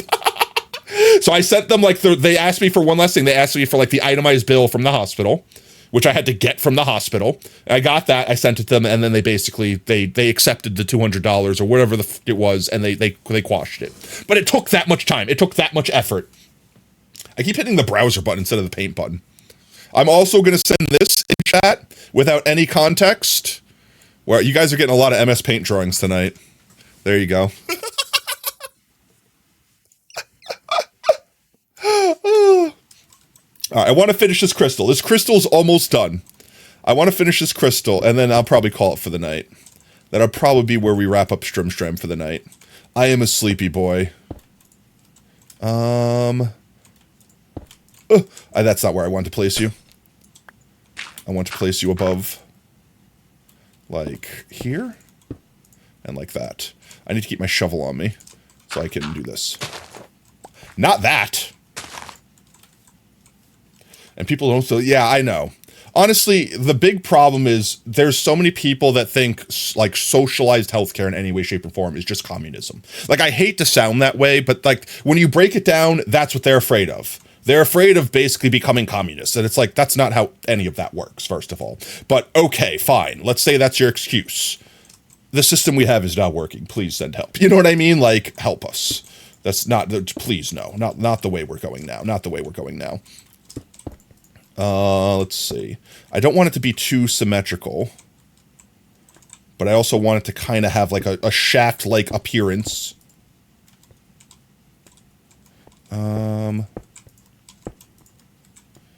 That might be good. Let's see. I'm going to definitely place some more blocks beneath it. I don't like that. That's a little thick. We might have to leave that there, though, because this boy needs to be encased in it. So I might thicken this part out a little bit. Just make the glass a little extra 3Cs thick on that side. And I could probably break this one. That does better. I just didn't want it to look like a giant square. Let's take a look-see. Let's do a flyby. I'm going to take that block off there, and then I think I'm pretty happy with that. I'm probably going to mess with it here and there as we continue to build. This block.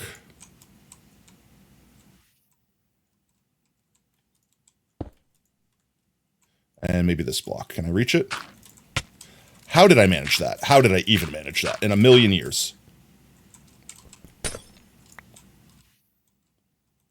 Which makes me feel like I need this block gone. So this is the problem with trimming it.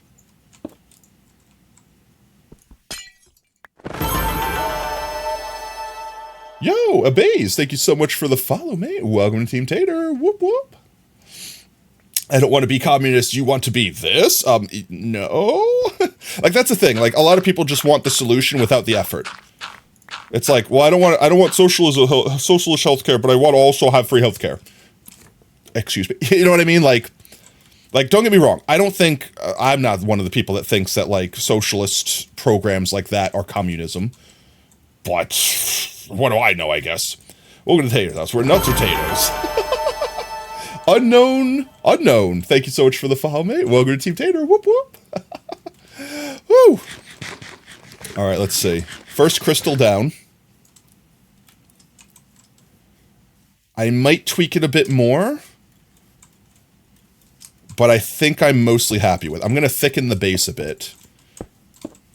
Thicken the shaft's base.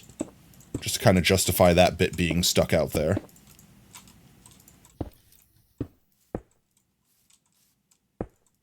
Like that. Let's see, did I ruin it? No, I still... Maybe I could actually go one more layer up here. Ooh, wait, that might work. Hear me out. Wait. Let me cook. I cooked in the wrong position. Like here. No, one up higher. One higher. One sec. Let me cook. I'm cooking, chat. Let me cook. No, that was the right spot.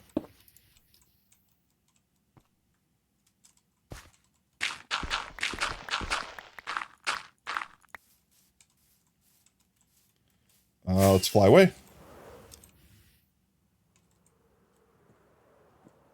I'm going to have to mess with that a little bit more. It's a little thick right there. I think I want to knock those 2 blocks off. This is why I need my freaking slime blocks. Or just something that's scaffoldy. Are you family friendly? Advertiser friendly, so that's friendly to most families. We drop an occasional F-bomb maybe once a stream. I say, like, the S-bomb maybe a few times, something like that. But, like, I'm not sitting here, like, jorking my norts on the stream or anything like that. So I consider fairly family. PG-13 plus. Skip Borkin? Is Skip Borkin? Did Skip not scorp? I could skip. There, I skipped. I don't know why Skip borked. If it borked. Actually, I might add these back, but just thicken the side some. That might be the solution.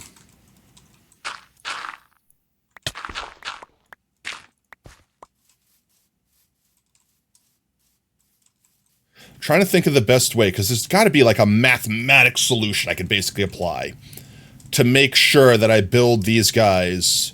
You know what, actually? I wonder if I could build like some upright ones in like Lightmatica or something, and then kind of import them and just change their size a few times.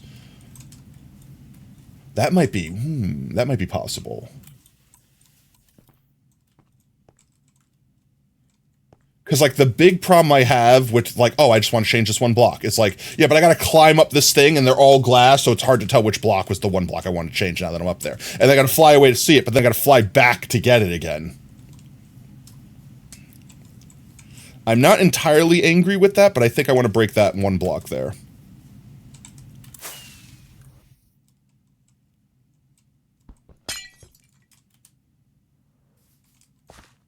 All right. Let's put the blocks around the ground here. I need to go get them from over here because they're in the Shoki. Could we fit a second aminal? Ooh, we could put a cat. Since it's supposed to be for the cat kingdom, we could put a cat in the base too. All right, kitty. Let's see which kitty wants to volunteer. Gilbert, do you volunteer? Do you want to be crystallized? Is that a yes? Did you nod? All right, we're going to put Gilbert next to the cat kingdom. That I feel like that's fitting. It's a big crystal, too. There it is. I'm looking for my freaking box. I'm going to move all the crystal stuff, I think. Yeah, I'm going to move all this with me. Yo, hey, how's it going, Mookie? Are you going to Anthrocon this year? It's a furry convention. You mean potato convention? I haven't really gone to any convention of any sort. Like, I think the last convention I went to, like anime convention or whatever, like that was like 2015 or so. It was like before I moved to the South. Like it's a long time ago. Hydrate? All right, thank you. Thank you for the hydrate, Unknown. Thank you for hydrating your streamer. Chat, eat your water. It's good for you.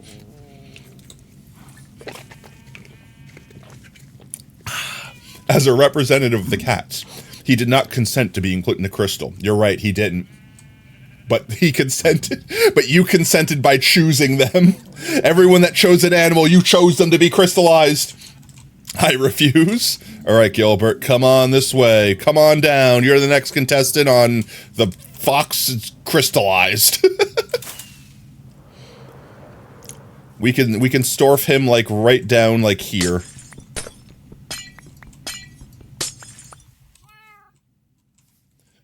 I will want to replace this block. Gilbert, over here. Gilbert, stay away from the founding kitties. You are going to stay there. Let's put this down. That's not what I wanted down. This down. Crystal blocks. Put one down here. Let's see if we can get a couple of these done. Pretty much where the crystals are touching, I'm going to have a block beneath them be something crystalline. I don't want to have them touching, though. I want to have enough of a mix-up of the blocks that none of them are exactly touching. We could also put some frog lights beneath them. But not this one. I'm using this instead of this.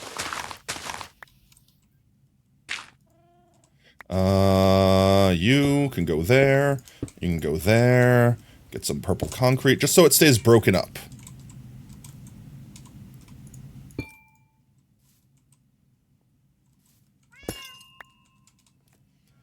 Good go, 4 hours of counting. Oh, we just hit the 4-hour mark? Yeah. I'm probably not going to be live too much longer. I say that and then accidentally stay live for like another freaking hour or something like that. Let's break these down. Boo-boo. And then let's do a purple one there.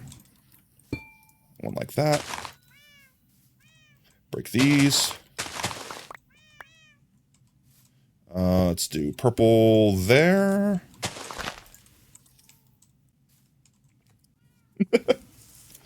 You're not going to eat your water? Why not? It's good for you. You need to stay strong, powerful, hydrated, boyo. We need a terracotta boy for here. That's not a terracotta boy. Do a crystal boy for this one. And we could put the mycelium back. That's not the mycelium. I hate that my middle mouse click is like dying.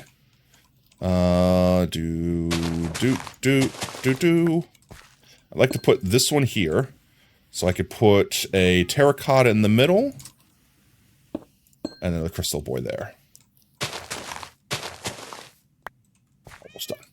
Because you're dehydrating them. Why would you intentionally dehydrate? That sounds like a painful time. You know what that leads to? Headaches. You know what headaches lead to? Migraines. You know what migraines lead to? Suffering. Let's see. Let's do you there and a terracotta boy here.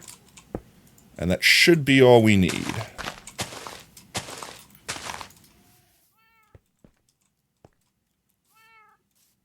Let's shove you in here. Come on, Gilbert. Get your ass in the crystal spot.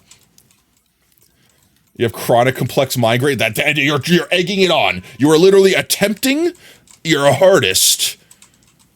Is this the spot we chose for him? I think it is. My Jeezums. Please. Please move slightly further away. Oh my jeez, please. There you go. Just into there. Just directly into there. Thank you. And then that goes there. Goes there. And then we just need to push this one twice. I mean, that works. But just remember not to push it all the way in. I need the button! One. I mean, that would be it, right? He'd be encased now. Right? Yeah, he's encased. Okay.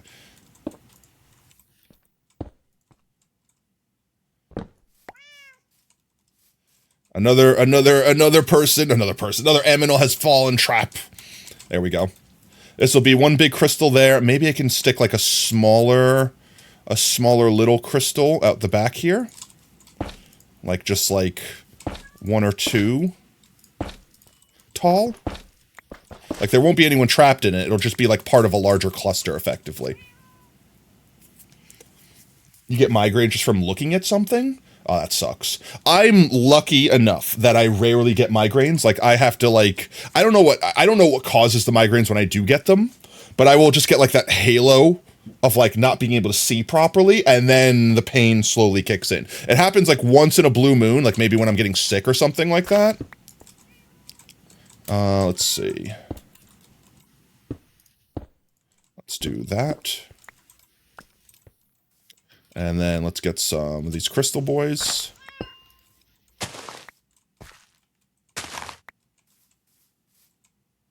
Purple. And terracotta. And let's do a crystal boy here and a crystal boy here. And then maybe like one more here. And maybe one more here.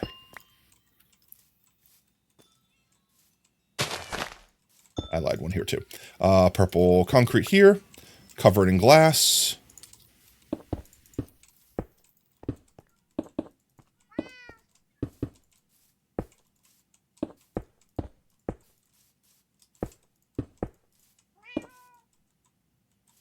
I might replace those blocks down there too. That's fine. Let's see how's that look.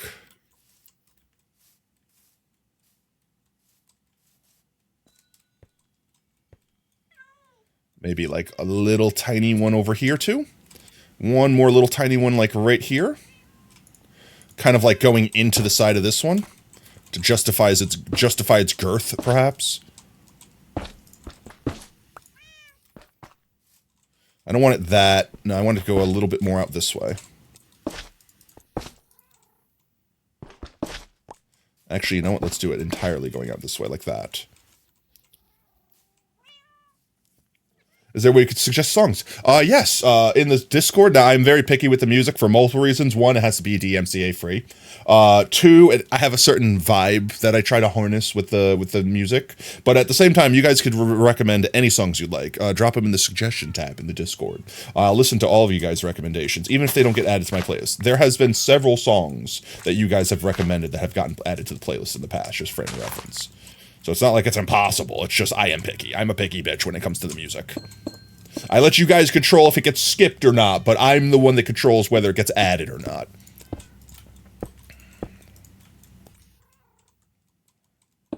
Welcome in, welcome in. How's it going, Zorro? Hope you're having a fantastic night. Like that, like that. Let's take a look-see, see what it looks like from a distance.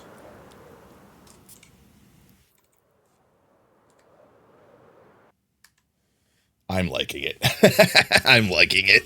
I definitely, like I said, I'm going to fix the tip here. I think I'm going to put a couple more blocks up there. And maybe, like, thicken, like, I have to fix the shape a bit. But, like, for crystal number 1, I am liking it. Let's, in fact, do that now. And thicken the tip.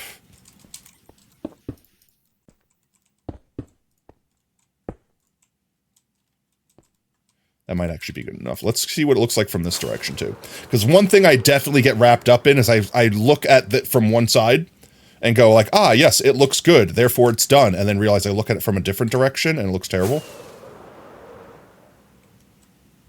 Actually, it looks really good from that angle. Let's go this way. Arguably looks the best. Yo, Nbents Raid! Welcome in, Nbents. Yo, let's see. I don't think I have any mods left. Let me get you a shout out because my auto shout out thingy's broken. Welcome in, Raiders. How's it going, Bents?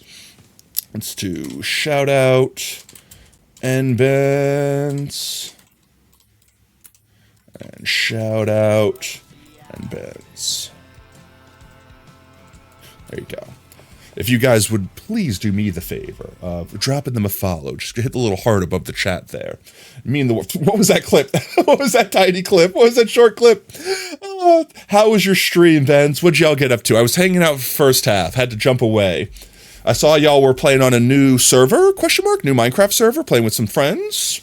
Y'all get up to anything, any fun shenanigans? Also, Nbents, if you need to take care of yourself, get yourself something to eat after stream, get yourself something to drink, get up, stretch, flex those muscles, air out those bones, take care of yourself, do what you need to do, mate. Appreciate the raid. For anyone that might be joining that does not know me, for whatever reason, if you're not familiar with this spud here, my name's Potato. I'm the fox-shaped VTuber. Literally, I put the tuber in VTuber, as in potato. Mostly play Minecraft. We do a couple of variety games here and there. We're working on a project today. We're building our crystal mushroom biome. Think of it like catching like bugs in amber. This crystal fungus effectively shards out and grabs animals. And I believe someone made the reference earlier, it's like the Sarlacc pit in Star Wars, where it basically keeps them alive to like siphon off their life energy. So they're basically like trapped in amber, unable to escape, kept in a stasis, alive, but alive, fully conscious, unable to die, but too weak to do anything about it. We got Falcon and Gilbert stuffed in their crystal here. We're just putting more or less the final touches on this one crystal here. Man, that sounds fun. A ton of fun, right? Playing on our friend's server. How'd it go, mate? Hopefully had a good time.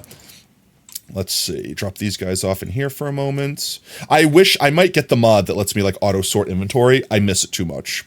I'm way too spoiled. I'm way too spoiled by it. Falcon's right in there. There he is, crystallized. Stored. There he is. In his forever home. Why am I alive now? There we go. Let's see. I think this was the last angle I wanted to confirm whether it looks good or not in. I'm liking that angle too. I think I'm happy with it. I think I'm happy with our first big crystal. Now we just got to decorate around it real quick. That's the fun part. We have some big boy crystals. I think I'm going to splutter a couple of these guys around in the ground. So like kind of like, the concentration will be a little bit thicker near the crystal. But it'll kind of taper off as we get further away from it.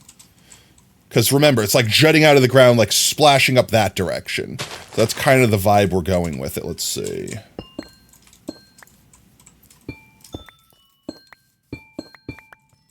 So it's basically the further we go in this direction, the more sparse it's going to be. Maybe like one more like here. And then let's grab our actual big boy crystals. I really don't want that. Medium, large, more medium. There we go. And I don't have a lot of the quote-unquote large, the medium size, effectively. Even though that's called medium, this is the in-between size. That's the medium. Do we not have any smalls? No, we do have smalls. Perfect. I really want more space in my inventory to, like, have these all laid out. So we can do this. So I know it's going to sound weird starting with the smalls and then going to the larges.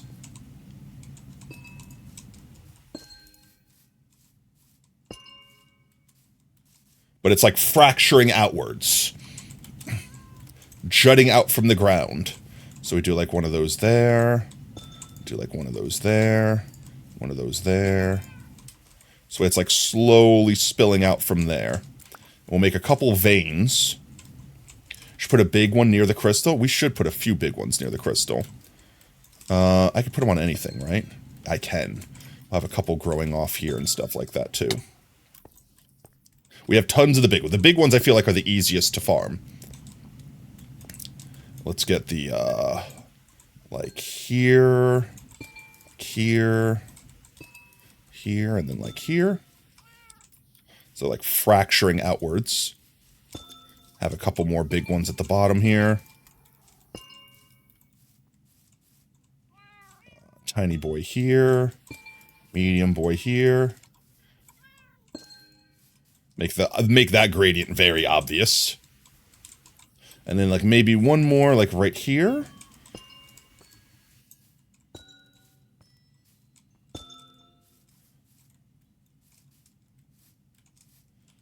Yes, yes. And I want to have like this is why I really want to farm a lot of the small ones, because the small ones have like the coolest look of just being like kind of like flowers almost.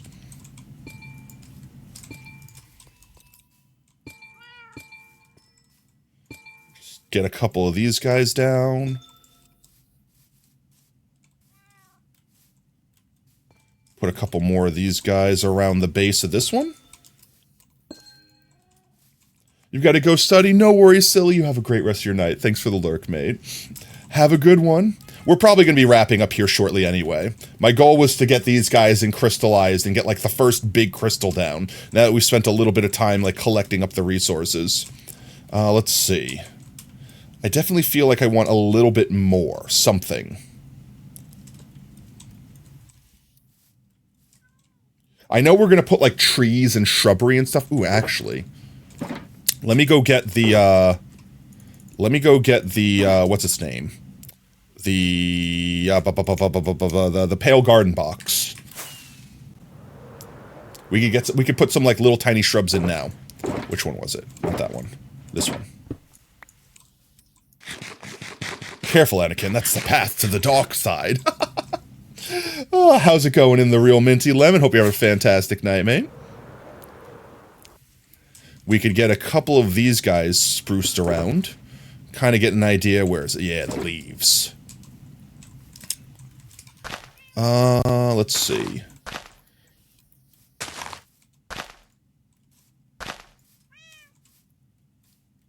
Just get like a couple bushes, effectively.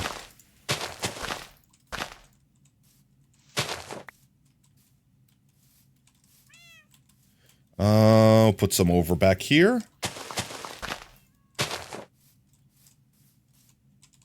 And let's get some of that carpet. I want that mossy effect. This effect. Let's see, does it do it to the glass? It does. That effect. I want like a little bit of that effect.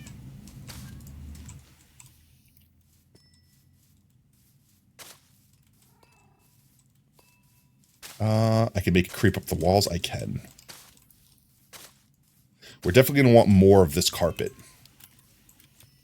It's just the perfect amount of texture to help break up both the side where like the crystal meets the dirt and everything like that, and also break up the mycelium just a little bit. But when we put it next to the shrubs, it kind of just looks like a patch of like a little bit of extra thick dead grass. Ooh, we also have the corals. Wait, which ones? I think I left those over here. Yeah, like these guys. They look like dead shrubs, effectively. Where are you? Did I bring them over there? You in there. Another empty Shoki. Wow, we barely... we're definitely... To finish the whole project, once we cover this area up, I'm definitely going to need to get more mycelium. We're definitely going to run out of mycelium before that point. Where did I put the frickin' heckin'... what's its name? Coral fans. Or did I bring them over and I didn't realize it? I did. Let's do... these guys. They're going to die once I put them down. That's the point. Let's see. I want the ones that kind of look more like the ones over there, like the branchy ones, not the fanny ones.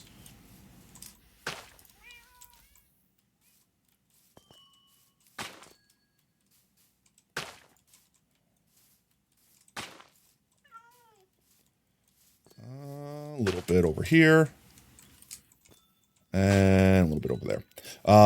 Where are the branchy ones? These are all fans.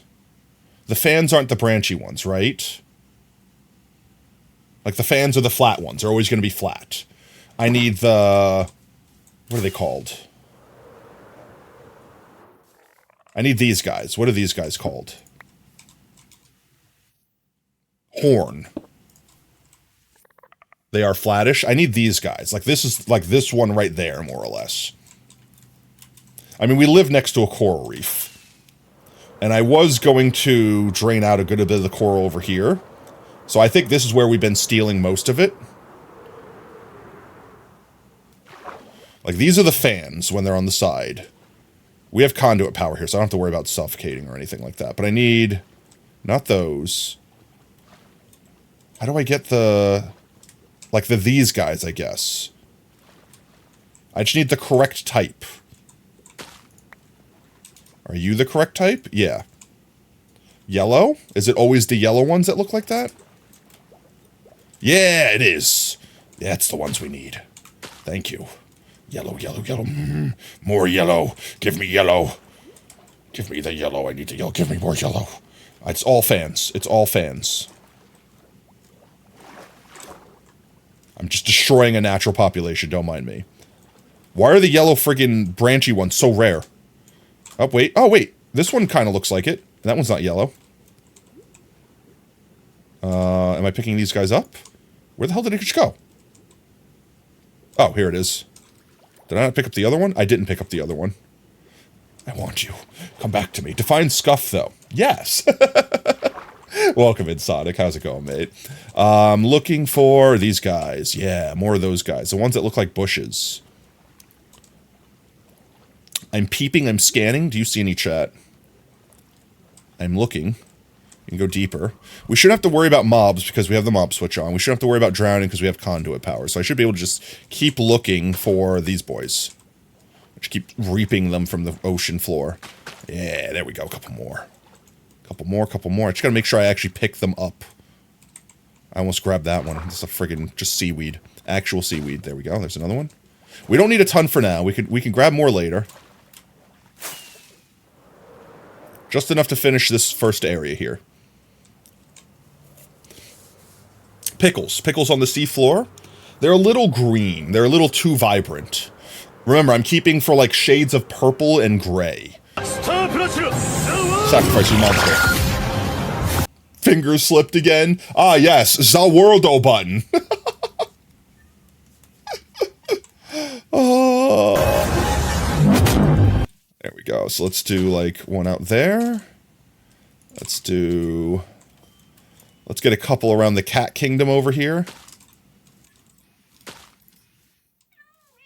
Maybe like one right there. And let's do one there. And like over here.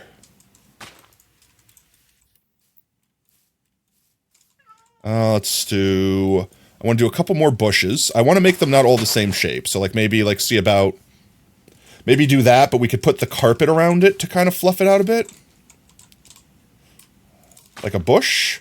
Something like that to make it kind of look... I don't want them to all be the same exact shape like this, but at the same time... I don't know how I like that just being a pillar. You're your old monkey knob on Skyblock? Is that a good thing? Like, let me do just maybe like this. Have it like partially. You farmed potato for hot potato books? Let's go. Well, I mean, you've seen the potato fields, right? Right? Like, we probably have a good, like, we've had a couple raids. We have, like, I think, what, 3 raids tonight? And I know I've seen a lot of first-time chatters, so I know there's a lot of people out there that probably haven't seen our world yet. We could do a quick flyby of our potato fields. I'm content with this little area for now. I definitely want to build, like, roads and have them look decayed and stuff like that. So I don't want to make this area too overwhelmed, especially because we're going to have trees and all that sort of fun stuff. But for now, I think I'm happy with this being the general forage, like the vibe of the area. In fact, it might even be too cluttered. I might come back and remove some stuff and put them in other places. Once we start building out more stuff, it might just look too cluttered because everything else is so empty for now because we haven't built out yet. But if it is too cluttered, I'll probably come back and knock a few things down and move them around, things like that. We'll probably make a path from the kitty tribe, going out towards the water, and then going out towards, like, that direction. No particular reason, just make it look like well-worn roads from a past civilization long lost. But let's go take a flyby real quick, for anyone that hasn't seen, before it gets nighttime, to the potato fields. So people could see the 200,000 plus potatoes that we've farmed. Oh my god, why am I lagging so bad? Hello? My game just chunked hard. It's probably because the sun's setting, I'm loading new chunks at the same time. But, those are all potatoes, as far as the eye could see. It's basically a custom biome. We also have custom trees in it. All these golden potato trees here are individual persons that have been subscribed to the channel for at least 12 months.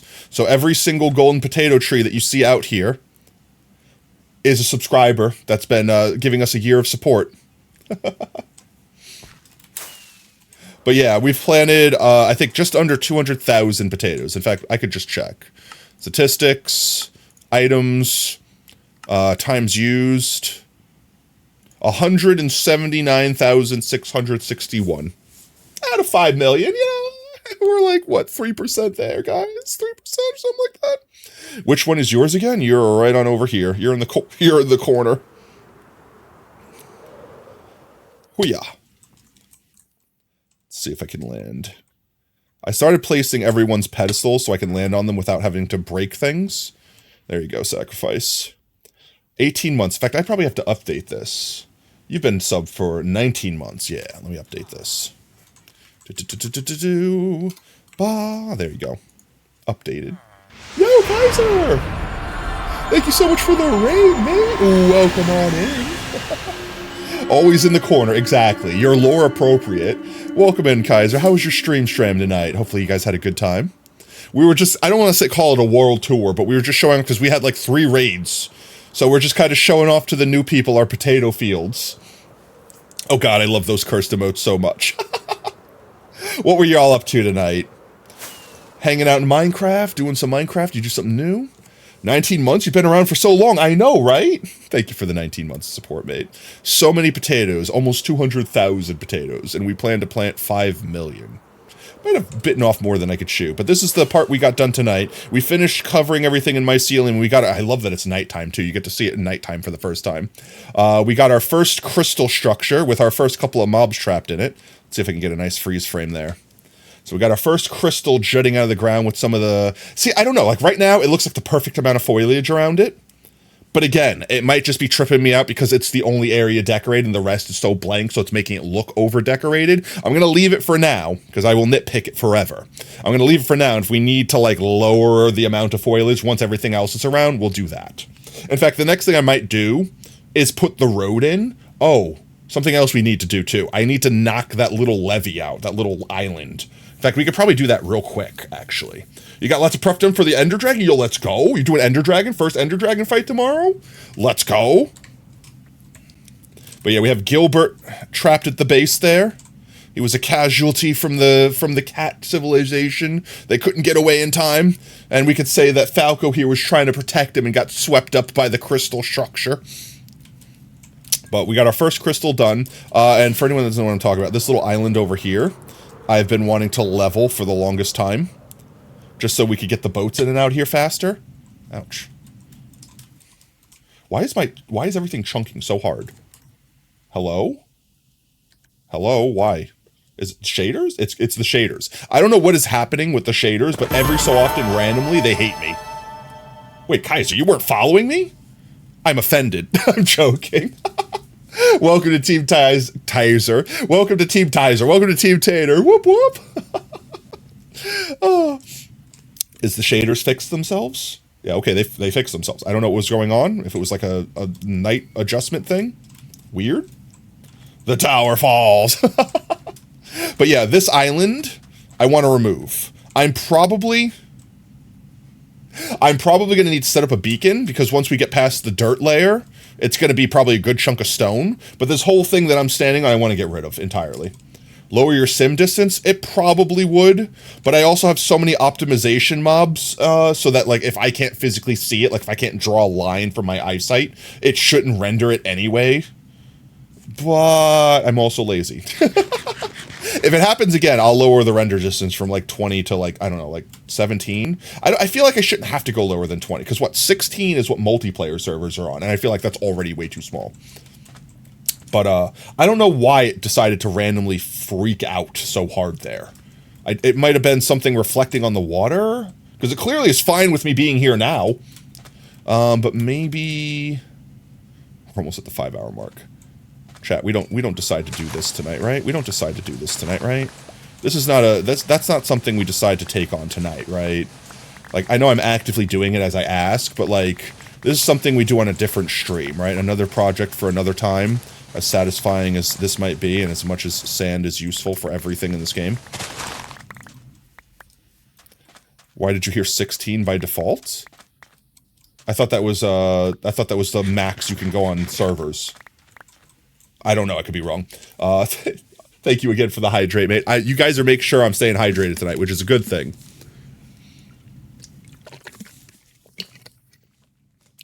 Chat, don't forget to eat your water. It's good for you. Thank you again, Unknown, for the hydrate. Making sure your streamer, make sure your spud stays watered. Like, how deep do I go until I hit stone? Because I don't think I have the energy or attention span to go set a beacon real quick.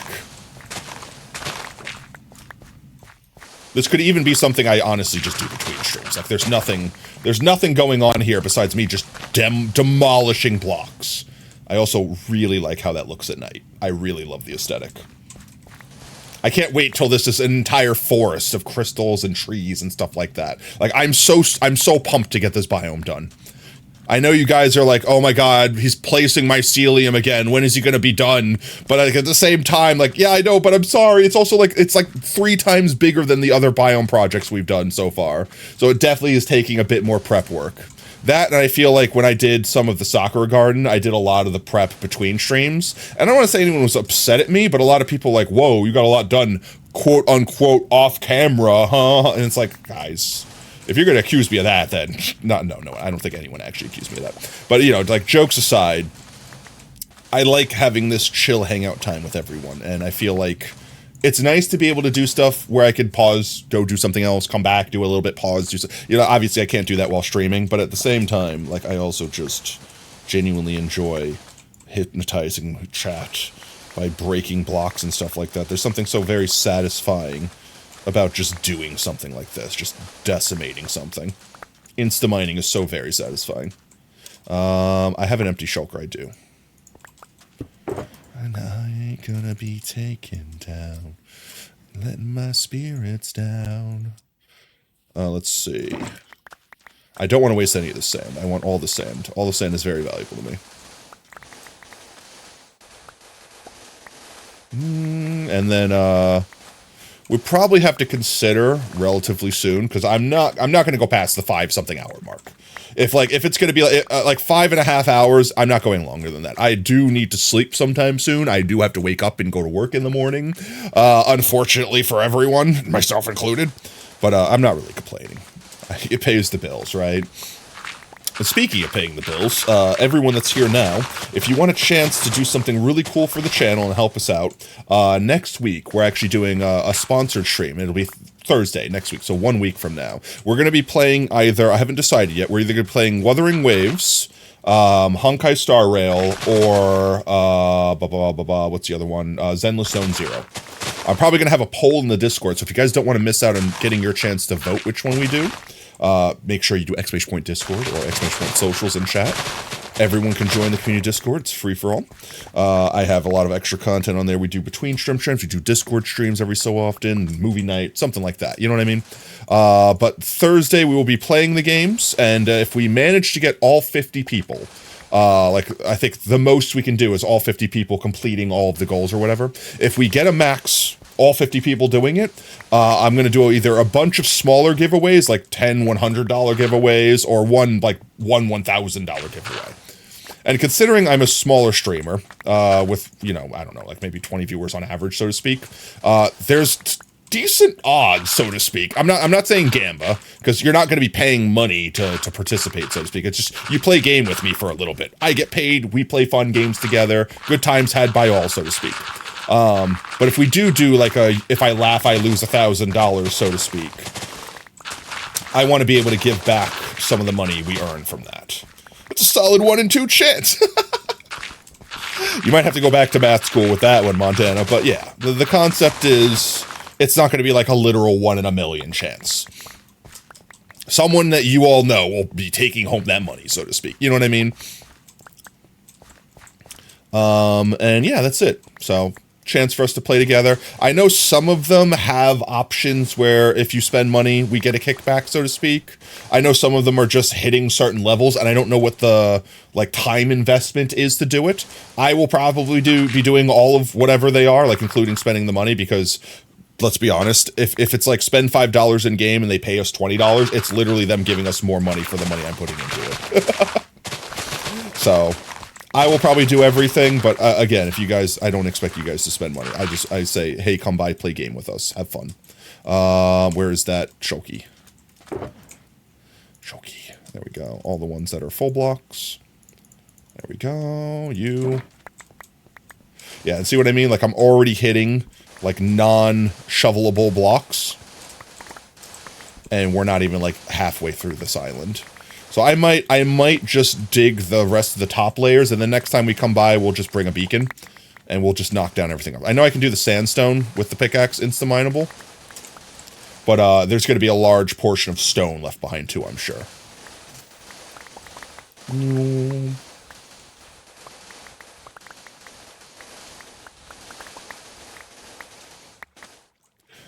Donkey, what are you doing in the water? He's actually just trapped there forever now.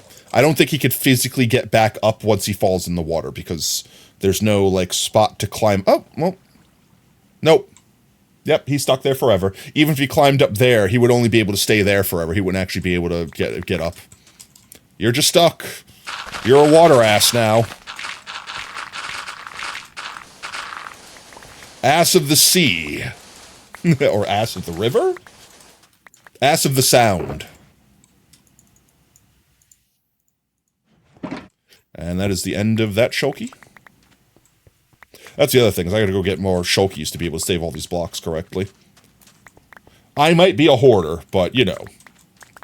These blocks will come in use later on. Yeah, I might say we just do the rest of this another time. I could just bring a beacon, we could do all of it at once. I don't have to think about it. Because, like, let's see. How far are we? Okay, we're only, like, 1, 2, 3. All right, maybe that's not that bad. Another 15 minutes, chat. We'll make it even 5 hours. How's that sound?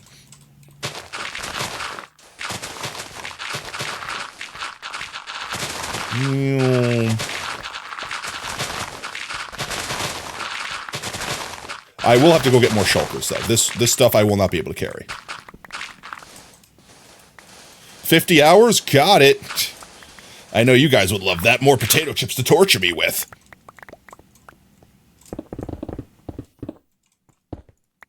There is that bug, too, where I can insta-mine stone on accident if I, like, insta-mine a block in front of it that's insta-mineable. I didn't quite do it there. It might have actually done it there. I didn't actually pay attention enough. There we go. Just collect all these guys. I'm going to try to get it at least flat to this level. Poor Mr. Ass. My ass followed me and now he's wet.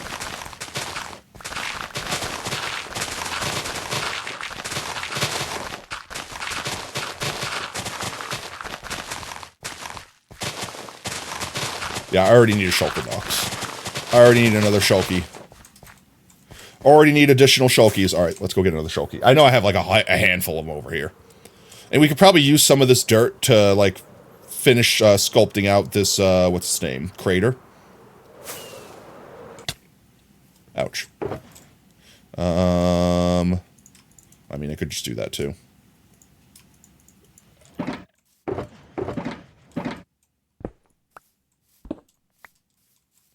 Should be good. Fireworks, please. Thank you. Fireworks. Sure hope they do.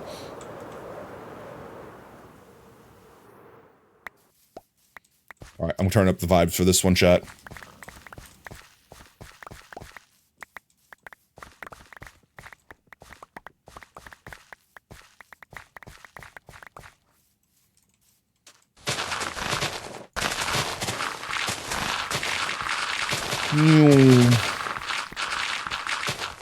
That's actually intended. We're talking about on Envent stream. It's caused by the 6-tick penalty caused by breaking non-insurmountable blocks. Huh, interesting. So they actually intend for that to work? Is there a way to, like, flawlessly exploit it? If that's the case, why can't I insta-mine the stone with a shovel on accident?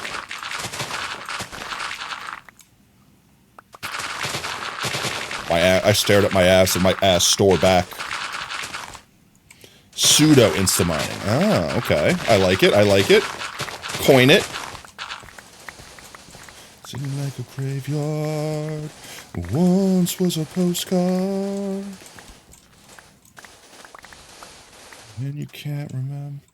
Now because it terrible offenders have been fixed? What?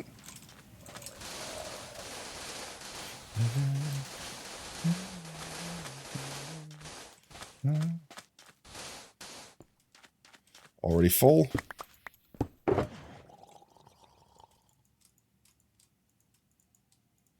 So just getting all the stuff out of my inventory. All out. Is this one full already? No, it wasn't. Zora's gonna get you back on the quote bot tomorrow? Since that's fine, no rush, mate. Don't have to bug. We have like all weekend to get it sorted out, so. Let me get boo boo boo boo boo boo. There we go. Actually, this isn't as tall as I thought it was. And honestly, most of it is shovelable. I'm still thinking that I want to get a beacon for the stone, because I don't want to have to hand mine the stone.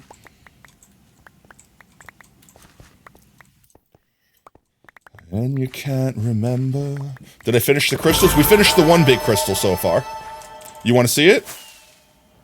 It'll look cooler at night. It looks really good at night.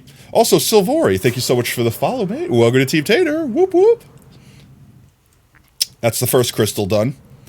We got Falco and Gilbert trapped in it. Big day for Tato. Yeah, it looks really good at night. I'm so stoked to have the rest of these done. Like when this whole biome is just like softly glowing or brightly glowing in certain areas. Yeah, I'm super stoked.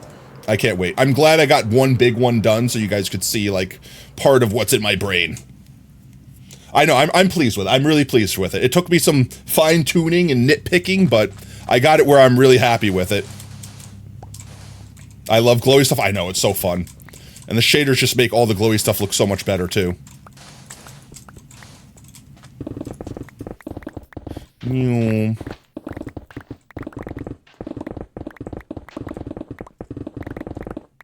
We're just kind of vibing, winding down a little bit. I'm mining this island here that we need to get rid of.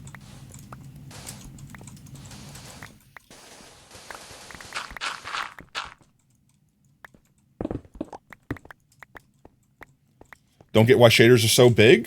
I mean, I like the minimalistic shaders. I just want a little touch of something. I don't want it to be like completely overwrite the vanilla feel. I still want it to be noticeably Minecraft. Not 9 ticks to insta-mine, 9 ticks to mine. Just collect all this stuff. But like, perfect example, like look at the water. Like look how much prettier the water looks with like a nice reflection on it. That's a shader thing. It's the way you have like the soft shadows and things like that, as opposed to this. You know what I mean? If a shader is just doing its job, you should almost not realize it's there. It should just look real. It should just feel natural. That's the way I view. That's the way I view.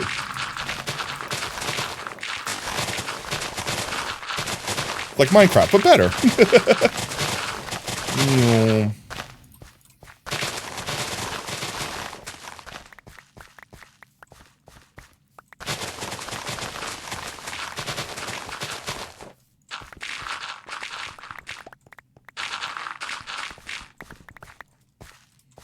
3 ticks to mine dip slate. Deep slate is insane though, since normally every non-insta-mineable blocks breaks in 8 ticks or more.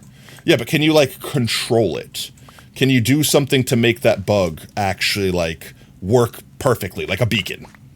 Like where it's just constantly going off. Let's get this layer down. Because I feel like that's the reason why that bug is effectively worthless, is it's not really controllable. Like, you can't recreate it perfectly. You can't, like, lag switch yourself and just always insta-mine everything. And I mean, that's probably better off that way, right? It'd break the balance of the game otherwise.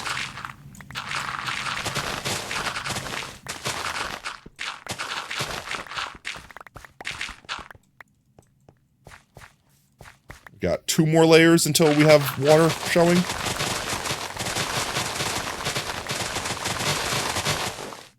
It's just not useful. It is controllable. Uh-oh. But it's not like reliably useful. It's like just get beacon.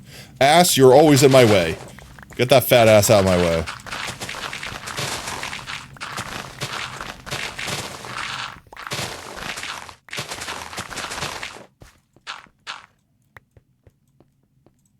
I need to drop off at Shulky. I'm definitely full. Also love that that guy is just stuck there from Halloween. You can go in there, you can go in there, go in there. Is there anything in here that's not full blocked? Yeah, but that's because we wanted it that way. Okay, there we go.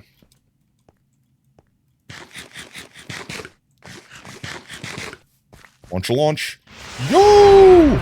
Crossing! Welcome on in. Welcome in, Raiders. Bro, this is like the 5th raid tonight. Jeez, are we on the front page? Like, what's happening?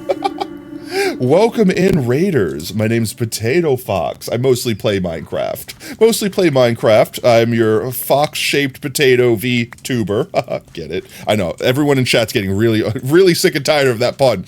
But welcome on in. We're just doing a little cleanup. Opening up this island, or more or less deleting this island from existence so we can finish working on our project over here. Hello. What'd you guys get up to today? Let me, I don't think I have any mods left in chat right now. Let me shout you out real quick. Shout out. Crossing into, if I could spell, into gaming. There we go. Yay! Because we all live in different raft. areas, it's not really syncing up properly. No, that is definitely true. Ugh. Okay. There we go. You heard something about an open server when you do. We open up this world, this literal world. We make a copy of it and open up as a server once a year for my birthday, which just passed. We call it Potato World Online. It's January, typically like the week of the 24th, effectively. We have mini games, we have events, things like that. People compete for money, prizes, you name it. It's just a good time we had by all. Yo, Aurora, thank you so much for the follow me. Welcome to Team Tater. Whoop whoop. But yeah, we also do other stuff. We do have a sub server. I don't know how active it is at the moment. It's currently set up with all the mods 10. I don't know why I'm mining. I'm just getting distracted. I don't know why I'm mining the stone. But yeah, right now this is unfortunately just single player world. Single player world at the moment. Do we just set up the beacon, chat? Do we just set up the beacon? I don't know if I have time to do that. I'm definitely about to hit the 5-hour mark. I'm not going past 9 o'clock, especially because I think Oob might be waiting for me at some point in time. I don't know if he had work or he had to go, but typically we watch Dr. Stone on Thursday because that's when it comes out. I don't think you've seen it yet. How do you join the sub server? Exclusion point. Damn, I forgot my own commands. There's definitely a command for it, but basically once you're subscribed to the channel, you'll get whitelisted, and you just have to join the Discord, give your username, etc., etc., etc., and you're good. I think it's SMP, exclamation point SMP. I think, or is that the command for the Metacrafters? It's been a hot minute. Montana, help! Nope, that's the wrong one. Montana, help! What was the correct one? Yeah, we have a sub server. We technically have 2 SMPs. One is a content creator one that's kind of on hiatus right now. It's the RL Craft server, and then we have the All the Mods 10 one currently. That's Metacraft, yeah. No, here, let me look it up. 1 sec. I can get it. I can get it. I got you. Oh my god, my mouse. Why? Please, why? There we go. Let's see. The command is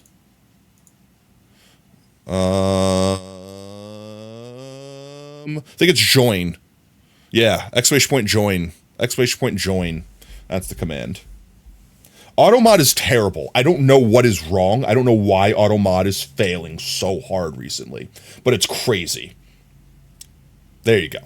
Thank you, Montana. That be the command. I will hopefully not forgo it by next time. I will.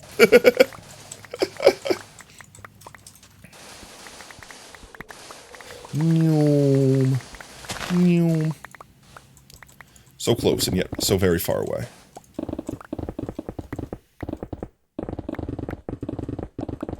I'm still going to need to set up a beacon to take care of the stone quickly.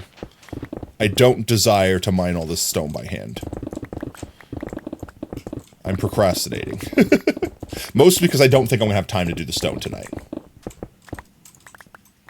But if I can get everything else done, then all we have to do is slap a beacon down here, and I can yeetus deletus the stone, and we have our passageway. Honestly, I'm surprised as much of this island was shovelable as it is. Previously didn't. In middle of last year, started streaming permanent one on his behalf. Yeah, Montana's been a massive W. W Montana. Montana runs pretty much all of the servers. So even Potato World Online, I have a huge shout out. I think I shouted them out multiple times during the event. But Montana pretty much helped me set up the server, helped me run the server, helped me host events. And then Brev helped us create a bunch of items and stuff, like custom items, data packs, things like that. So it was a community effort. You think you might sub? Well, don't do it just to play Minecraft. Do it because you genuinely want to. There's also a redeem, so you guys don't even technically have to pay to join the server. There should be a redeem to join the SMP. That also gives you access. So it's either one, whichever one you want to do. If you want to wait till you get the potato chips, which I think it's like 10,000 potato chips, so it might take like about a month of constant watching, if you're diligent. Basically, when it breaks into my problem. How the channel point redeems? Let's see. Is it still enabled? That's the neat thing. You don't. Yeah, join the All the Mods 10 SMP. It's the one should be like 3rd from the last on the list of redeems. You enjoy your show. Well, thank you. I would like to think that the people that would want to play with us on the server would also just enjoy hanging and vibing with us. Also, for anyone that hasn't seen this crystal at night, I want to look at it again. It looks so good. I'm so pleased with how it looks. See if we can get a nice still. This is your first time watching. Well, hopefully it's not your last. This is a bad angle. Let's get it from this side. Yeah, that's a better angle. I feel like that's the angle I designed it by, so of course it's going to be the best. But yeah, I love it. I'm having a good time with it. We're going to have lots more. Big ones, small ones, huge ones. We've got the meteorite that we're going to build. I don't know how I'm going to necessarily spawn-proof or shulker-proof the meteor. So I just might try to save the shulkers that are down there and make sure they can't leave. And then just, that's it. The shulker farm is officially retired. If we make a new one, I'll just steal one of those shulkers and do what I need to do. It used to be we kind of ended that, like you vote soon to choose what pack people want. Montana's a server where they play vaulting. So there's been some controversy with Vault Hunters, and it's happened to be that we finished our Vault Hunter season when the controversy started. And I had said this before any of the controversy even started at all, that the only reason I wanted to play Vault Hunters was for the Twitch integration. And because of the controversy, all of that development had kind of got put on pause. So I don't know when they're going to release the companion update, if they even will, if it will even be, like, integrated. But I have zero interest in continuing Vault Hunters without the integration. That's my personal. I had a blast playing it. I don't mind playing it, but I'm not going to make another series out of it until they release the Twitch integration. That's my personal take on it. If we decide to do Vault Hunters in the future, like on the SMP, then I'm totally down with that. Basically, whenever we change seasons on the multiplayer SMP, like the sub server, you guys vote on which pack you want, and then that's what the server turns into.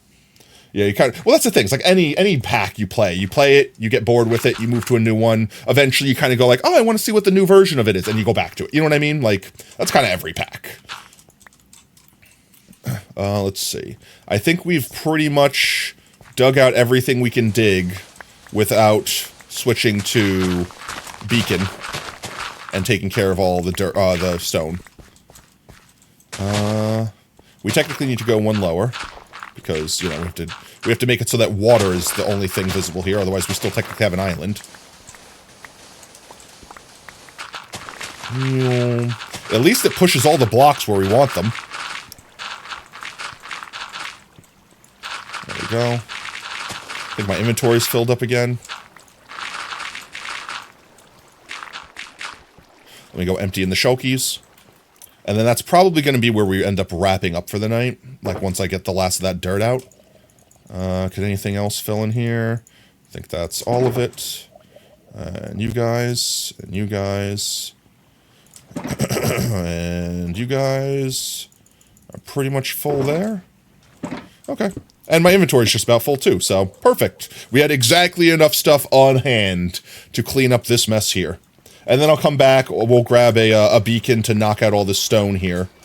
And then we should pretty much lead us this little crappy island and open up our riverway to the ocean. You're gonna raid? Oh, definitely. You don't understand how adamant I am about raiding. I think last year when we got our Twitch recap, there was only one stream out of the entire year's worth of streams where we didn't raid, and the reason was because I lost internet, and that's why we had to end stream. Like, my physical internet went out. That's the only reason that I won't raid. I don't care if it's just me, I'm raiding every single time. We have met so many cool people from raiding. We've just allowed so many people to have an extra fun night, because, like, there's so many, we try to specifically raid people that have smaller viewer counts than us, just to give them, like, a morale boost, just help someone smile. And there's been so many people that have become integral parts of our community from it. And there's people from our community that have found new communities that they love hanging out with. Like, perfect example. I don't know if Kaiser's still in chat. They raided us a hot minute ago. But we raided over there and sent one of our viewers over there, and then literally became, like, their permanent chatter. Like, lives in their chat. And I think that's so freaking wholesome. I love it so much for them. But yeah, so, like, sometimes it's a bust, like, sometimes the person we raid just has a bad vibe, you can't really know until you hang out with them for a minute, but sometimes we raid super awesome people, you know? Yo, Mushroom, welcome in, mate, thank you so much for the follow, welcome to Team Tater, whoop whoop. But yeah, there's so many people that are sitting out there that have an amazing setup, have an amazing personality, have so many cool ideas, and they're broadcasting to no one. They haven't been discovered. And if we can help discover some of those people, my job's done. Can you draw you? Yeah, actually, exclamation point Discord. We have a fan art channel. You could drop any fan art you drop in there, and you'll see it when we switch screens, when we do the outro and everything, like when we start doing a raid. But we have a little fan art corner where everyone's fan art's displayed on stream. So if you don't mind me displaying your art, then I can also put it on stream so people could see it. I always love. It's like it's like a proud dad hanging their kids' art on the fridge. That is me. I don't care the level or quality. It's all just as precious to me. I think I might just let these few dirt blocks despawn, but that's pretty much this island yeeted. Like you could see why I might not want it there, because it just kind of doesn't look like it fits. It looks like it was meant to terrain generate connected. So once we clear that out, we'll have a nice path out into the ocean there from our little river that leads to our base there. I'll make a beacon, and we'll probably dig, once we have the beacon, we'll dig like a little bit of this out too. Like I'm full on inventory, so I don't want to do too much of it. But like we'll dig it out to make it like match with the seafloor, and we'll just do that. But yeah, for now, guys, I think that's where we wrap up Minecraft. Let's see. Yeah, my inventory is mostly chalkers. Let me go grab this. I want to see if I can grab. I don't want to waste sand. I don't want to waste sand at all. I'd sooner throw away dirt to not. I'd throw away a stack of dirt to not let a block of sand disappear. But I think we should be able to fit this whole stack. Yeah. No. I have a sugarcane farm. I don't need you. There we go. Beauteous. All right. With that said, let's go ahead and swap over. Do you like math? Yes. We have used sand dupers in the past in our super flat hardcore world because farming sand would be impossible otherwise. Also, Crossing, thank you so much for the follow, mate. Welcome to Team Tater. Whoop, whoop. But on this world, since we have access to the world, it's not that I couldn't do a sand duper. I've done it before, and I haven't needed it. I kind of like sometimes having to grind the resources. It gives a little, it's like, what's the word? Like, cathartic, that's the word. It's cathartic sometimes. Math is fun. Yeah, I like math, especially tricky math, like paradoxical math. That's also fun. But yeah, this island is almost yeetus's. We'll get a beacon set up here and just polish it off next stram. Let's see. Swippy swap over here. Math is math magical. Let's see who all be live right now. Netherrack, deep. Oh, what is this? Is this math? Is this a math? Netherrack, Deep Slate. Instamines without 6-tick penalty. Instamines. Since you were mining Netherrack, it has no 6-tick penalty, so it takes 3 ticks to mine. Doesn't instamine because, yeah, you still have the normal penalty. Huh. Interesting. But you have to go through 3 blocks of Netherrack before you can hit the first instamine on Deep Slate. Still, it's cool the fact that you can instamine Deep Slate, technically. I wish they would add an increased level of haste to deal with Deep Slate. I don't care how expensive it is. Give it to me. Because Deep Slate has been such a pain in the butt for making perimeter farms and stuff like that. Let's see who all we has live right now. Mute me before I hear myself. Hi, me. Hi. No, it's a single block? Oh, okay. Who all do we have live right now? We have lots of people live. Small Dragon. I'm looking for someone doing Minecraft. Percy. I feel like we've recently raided Percy. Most of the people we have done a recent. So if you guys have recommendations, if you have any streamers out there playing some heckin' Minecraft, it's Foxception. We could jump into the void. Would you like me to jump into the void? Why, see if chat has any recommendations, streamers? Any Minecraft players, any friends, any of the people that raided? We have like 5 people at least that raided tonight. If you guys have any recommendations of someone that you would have raided beyond me. Lucky Lane, and they are streaming Minecraft. Let's go check out Lucky Lane real quick. Lucky Lane. There we go. Boop. My criteria is they're not in follow-only mode. They have at least a microphone, and they're streaming Minecraft. That's pretty much it. You give me a math problem? I will probably be terrible at it, but feel free to give me a math problem. Moth did a sick day stream, and no one else that you follow is live. Fair enough. Tater, please, you wish to advertise your Minecraft skins? Advertise like what? Like show your Minecraft skins off, or like offer to sell Minecraft skins? Because the second half would be a no. First half you could share and content share on the Discord. Oh, that's right, you don't have Discord. You could at me at Twitter. Feel free to at me, tag me on Twitter, and show me. Let's see. unmute. That's all. Like they're very quiet. I just don't like Purple building in asks- Savannah. Sounds like a What vibe. does Perp ask? Asked favorite pineapple. You're my favorite pineapple. I mean, I feel like that's the only answer. Oh God, Why 16 pineapple minus isn't bad, 2t equals 5t. What's your Algebraic. favorite video you Well, let's made? see. First thing Potato we got to Fox plays. do. Welcome. Oh, I to can't the do stream. math at the same time. I can't do math while listening to someone. Yeah, Savannas are great for avoiding rain. Also, don't have Twitter. Well, that's free. You could just make that. That's. I feel like that's easier to make than a Discord because you have to like two-factor authentication or something like that. But either way, whichever way you choose to communicate, I will definitely check it out if you do either of those things. Let's see. Going about solving that math problem. Subtract 9 from both sides. Then subtract 2t to get the t isolated. So it'd be easier to put the 16 on the other side then. It's too. I'm a math teacher. She wants to see how. Okay, 1 sec. I have to draw it. Wait, we're doing math, chat. We're doing math real quick. 1 second. Oh, I have to go to this screen to do math. I literally have to do math from this screen. Okay, 1 second. So I'm not going to do the thick brush. I need a normal size brush. Let's do marker. That's so thick. There we go. Okay, so wait, we're doing math. So 16, hello. 16 minus 2t. This brush is also still way too friggin' thick. 2t. 16. That's better. Minus 2t. Equals 5t. 5t plus 9. So first thing we need to do is get a t by itself. Easiest way to do that is this t, I think. So we will minus 16 from both sides. So 9 minus 16. Jeez. I'm not opening a calculator, guys. 9 minus 16 is minus 7. So this turns into minus 7. And then this gets canceled out. Welcome in. How's it going, you crack? So then the 2t and the 5t is the next thing we do. So we had to add 2t to both sides.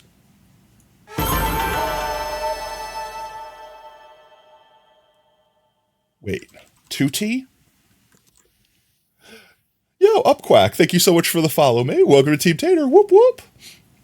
I need a t by itself. No, that's minus 2 times t effectively. So I need to divide by minus 2. Divide by minus 2. That's great. I'm dividing by negative numbers. That cancels that out and makes that t equals 5t over negative 2. There. I technically solved it. T equals whatever this is. Why did my camera break? Oh my god, my face everything broke. Everything borked. I did it!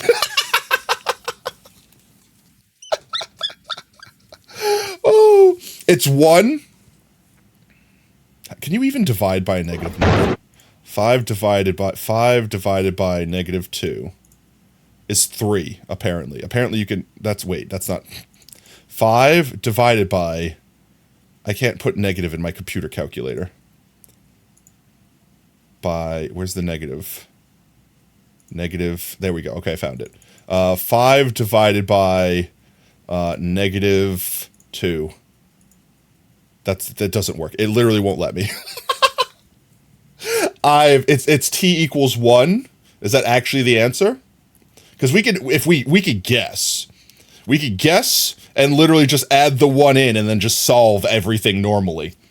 My brain. I am way too sleepy to do complex alchemy. Alchemy. It may as well be alchemy. To do expressive algebra right now. My brain is barely catch. Wait, what? Did I just... It is desynced. Wait a second. Something borked. Something borked. I could fix. 1 sec. I need to fix my thing. Which one is borked? This one is borked. I need to smallify myself. 1 second. I could fix. 1 second. Oh. Oh. There we go. Okay. Now we good. This should be good if we swap back here. Okay. Normal. Okay, we're good. Okay. I don't know how I did that. I genuinely don't. I don't know. I genuinely don't know. But we're good now. That's all that matters. All right. Paint can go away. And browser could go away. All right. So we're going to raid Lucky Lane 0. Give them some support. Give them some love. Up Quack. Don't spoil it. Don't spoil it. Don't spoil it, Up Quack. Don't tell them we're coming. Don't tell them we're coming, okay? Potato, if Miss Mary Mac saw the elephants jump so high they touched the sky and didn't come back till the 4th of July, what's the average height that they'd have to jump, assuming the pull of Earth's gravitational force is 9.81 milliseconds squared? The answer is very simple.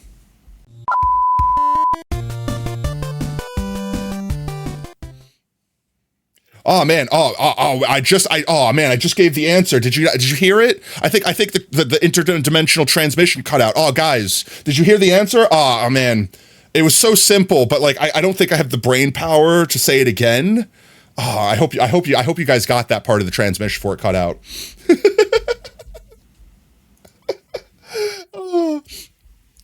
Do you want to do anyone? Do any in particular? Another one? No, not right now. If you wanted to solve me math puzzles, feel free to send it on the Discord. We can have fun there. But for now, I am going to get a food to eat. We're gonna raid out, and I'm gonna watch an anime with Oob potentially. That's the next 30 minutes of my life right there, chat. 800 trillion meters, correct. See, I knew you heard it. I'm glad it went through. Was this exclamation point Discord, exclamation point socials if you want Discord and Twitter at the same time. Let's see. With that said, guys, though, if you are just joining us now, we are wrapping up. But please don't go anywhere. Stick around for the raid. Earn yourself some free potato chips in the process. Speaking of potato chips, if you've earned any hanging out with us tonight, might I recommend unlocking some emotes? We can unlock the Pogtatoes, spam some support for our fellow Twitch streamers. With that said, if you like what you see, want to make sure you don't miss out on the next stream, consider dropping a follow here on Twitch. You could also do exclamation point socials in chat, gain access to our community Discord and Twitter. We always announce we go live there next. We stream every day that starts with a T at 3:30 CST. With that said, our next scheduled stream will be Tuesday. We might do an indie game. We might mess around with an indie game. We'll probably do some Minecraft. And then next Thursday, so 1 week from now, we're doing sponsor stream. Show up, help us support the community, play video game, play free video game, earn monies, good times for everyone. But with that said, guys, thank you so much for all the gifted subs. Thank you for all the raids. Thank you for all the biddies, for all the follows, for just hanging out, vibing, chatting. You're amazing. You're fantastic. And most importantly, you're valid. Don't let anyone tell you anything different. So until next stream, later taters. Bye-bye. Tuning out of starlight, the innocent lifetime flickers and flashes under a canvas. No, nobody seems worth it, while the feeling's sophisticated. The view is so restrained. The past is nearing closer and closer. This emptiness, it's just a blank slate, waiting for a painter to interfere. It's quite complex, but what I know